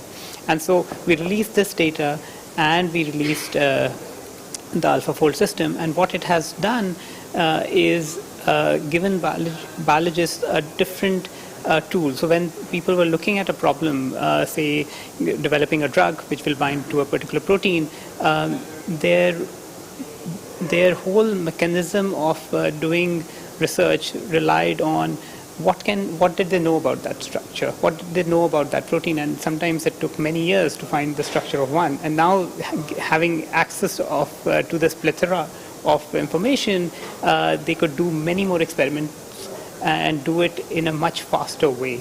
And the impact has already been seen in the number of papers that have come out since, which have shown how much we now know about how the mechanisms in our bodies work. So I think a week or two back, there were 4 papers in Science on finding the mechanism of the nuclear pore complex. This is a fundamental element which allows cells in the human body to ingest and remove components from the cell.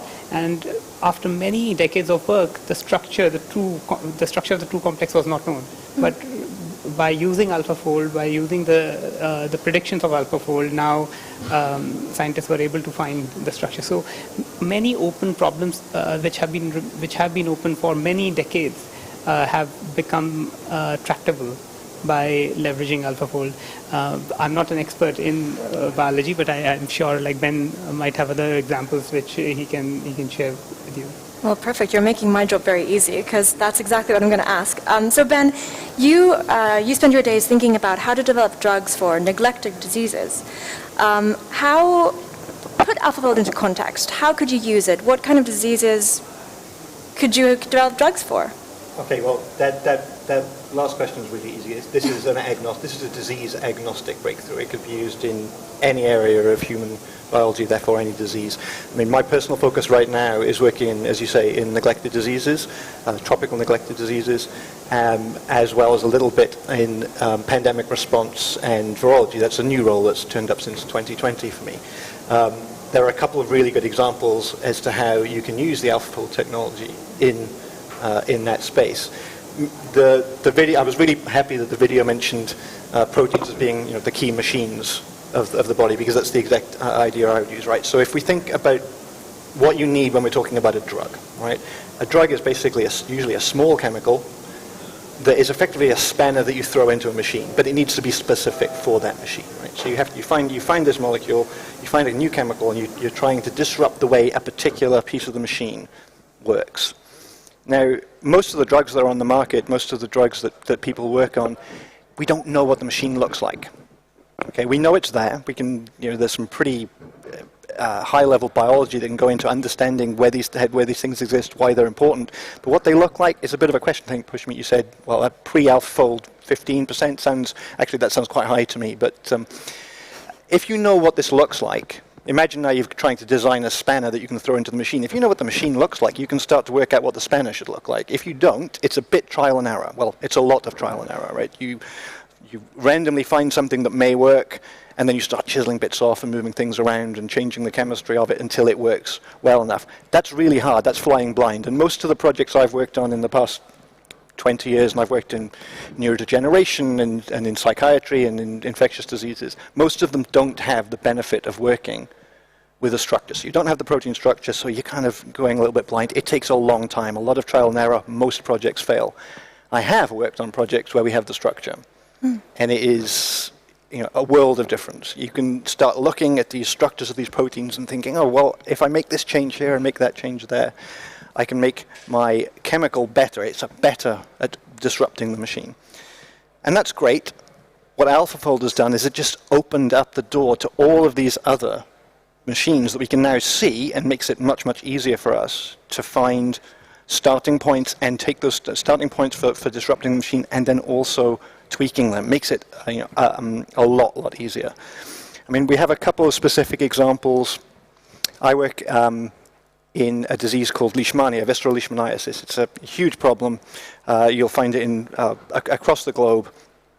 Kills tens of thousands of people a year, affects almost a quarter of the world's population. It is a really problematic disease. No one's interested in working on this disease from a pharmaceutical perspective. There's no money to be made because of the populations that it affects. This is very much what we do at our organization, is work in those areas. we had this really interesting chemical that we'd found. It'd been found by actually a pharmaceutical company that we worked with, and they said, we think that this might work. It kills the parasite that causes this disease. It's not great, though. It's not good enough that you could turn it into a drug yet. You'd need to be taking grams of this for it to work. So we need to tweak it to make it a little bit better. We've no idea how it kills the bug, right? We just know that it kills the parasite. And we started making changes, flying blind. And we kind of hit a dead end. We've no idea where to go. We can't make changes anymore. We're kind of giving up. And then a team up in Glasgow were able to turn around and say, well, you know what? We worked out how this is working. We found the protein, the machine that this is interacting with. It's really interesting. We've never seen this before, but it turns out that if you stop this machine from working,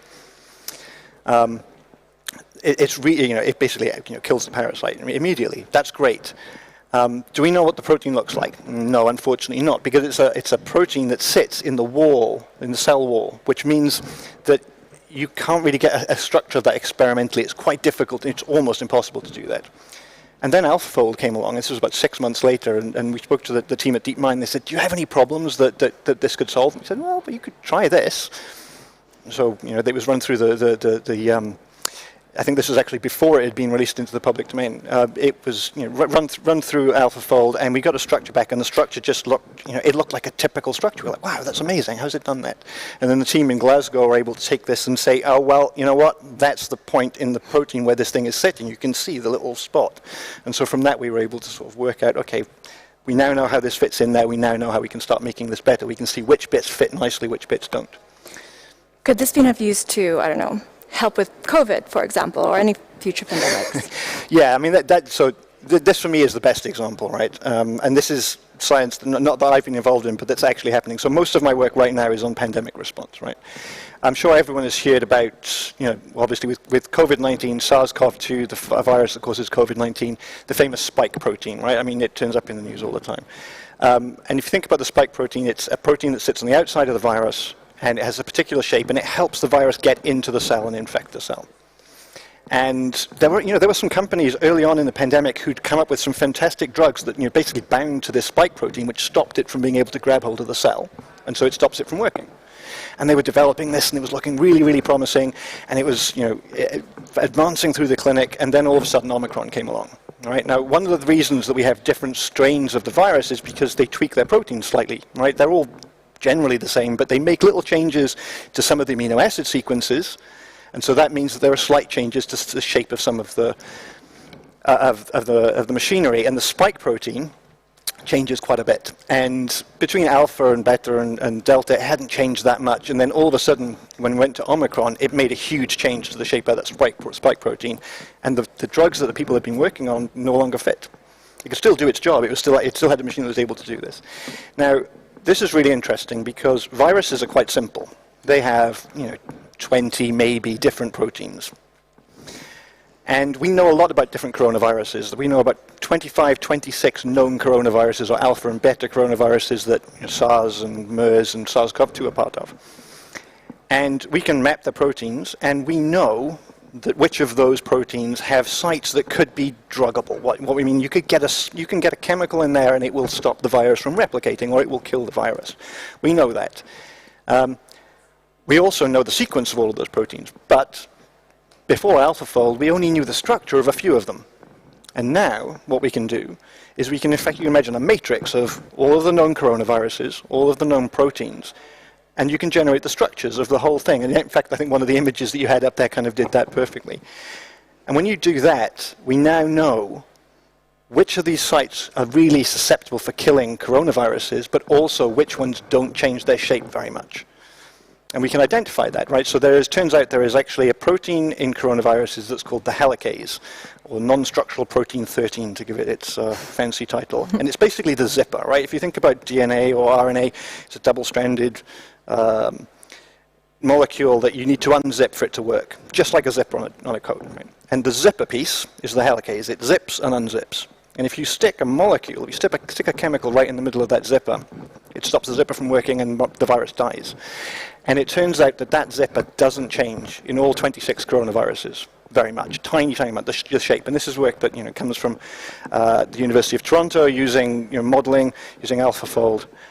And that's great because if for 26 coronaviruses it doesn't change, I'd bet money 27 doesn't change, 28 doesn't change. So if SARS-CoV-3 turns up in 10 years, and if you look at, don't want to panic anyone here, but coronavirus pandemics or epidemics tend to happen every 6 or 7 years, like SARS, MERS, SARS-CoV-2. There's another one coming.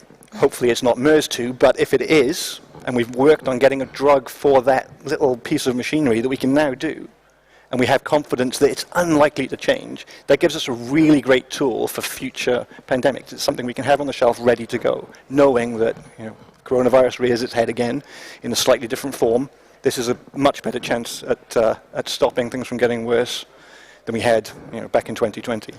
That's depressing and slightly reassuring. So what's AlphaFold's limitations? Like, was there anything in the process that you thought, I wish we'd really gotten that? Yeah, so proteins, they are the building, when I say that they are the building blocks of life, you can have a mental picture that they are like Lego blocks, which actually create the whole, our every cell in the body, right? But they are not just a sort of rigid Lego blocks, they actually move about. So they are dynamic. When we think about the protein folding or protein structure prediction problem, we are predicting a snapshot, or what is the low energy state of that protein, like which state or which structure this protein likes to live in.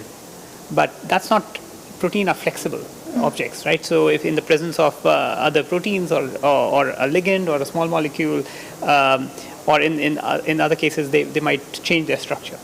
So that's a still open problem in the community, and that's one of the sort of future research challenges for the whole structural biology and computational structural biology community. And what would you need to make AlphaFold a better tool for you?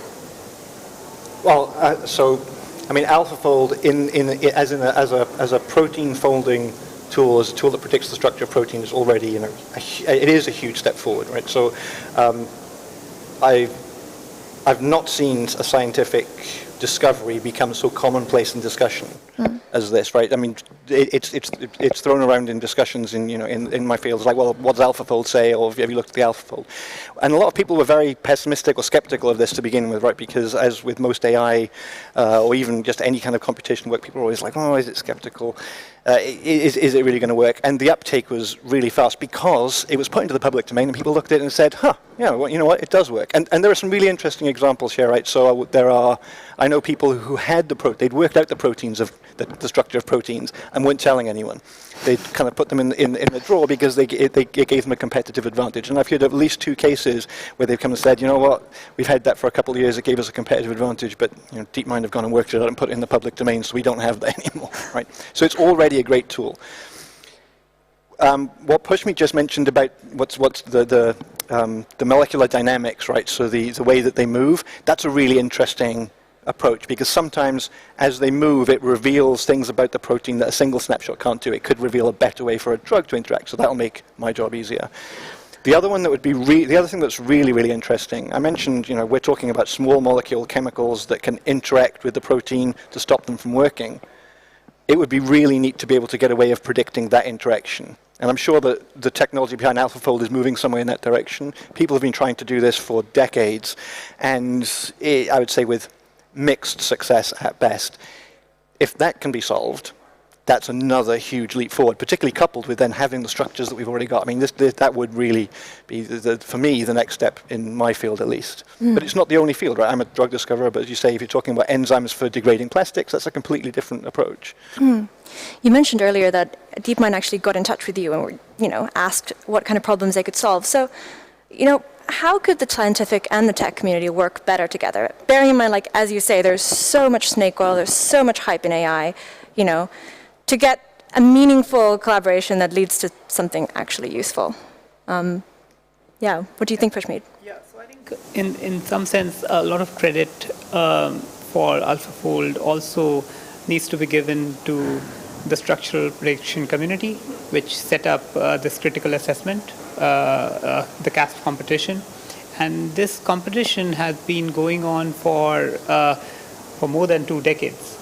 And so we participated in CASP 13 or CASP 14, We were participating in the 14th edition, and happens every 2 years. So almost like 26, 28 years, they have been running this competition.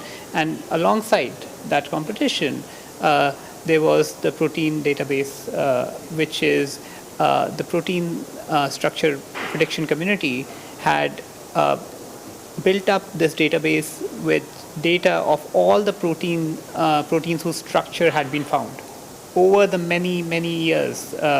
And to have that kind of resource, and then alongside with that resource, an evaluation protocol which lets you see the progress that is being made on the problem is invaluable. So if someone sort of comes and makes a claim, well, I have solved this holy grail problem and made a big breakthrough, they can just call that bluff right there, then.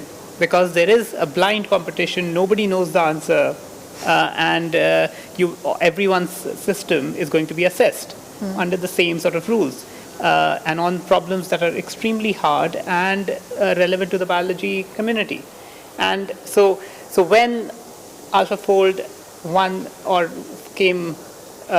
performed well in Cas14 to a level of performance that people considered, well, this is almost, we have found a solution to the problem, people noticed, because it was not somebody just making that claim based on some internal assessment. This was a blind assessment that the community had run on data that nobody had access to.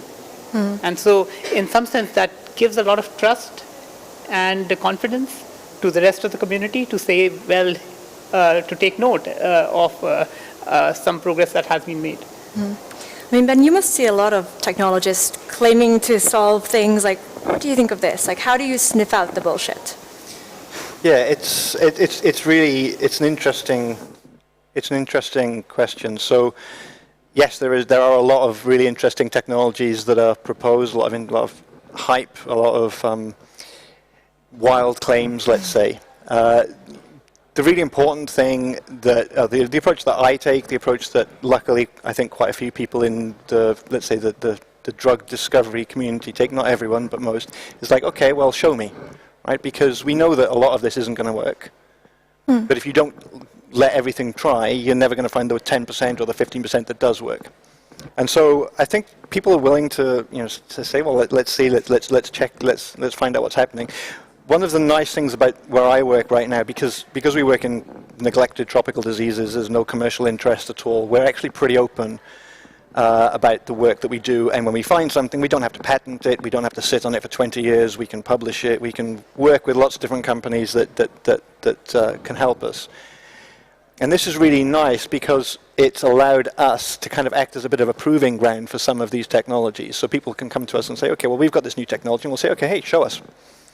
We'll bring up our side of the bargain. We'll test it. We'll see how it works. If you perform, if you give us access to your technology and give it a go, if it works, we'll sing it from the rooftops. We'll publish as fast as we can, which is not going to happen with most of their. Obviously, a lot of these are businesses. They're focusing on working with the pharma industry, working with the biotech industry.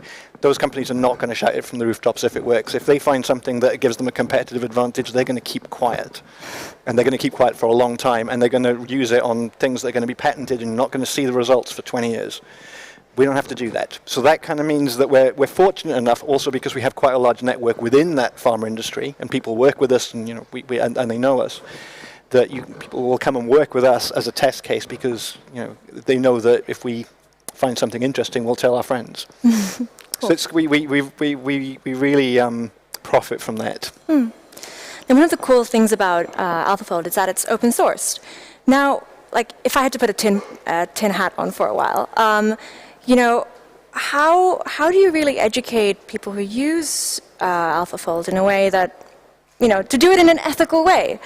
Because worst case scenario, you might have the Russians taking it to build a, biological bomb or weapon or something. So yeah, ethical considerations. So this is something that is not just relevant for AlphaFold, it's true for every scientific breakthrough. Every scientific, what science does, it gives us agency, and it gives society agency over nature, over an understanding over how things work. And now there are two elements to it. One is to make sure that the technology that is being developed to aid those beneficial users. And in the process of working on AlphaFold, in releasing the AlphaFold, we did a lot of due diligence, asked a number of experts in the field to see what is the right strategy to share this development with the wider world. In fact, you asked the earlier question on how AlphaFold 2 can be used for the pandemic, right, to help with the pandemic. In fact, when SARS-CoV-2 came about, the genome of the virus was sequenced, and within a few days, we internally had run and found the structures of the proteins. And so at that point of time, we had a question.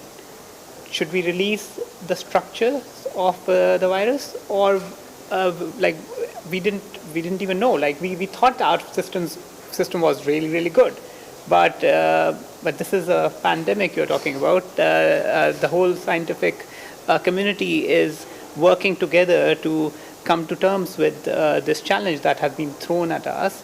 And so we worked with our partners at the CRIC, got advice from some of the most senior and well-respected scientists as to how should we make this data available. And their advice was to actually release the data, and which is what we did. In fact, there was a protein that is mentioned in our sort of paper as well, which is the OR-fate protein, for which there was no structure known. And in fact, the prediction that AlphaFold made was then experimentally validated a few months down the line that it was actually the right structure. So with such a tool, it has a lot of potential to do good in the world. And at the end of the day, you have to sort of do a thoughtful exercise about balancing what is the trade-off that is being made. And in the case of AlphaFold, in the due diligence that we did, it was very, very clear that the benefits of sharing AlphaFold with the wider community are much, much, much larger than the risks that it poses. How worried are you, Ben?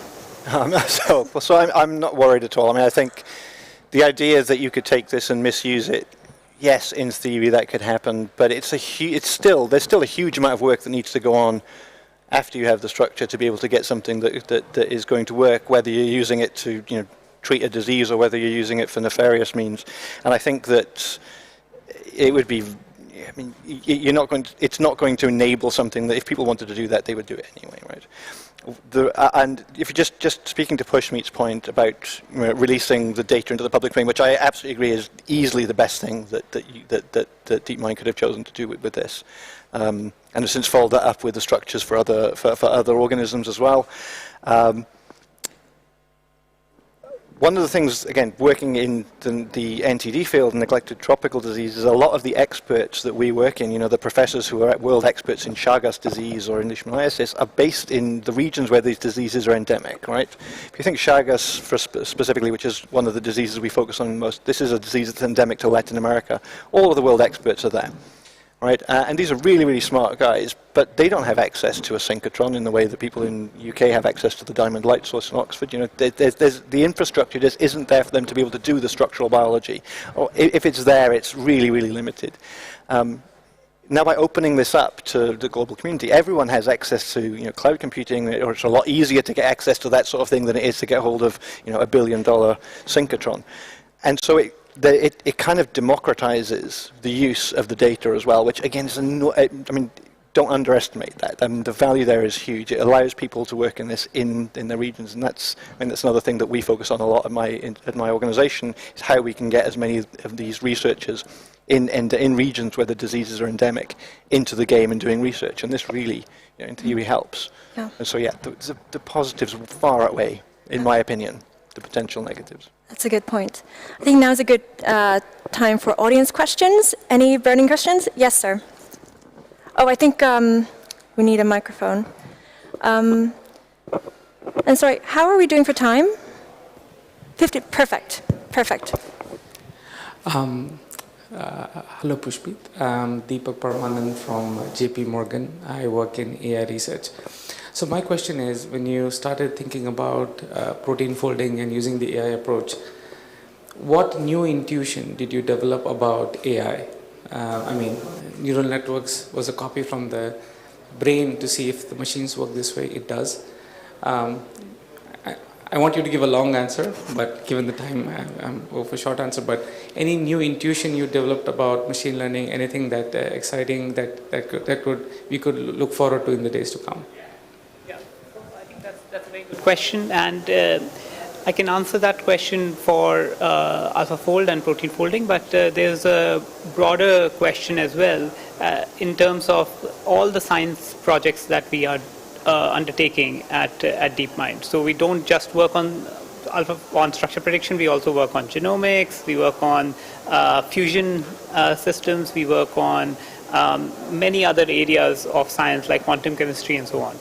And one of the generic sort of intuitions is that our philosophy in approaching these scientific problems is not to come in and say, here's the machine learning technique, let's just apply it on this particular problem. That never works. What works is where you think about that problem in a way and think about what has been done on that problem by the scientific community. There are a lot of insights and intuitions that have been gained by the community over many, many years and sometimes decades. And the critical part is to actually marry those intuitions with the ability of the machine learning system to learn from data. So there are a lot of concepts that can be extracted from data, but there are already, you can make the job of the learning system much easier and sometimes feasible because you can integrate these intuitions that the community have built up over many decades. So what's the right what is the lesson? The lesson is bring together the intuitions, the learnings from the scientific community, and the machine learning system's ability to learn from data. At the end of the day, it's about sort of distilling the experiences, both from an experimental data perspective, but also the experiences of the community, of the scientific establishment, and bringing those together to make a breakthrough. Great. Any other questions? Yes, Miss in the striped shirt. So I have a related question, and apologise in advance for the poor paraphrasing. But I remember reading a blog post that Demis Hassabis made a statement about there being a certain affinity between deep learning and biology as a system. And I was interested to hear you speak more to that comment or that observation. Yeah, so I think one of the if you look at the fundamentals, like starting points from of DeepMind as an organization, so our philosophy about approaching intelligence and machine learning is to approach general purpose learning systems, and a lot of our work is inspired by biology in the sense of how humans and biological systems learn. So Demis Hassabis, if you don't know, who is the founder of DeepMind, he has done his PhD in neuroscience. So he's a neuroscientist by background. So we have a significant sort of the neuroscience team, which sort of looks at what are the intuitions that we can, and what are the learnings that we can extract from what we understand about the brain. Now, of course, we are not constrained by that design, but there are certain inspirations that we can gain from the brain which help us in designing better systems, better learning systems that we can now sort of utilize for various applications in science. Great. All right. Over in the back, that side. Sure.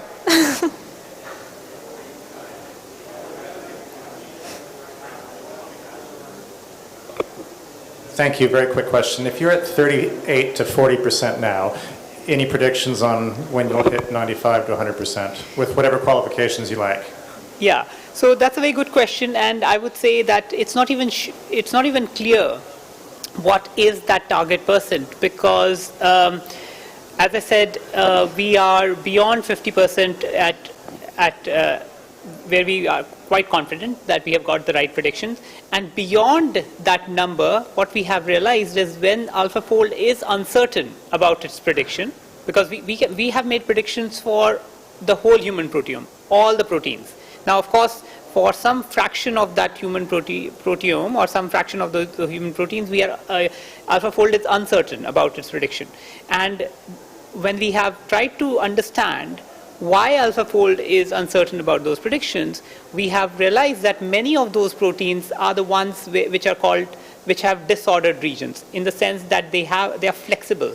So in fact, even the question of what is a single static structure for that protein might not be a valid one. So of course, all this needs to be sort of clearly understood, and there needs to be more research on this. But even sort of shedding light as to now we are at a point where we can ask this deeper question as to what does it mean for a protein to be structured or have a specific structure when they could be flexible. There's another question in the back. Yeah. Hi, my name is Koza and I'm a high school student. Stand up, please. I've got a question. So AlphaFold currently has a few drawbacks, like you've mentioned, but I wanted to address a specific one, especially how it's not equipped to find mutations in the natural structure of the protein due to viruses, or even different structures, like different conformations of the same protein. So do you have any plans to further develop AlphaFold to include these functionalities? Yeah, I think that's a very good question, and good that you are really paying attention, because these are the right sort of limitations of AlphaFold, in the sense that we need AlphaFold to be more sensitive to what happens when there are mutations in the sequence, or what happens where you want to capture not just one dominant state of the protein, but you want to capture the whole distribution of the different states in which the protein can exist. So absolutely, these are open challenges that needs much more work. Great. We have around 6 more minutes. Any other questions? Oh, yes?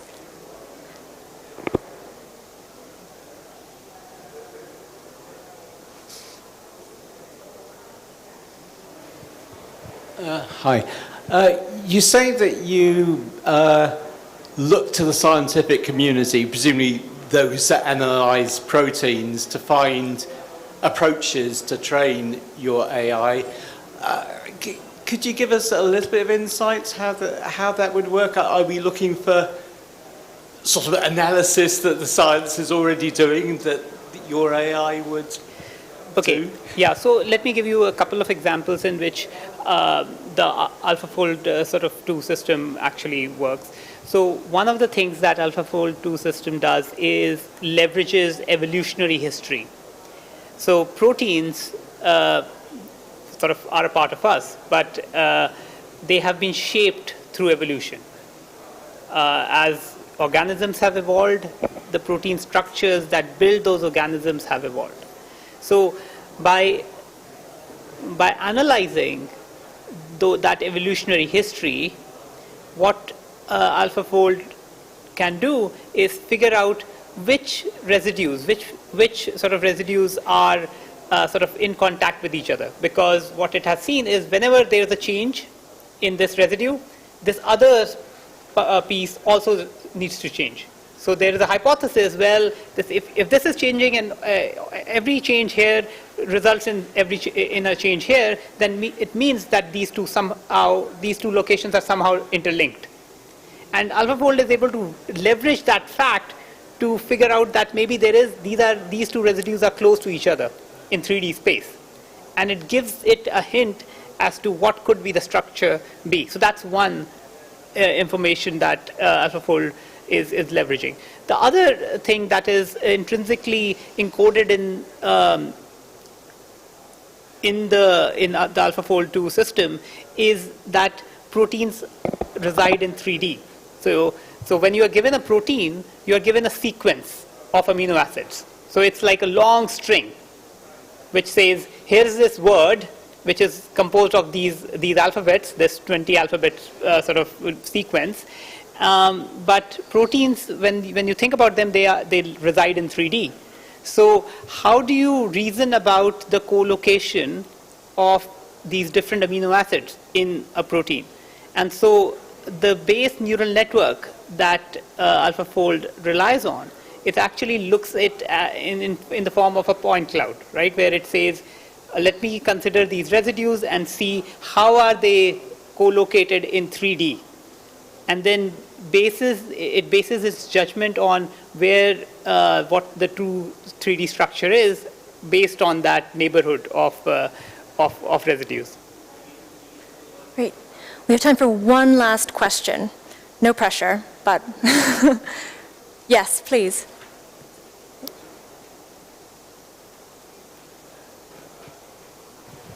So this is a question for Ben. You used this example of it helps, the analogy of throwing the spanner into the machine, and it helps to know what the machine is, to know which spanner to throw in. Is there any potential for, if you know what the spanner is, to learn more about the machine by throwing in the spanner, if you see the analogy? As in, is there a potential interaction there as well? So that's very much how we actually do a lot of the work. Certainly in infectious disease, right? So if you think about, if you want to kill a parasite, you know, that's your ultimate goal. You've got a parasite that's infecting a living system. You can come up with some smart idea that, okay, well, you know, there's this piece of the machinery that exists inside the parasite, and if we knock that out, then it's probably not going to be able to, you know, it destroys its metabolism and it'll kill itself or something like that, right? And that's great. But in reality, right now, we use a little bit more of a brute force approach, which is, let's just take a whole bunch of spanners and take some cells that are infected with the parasite and see which ones kill the parasite without killing the cell, right? I mean, that's really important that you don't kill the cell, because, you know, bleach will kill the cell and the parasite. And once you've found that, you've now got something, you've no idea how it works, right? And there are some really, really smart scientists. In fact, you know, this is arguably, you know, pretty cutting-edge biology, to take those things and work out, well, okay, how is this causing the parasite to die, or how is this causing, you know, if the neurodegenerative plaques to stop forming, because people do use this approach also, for example, in Alzheimer's and neurodegeneration as well. It's, from a drug discovery perspective, finding something that can actually get to patient, probably it's an old-fashioned but re-emerging approach called phenotypic drug discovery, where you don't really care about how it does the job. But knowing once you've actually worked out how it does job, what the machine is, really accelerates the process. And if you have the structure as well, it can really sort of help. So I'm maybe giving you a bit of a round the houses answer, but yes, you can. You can take the spanner and find out what the machine is, or you can take the machine and try to find a spanner. Brilliant. Thank you so much. This was a really fascinating panel, and thank you so much for the extremely smart questions. Great. Thank you. Thank you.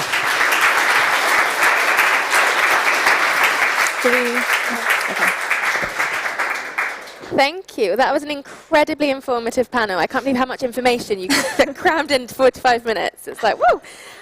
So that was our penultimate panel. We have another panel in just over 10 minutes, and that's our last for today. And that one's very exciting. It's going to be a virtual hybrid panel or conversation. Jeremy Kahn will be talking to the Chief Technology Officer of OpenAI, Mira Murati, and that's going to be here in 10. If you haven't signed up or registered for the drinks at 6 o'clock tonight, go over to the space over there and then come back in 10 for the session, just so that you're ready to go. And yeah, we'll see you at the next one. Thanks. Well done. Thanks.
Hello. So just a reminder, this is a headphone stage, so to hear me, you're probably going to need your headphones on. Amazing. And if you can't hear me right now, these need to be green. So you can press this button to change the color to get to green. Perfect. And then you should be able to hear me nicely. Fantastic. So this is our final session of the day. It's absolutely flown by for me. So we have Jeremy Khan talking to Chief Technology Officer of OpenAI, Mira Murati, who will be joining us virtually over here. They'll be talking about aligning AI with human intent. So just a note, Jeremy is the senior writer of Fortune magazine, where he frequently writes about AI. He also co-writes the Eye on AI weekly newsletter, which you can sign up for free at any time, so feel free to do that. So I will leave you now with the wonderful Jeremy. A round of applause, please.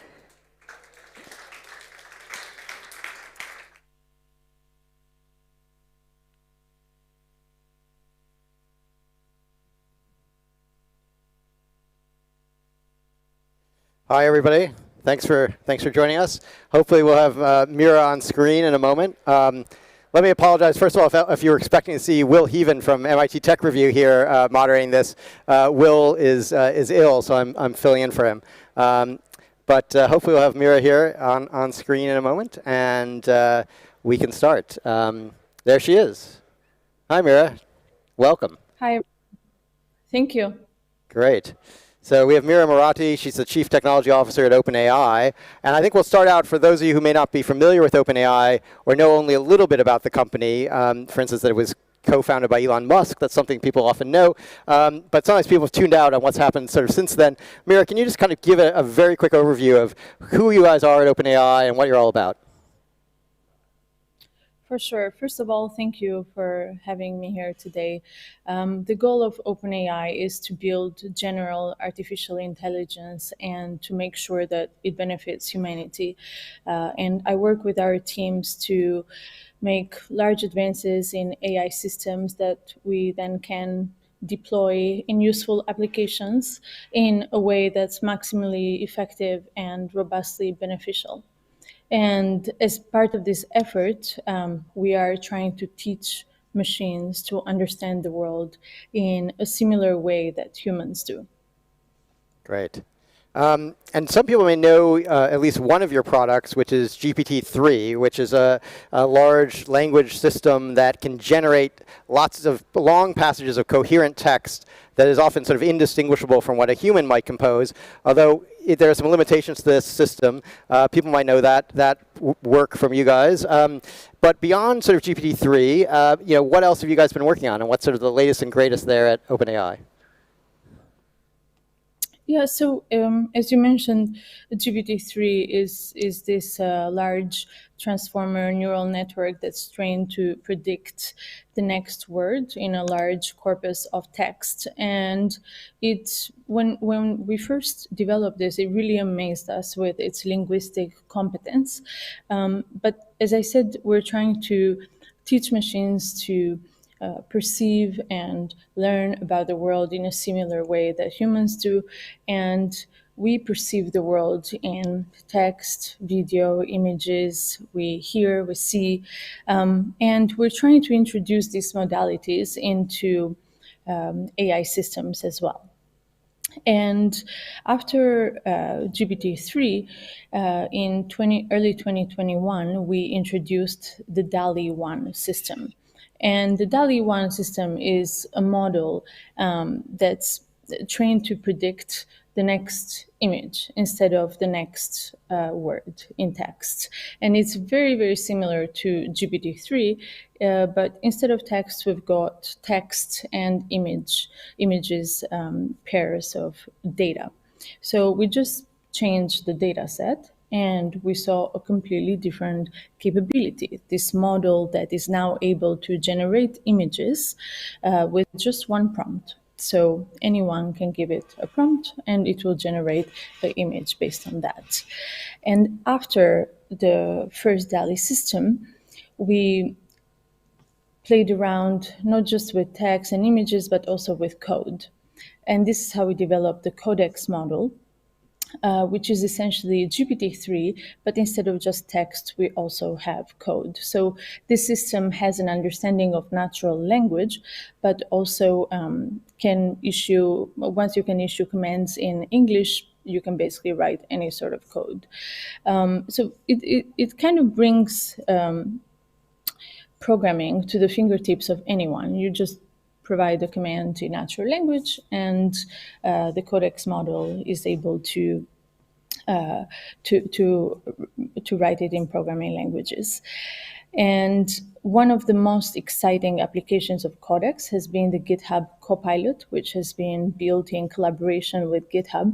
And this is a tool that programmers use, including at OpenAI. And it's a productivity tool. It's really the first time that we're seeing these AI systems join the workforce. Basically, Copilot will look at the code and the comments in your file and suggest the next line or the next few lines. And then the programmer can decide whether to accept or reject the suggestion. And in turn, this makes the model more sophisticated. So the model is learning from this feedback.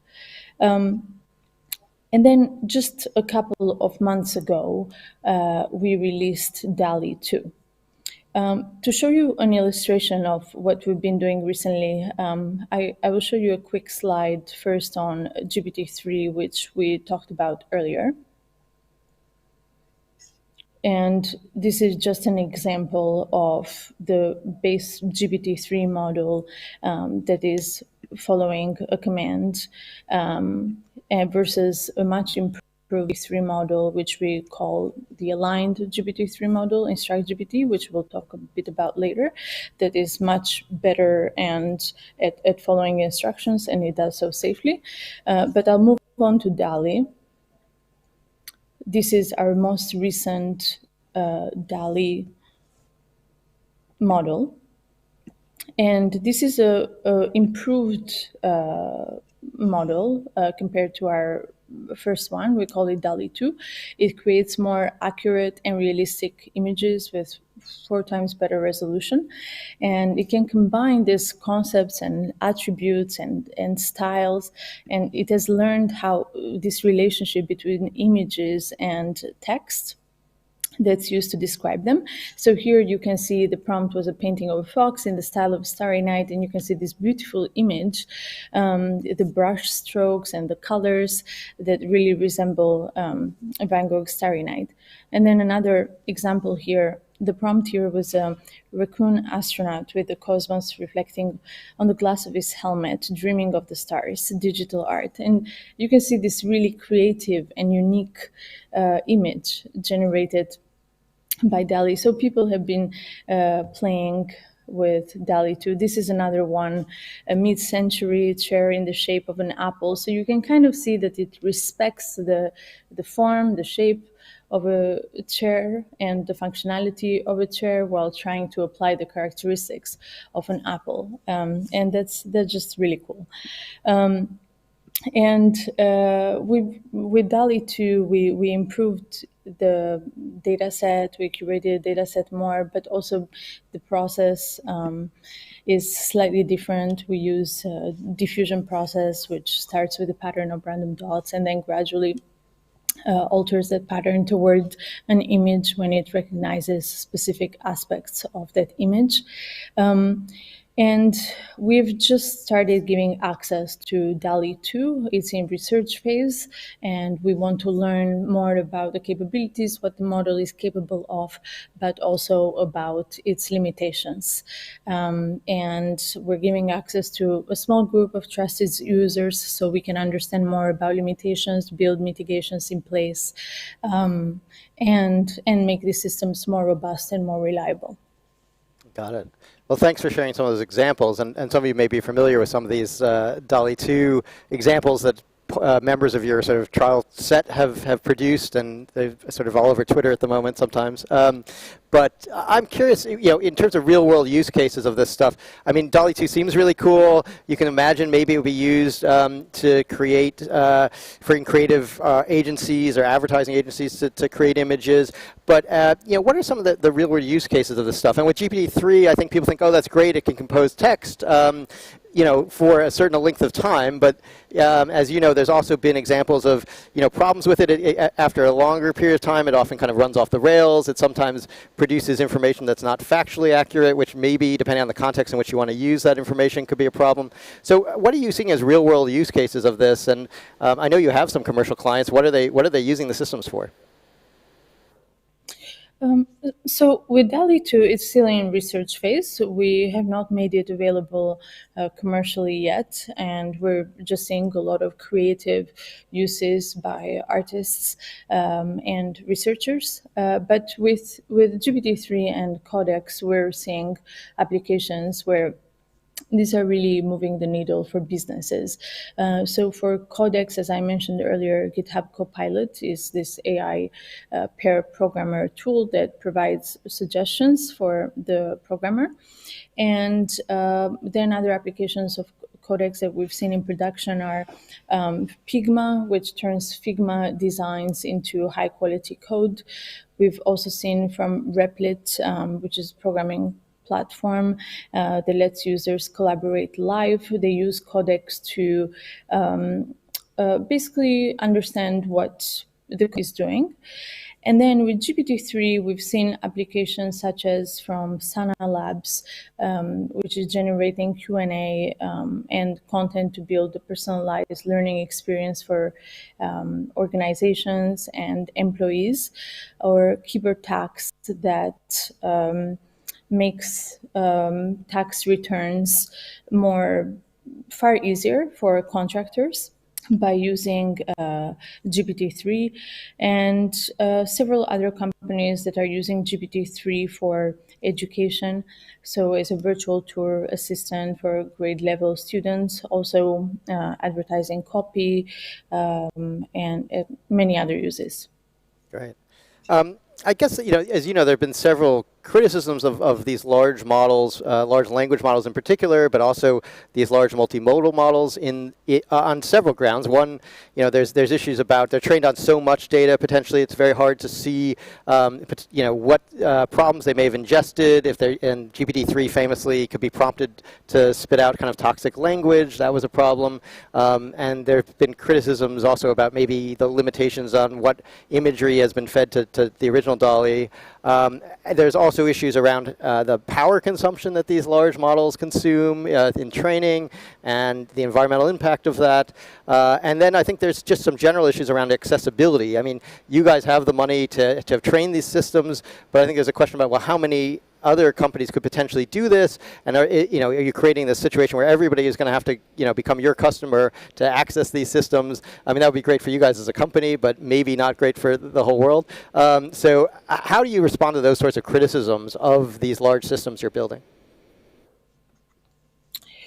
These systems certainly have there is room for optimism in terms of how useful can be to us and helping us solve problems that maybe so far we haven't been able to solve on our own. But obviously there are drawbacks and there are limitations that we need to work through. So one of the main ones is, as you mentioned, are issues around misuse and bias and reliability of these models in practical use cases. And there is this whole field of research, and at OpenAI we dedicate a lot of our time to this, which is around aligning these models to human intent and human preferences. What I mean by that is that we want these models to follow our explicit instruction, but we also want them to follow implicit instruction, similarly to how another human would. So we don't want them to stereotype, we don't want them to do harmful things, we want them to be equal. And generally, We just want them to do what we mean. And that's quite fuzzy, and it is hard to define in a very crisp and distilled way. And in order to get there, one of the methods that we use is human feedback. So we bring humans in the loop to provide feedback to the model to make the intent crisper and distill what we mean. And we've done this with GPT-3. So when we first developed GPT-3, we just trained it to predict the next word. We didn't train it to predict the next word safely. And so we used alignment techniques such as reinforcement learning from human feedback to align GPT-3 to human intentions better. And what we discovered was that not only this is safer and more reliable, but it's actually more useful for businesses. And businesses prefer this to the raw GPT-3 model. And this is the first time that safety research has a practical application, and in fact, it's merging with utility, bringing utility to a business. And of course, there are many other issues beyond alignment, but this is just one of the areas where we've seen that we can make models available, especially text models. We think that this will scale to other modalities, and as models become smarter, they should be easier to align, because you can imagine that if a model understands language and understands the world in images, you could send an instruction to a DALL-E model saying, I don't want you to output images of real people. And that would be enough for the model to follow that level of instruction. So we think that these techniques of alignment can scale and can get better for sure, and can address issues of reliability with language models, but also with other models. Another area challenge, big area of challenge for deploying these large models into the world are obviously issues around bias. So these models are as good as the data behind them. They don't have a specific personality or opinion. It's just based on the data that we train them on. And with DALL-E in particular, we have done quite a bit of work to look at the bias in the data set and try to mitigate that early on in the training phase. We didn't wait until the model was ready for deployment to take action. We try to integrate this very early on in the pre-training stage of the model. And but it's really quite a difficult challenge, not only from a sociological aspect and when you're thinking about data distribution and such, but also just from pure technical perspective, it's really quite a challenge. Because, for example, with DALL-E 2, we wanted to make sure that the model would abide by our terms of use and usage guidelines.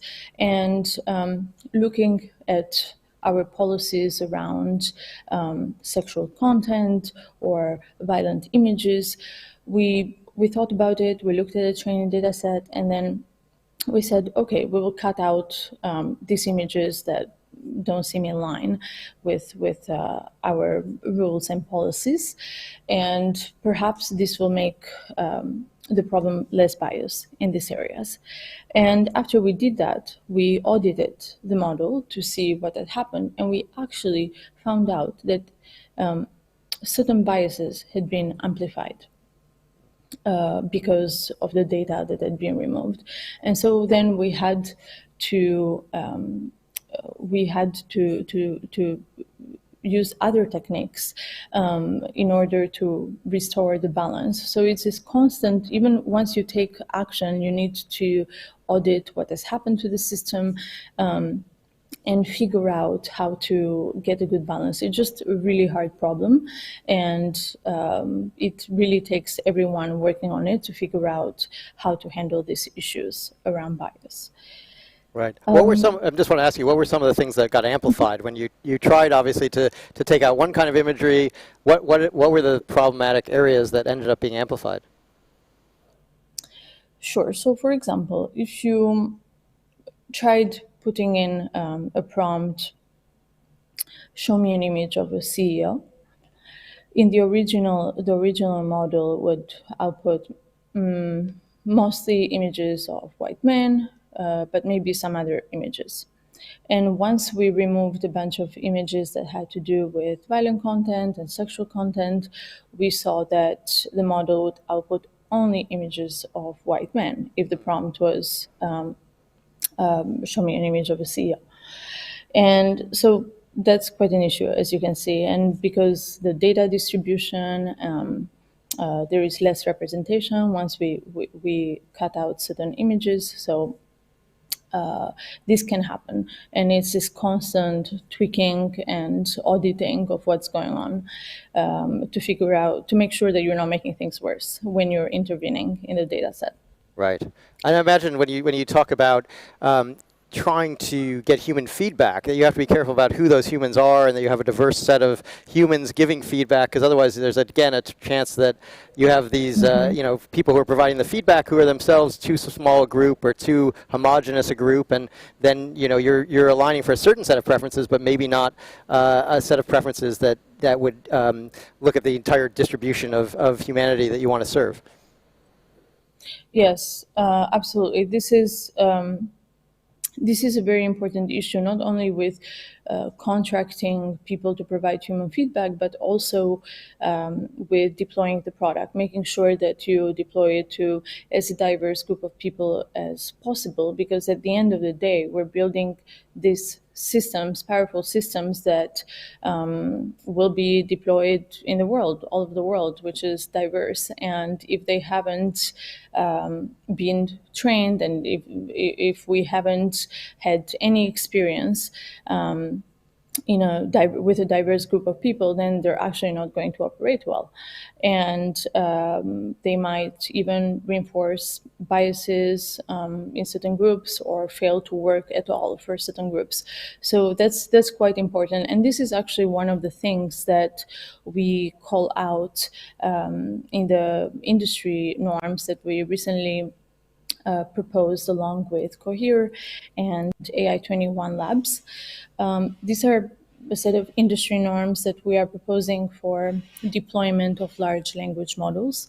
And we're looking at 3 different areas. One is around misuse, the other is mitigating unintentional harms, and the third one is the people behind the development of the technology, the feedback, the product access, and we provide some guidance as to how we deal with these issues. It's not enforceable, we know that, but it's really a first step to open up the dialogue and discussion around how to move deployment forward and make the systems more reliable. It is a first step, and I also see it as kind of a living document where, as we learn more, we will update this continuously. Got it.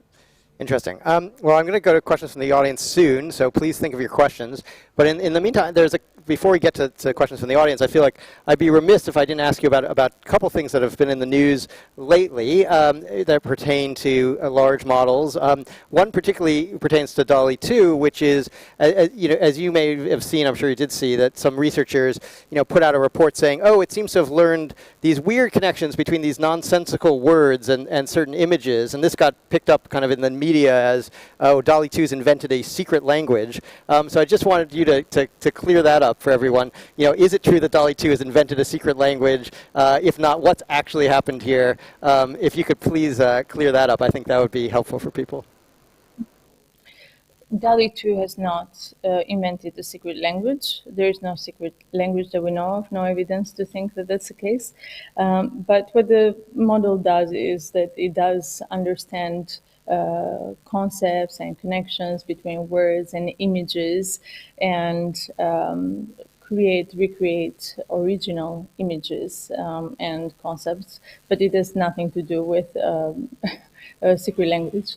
Right. And I mean, I guess one of the explanations I've seen, but not actually from OpenAI itself, but others saying that it's trying to interpolate between language that it has associated in training from captioning of things it's sort of seen, and that it may be, taking parts of scientific taxonomy and trying to sort of morph that towards something else, in the same way it's sort of taking an image and morphing it towards something else. Is that, as far as you guys have been able to determine what's actually causing these artifacts to occur? It is possible, but in images, obviously, you've got a lot of, there is a lot of text in images and captions, and so it is possible that the generations from DALI would contain text in them and maybe distorted shapes. It is a creative output, after all. Got it. And the other thing I wanted to ask you about is, of course, the story that got a lot of attention over the weekend, which was about this Google researcher who claimed that the chatbot he was working with, which is based on a large language model, had become sentient. He said he raised this with Google, and they've suspended him as a result of it, although they say it's because he's leaked confidential information. And they say they looked into these claims. It is definitely not sentient. I think most AI researchers have said it's not sentient. But interestingly, OpenAI has sort of artificial general intelligence as its goal. Your chief scientist, Ilya Sutskever, has suggested that he thinks continuing to scale up large language models is an important step towards AGI, and he even tweeted back in February that he thought it was maybe possible that current large language models were quote unquote slightly conscious. I don't know what he meant by that, but you work with him. Maybe you have a view on this. What's OpenAI's view on whether we're close to either consciousness, sentience, or AGI with these large language models? I will actually separate the question of whether we're close to AGI and whether we're close to or consciousness, because I see them as two different things. Right. On consciousness, I think Ilya was mostly referring to the fact that these models are so good, sometimes it's indistinguishable from humans, and it's more raising a provoking question. It is a fundamental question, so to debate, and it's not one to be dismissed. But I think rather than a strong belief, it was raising a question. I think that it is hard to determine whether a non-biological system has emotional or spiritual experience that we have, even if the system can claim that. How does it relate to my subjective experience truly? And there is no scientific way, at least so far, to conclusively state objectively that the system is conscious or not. And so I think in this case of mystery, we should perhaps look more to the study of philosophy than science or AI to figure out how to pose the questions and look for answers. But in terms of AGI, I think that we are making a lot of progress towards advanced systems by scaling them up, putting in different data sets, using large supercomputers, having large neural nets, and there is a lot of way for efficiency improvements here. But a good framework to think about how far we are from AGI is to think about the gap between what humans are good at and and where machines are actually not good. And I think that humans are very good at generalizing across different tasks. We can apply ourselves in different contexts, and without much new instruction, we can just apply our existing heuristics. We can reason through the situation and be very comfortable in a new setting, whereas machines have incredible difficulty with this, and we see this in practice. It's a practical problem in the industry, where you train a system with a data set and you deploy it in a completely different place. and it might not work, or it will not work as you expected. Right. So we're very good at these new settings, and we're good at generalizing in this out of distribution setting, but machines are not good at that. So I think we can use this framework to think how far are we from AGI. Right, great. Well, let's go to questions from the audience. Who has questions? And please wait for the mic to come to you. And then I may repeat the question just to make sure Mira hears it correctly. Okay, so I'll start? Yeah. Yep. Thank you for the talk. My question is about, well, we just heard from the DeepMind, and one of the questions that was brought up there is how do they select the problems that they're researching? And I was wondering about OpenAI. How do you decide what kinds of problems are relevant for this? How do you decide what to research? And is it AGI? Is it some other technology? Okay, I don't know if you heard that, Mira, but the question is basically how do you decide at OpenAI what you're going to work on, and what criteria to use, because there's so many different ways you could go. How do you set priorities? Certainly. So with language in particular, we knew that there is a lot of data in natural language. There is a lot of data available, and it is a hard task. It is considered by some as the pinnacle of intelligence, understanding language, but truly understanding language as in the concepts and having a shared understanding of context and being able to reason. There's just so much that comes with language. This is debatable, but some people believe that if you can really master language in its truest form, then you have an intelligent system. And our approach, we started with language because of data, because of these questions, and it is a very hard challenge. But also, when we look at alignment and making the systems more reliable and safer, providing instruction in natural language is quite easy to do so with the interface of a computer.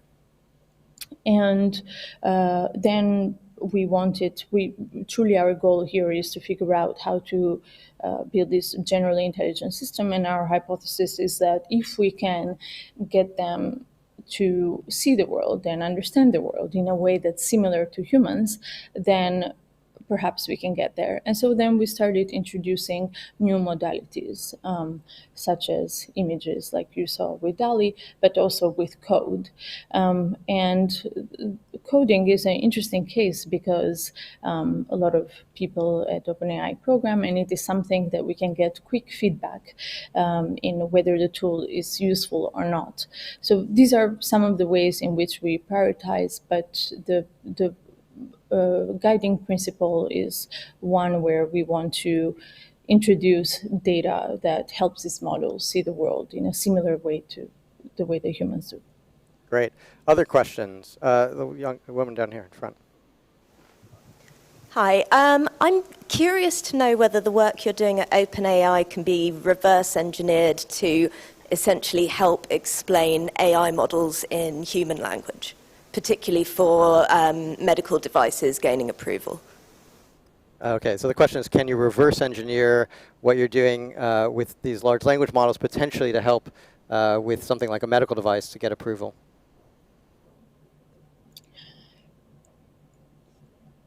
I'm not sure if you can reverse engineer, but I think what is possible is, or probable, is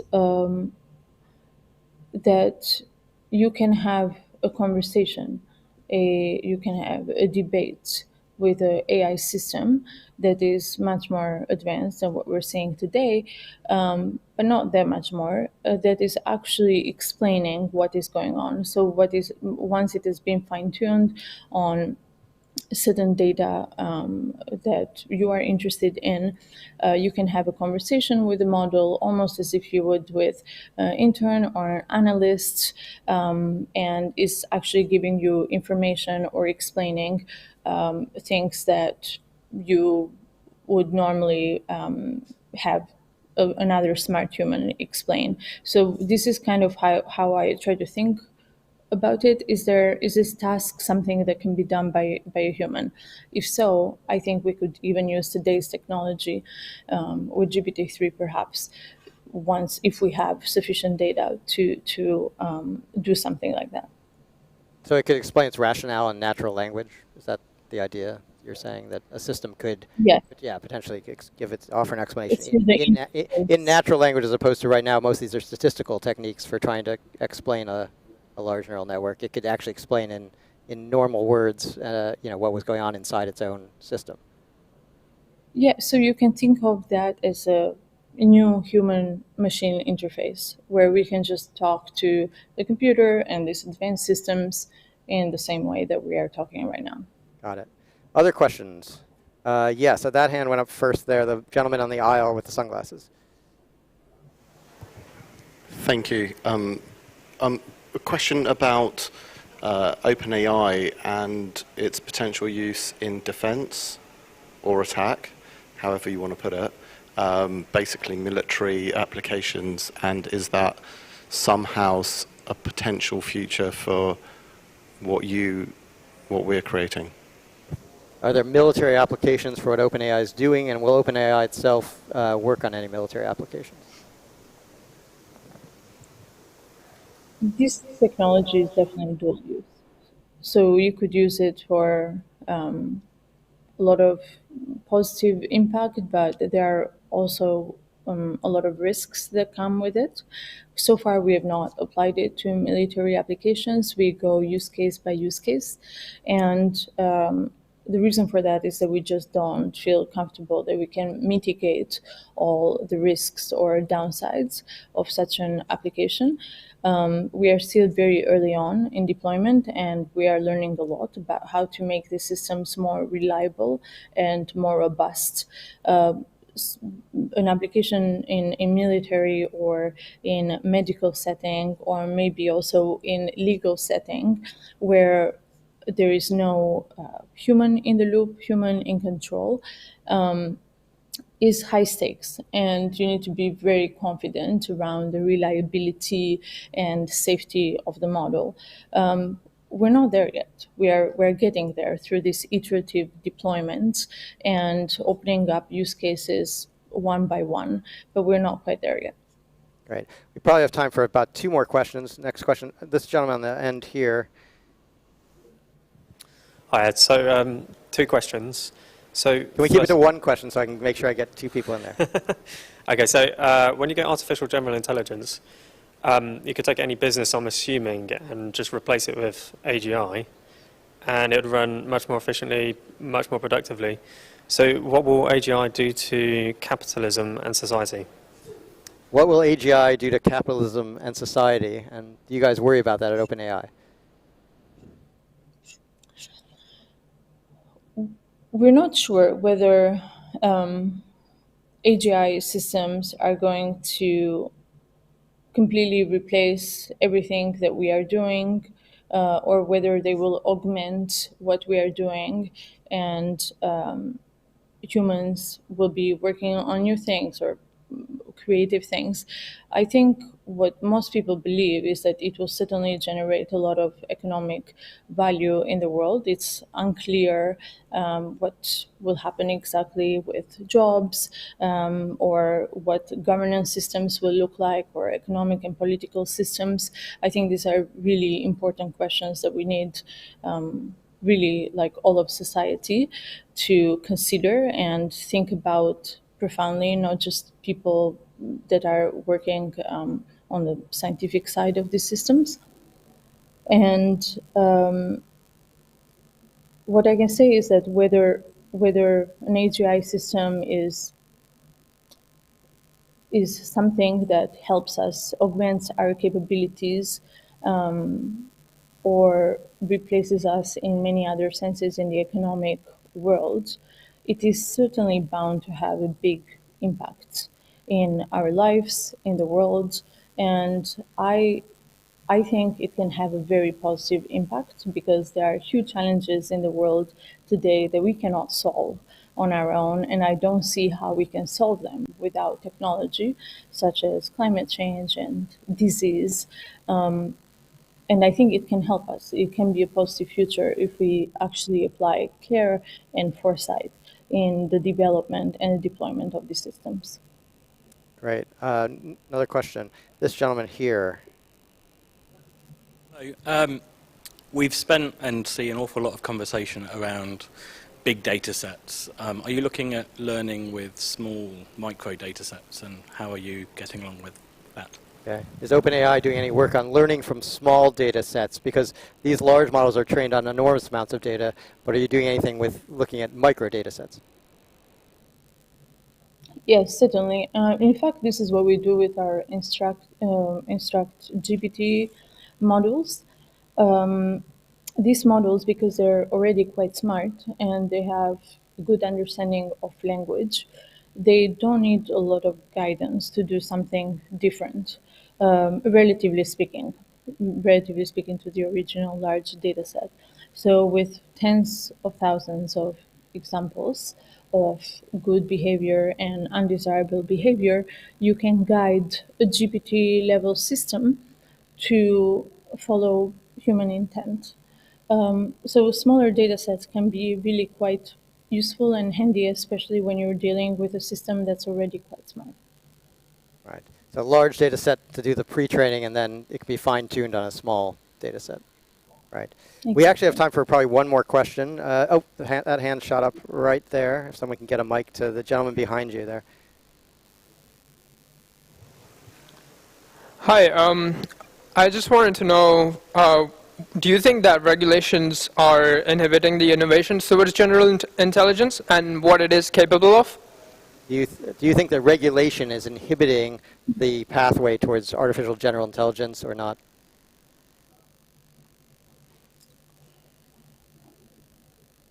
I think currently the AI developers are sort of self-regulating.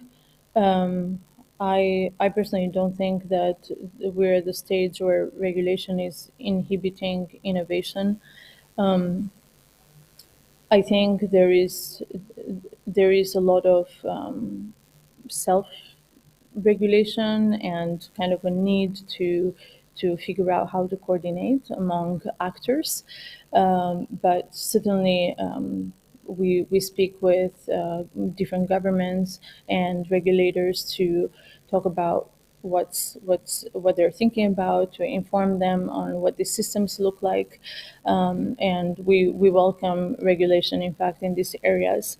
And the most recent guidelines that we launched around large language models are really like a step forward to guide and propose a safe deployment that's different from regulation, but it's really like a first step to open up the public debate.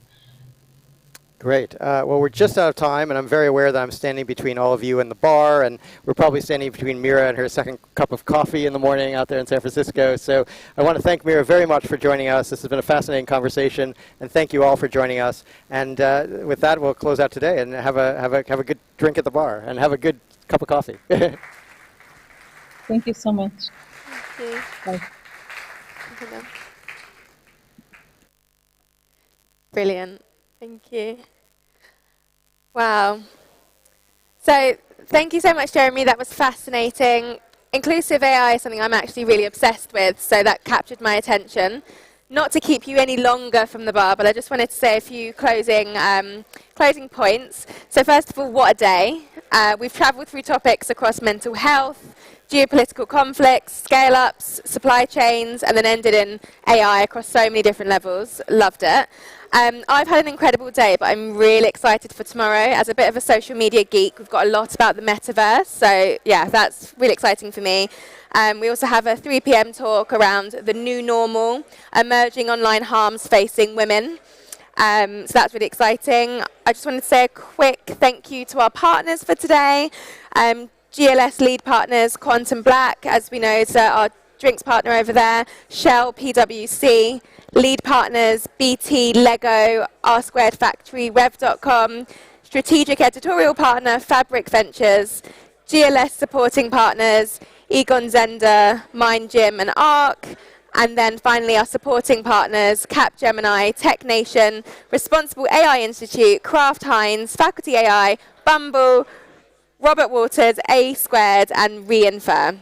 So there are a ton of bars across the whole area. We're in King's Cross, really easy to get to. So I would take this opportunity to network, be that through an alcoholic drink, cup of coffee, cup of tea. We're in England, cup of tea works. And we'll see you here tomorrow bright and early for our first talk with Gaia Vince, titled "Is Science Really Under Attack?" with the amazing and also with the amazing Jim Al-Khalili. My name's Charlotte Williams. I've been your host for today. I'll be here for the next 2 days, and I really hope you've had a great day. So thank you. Bye.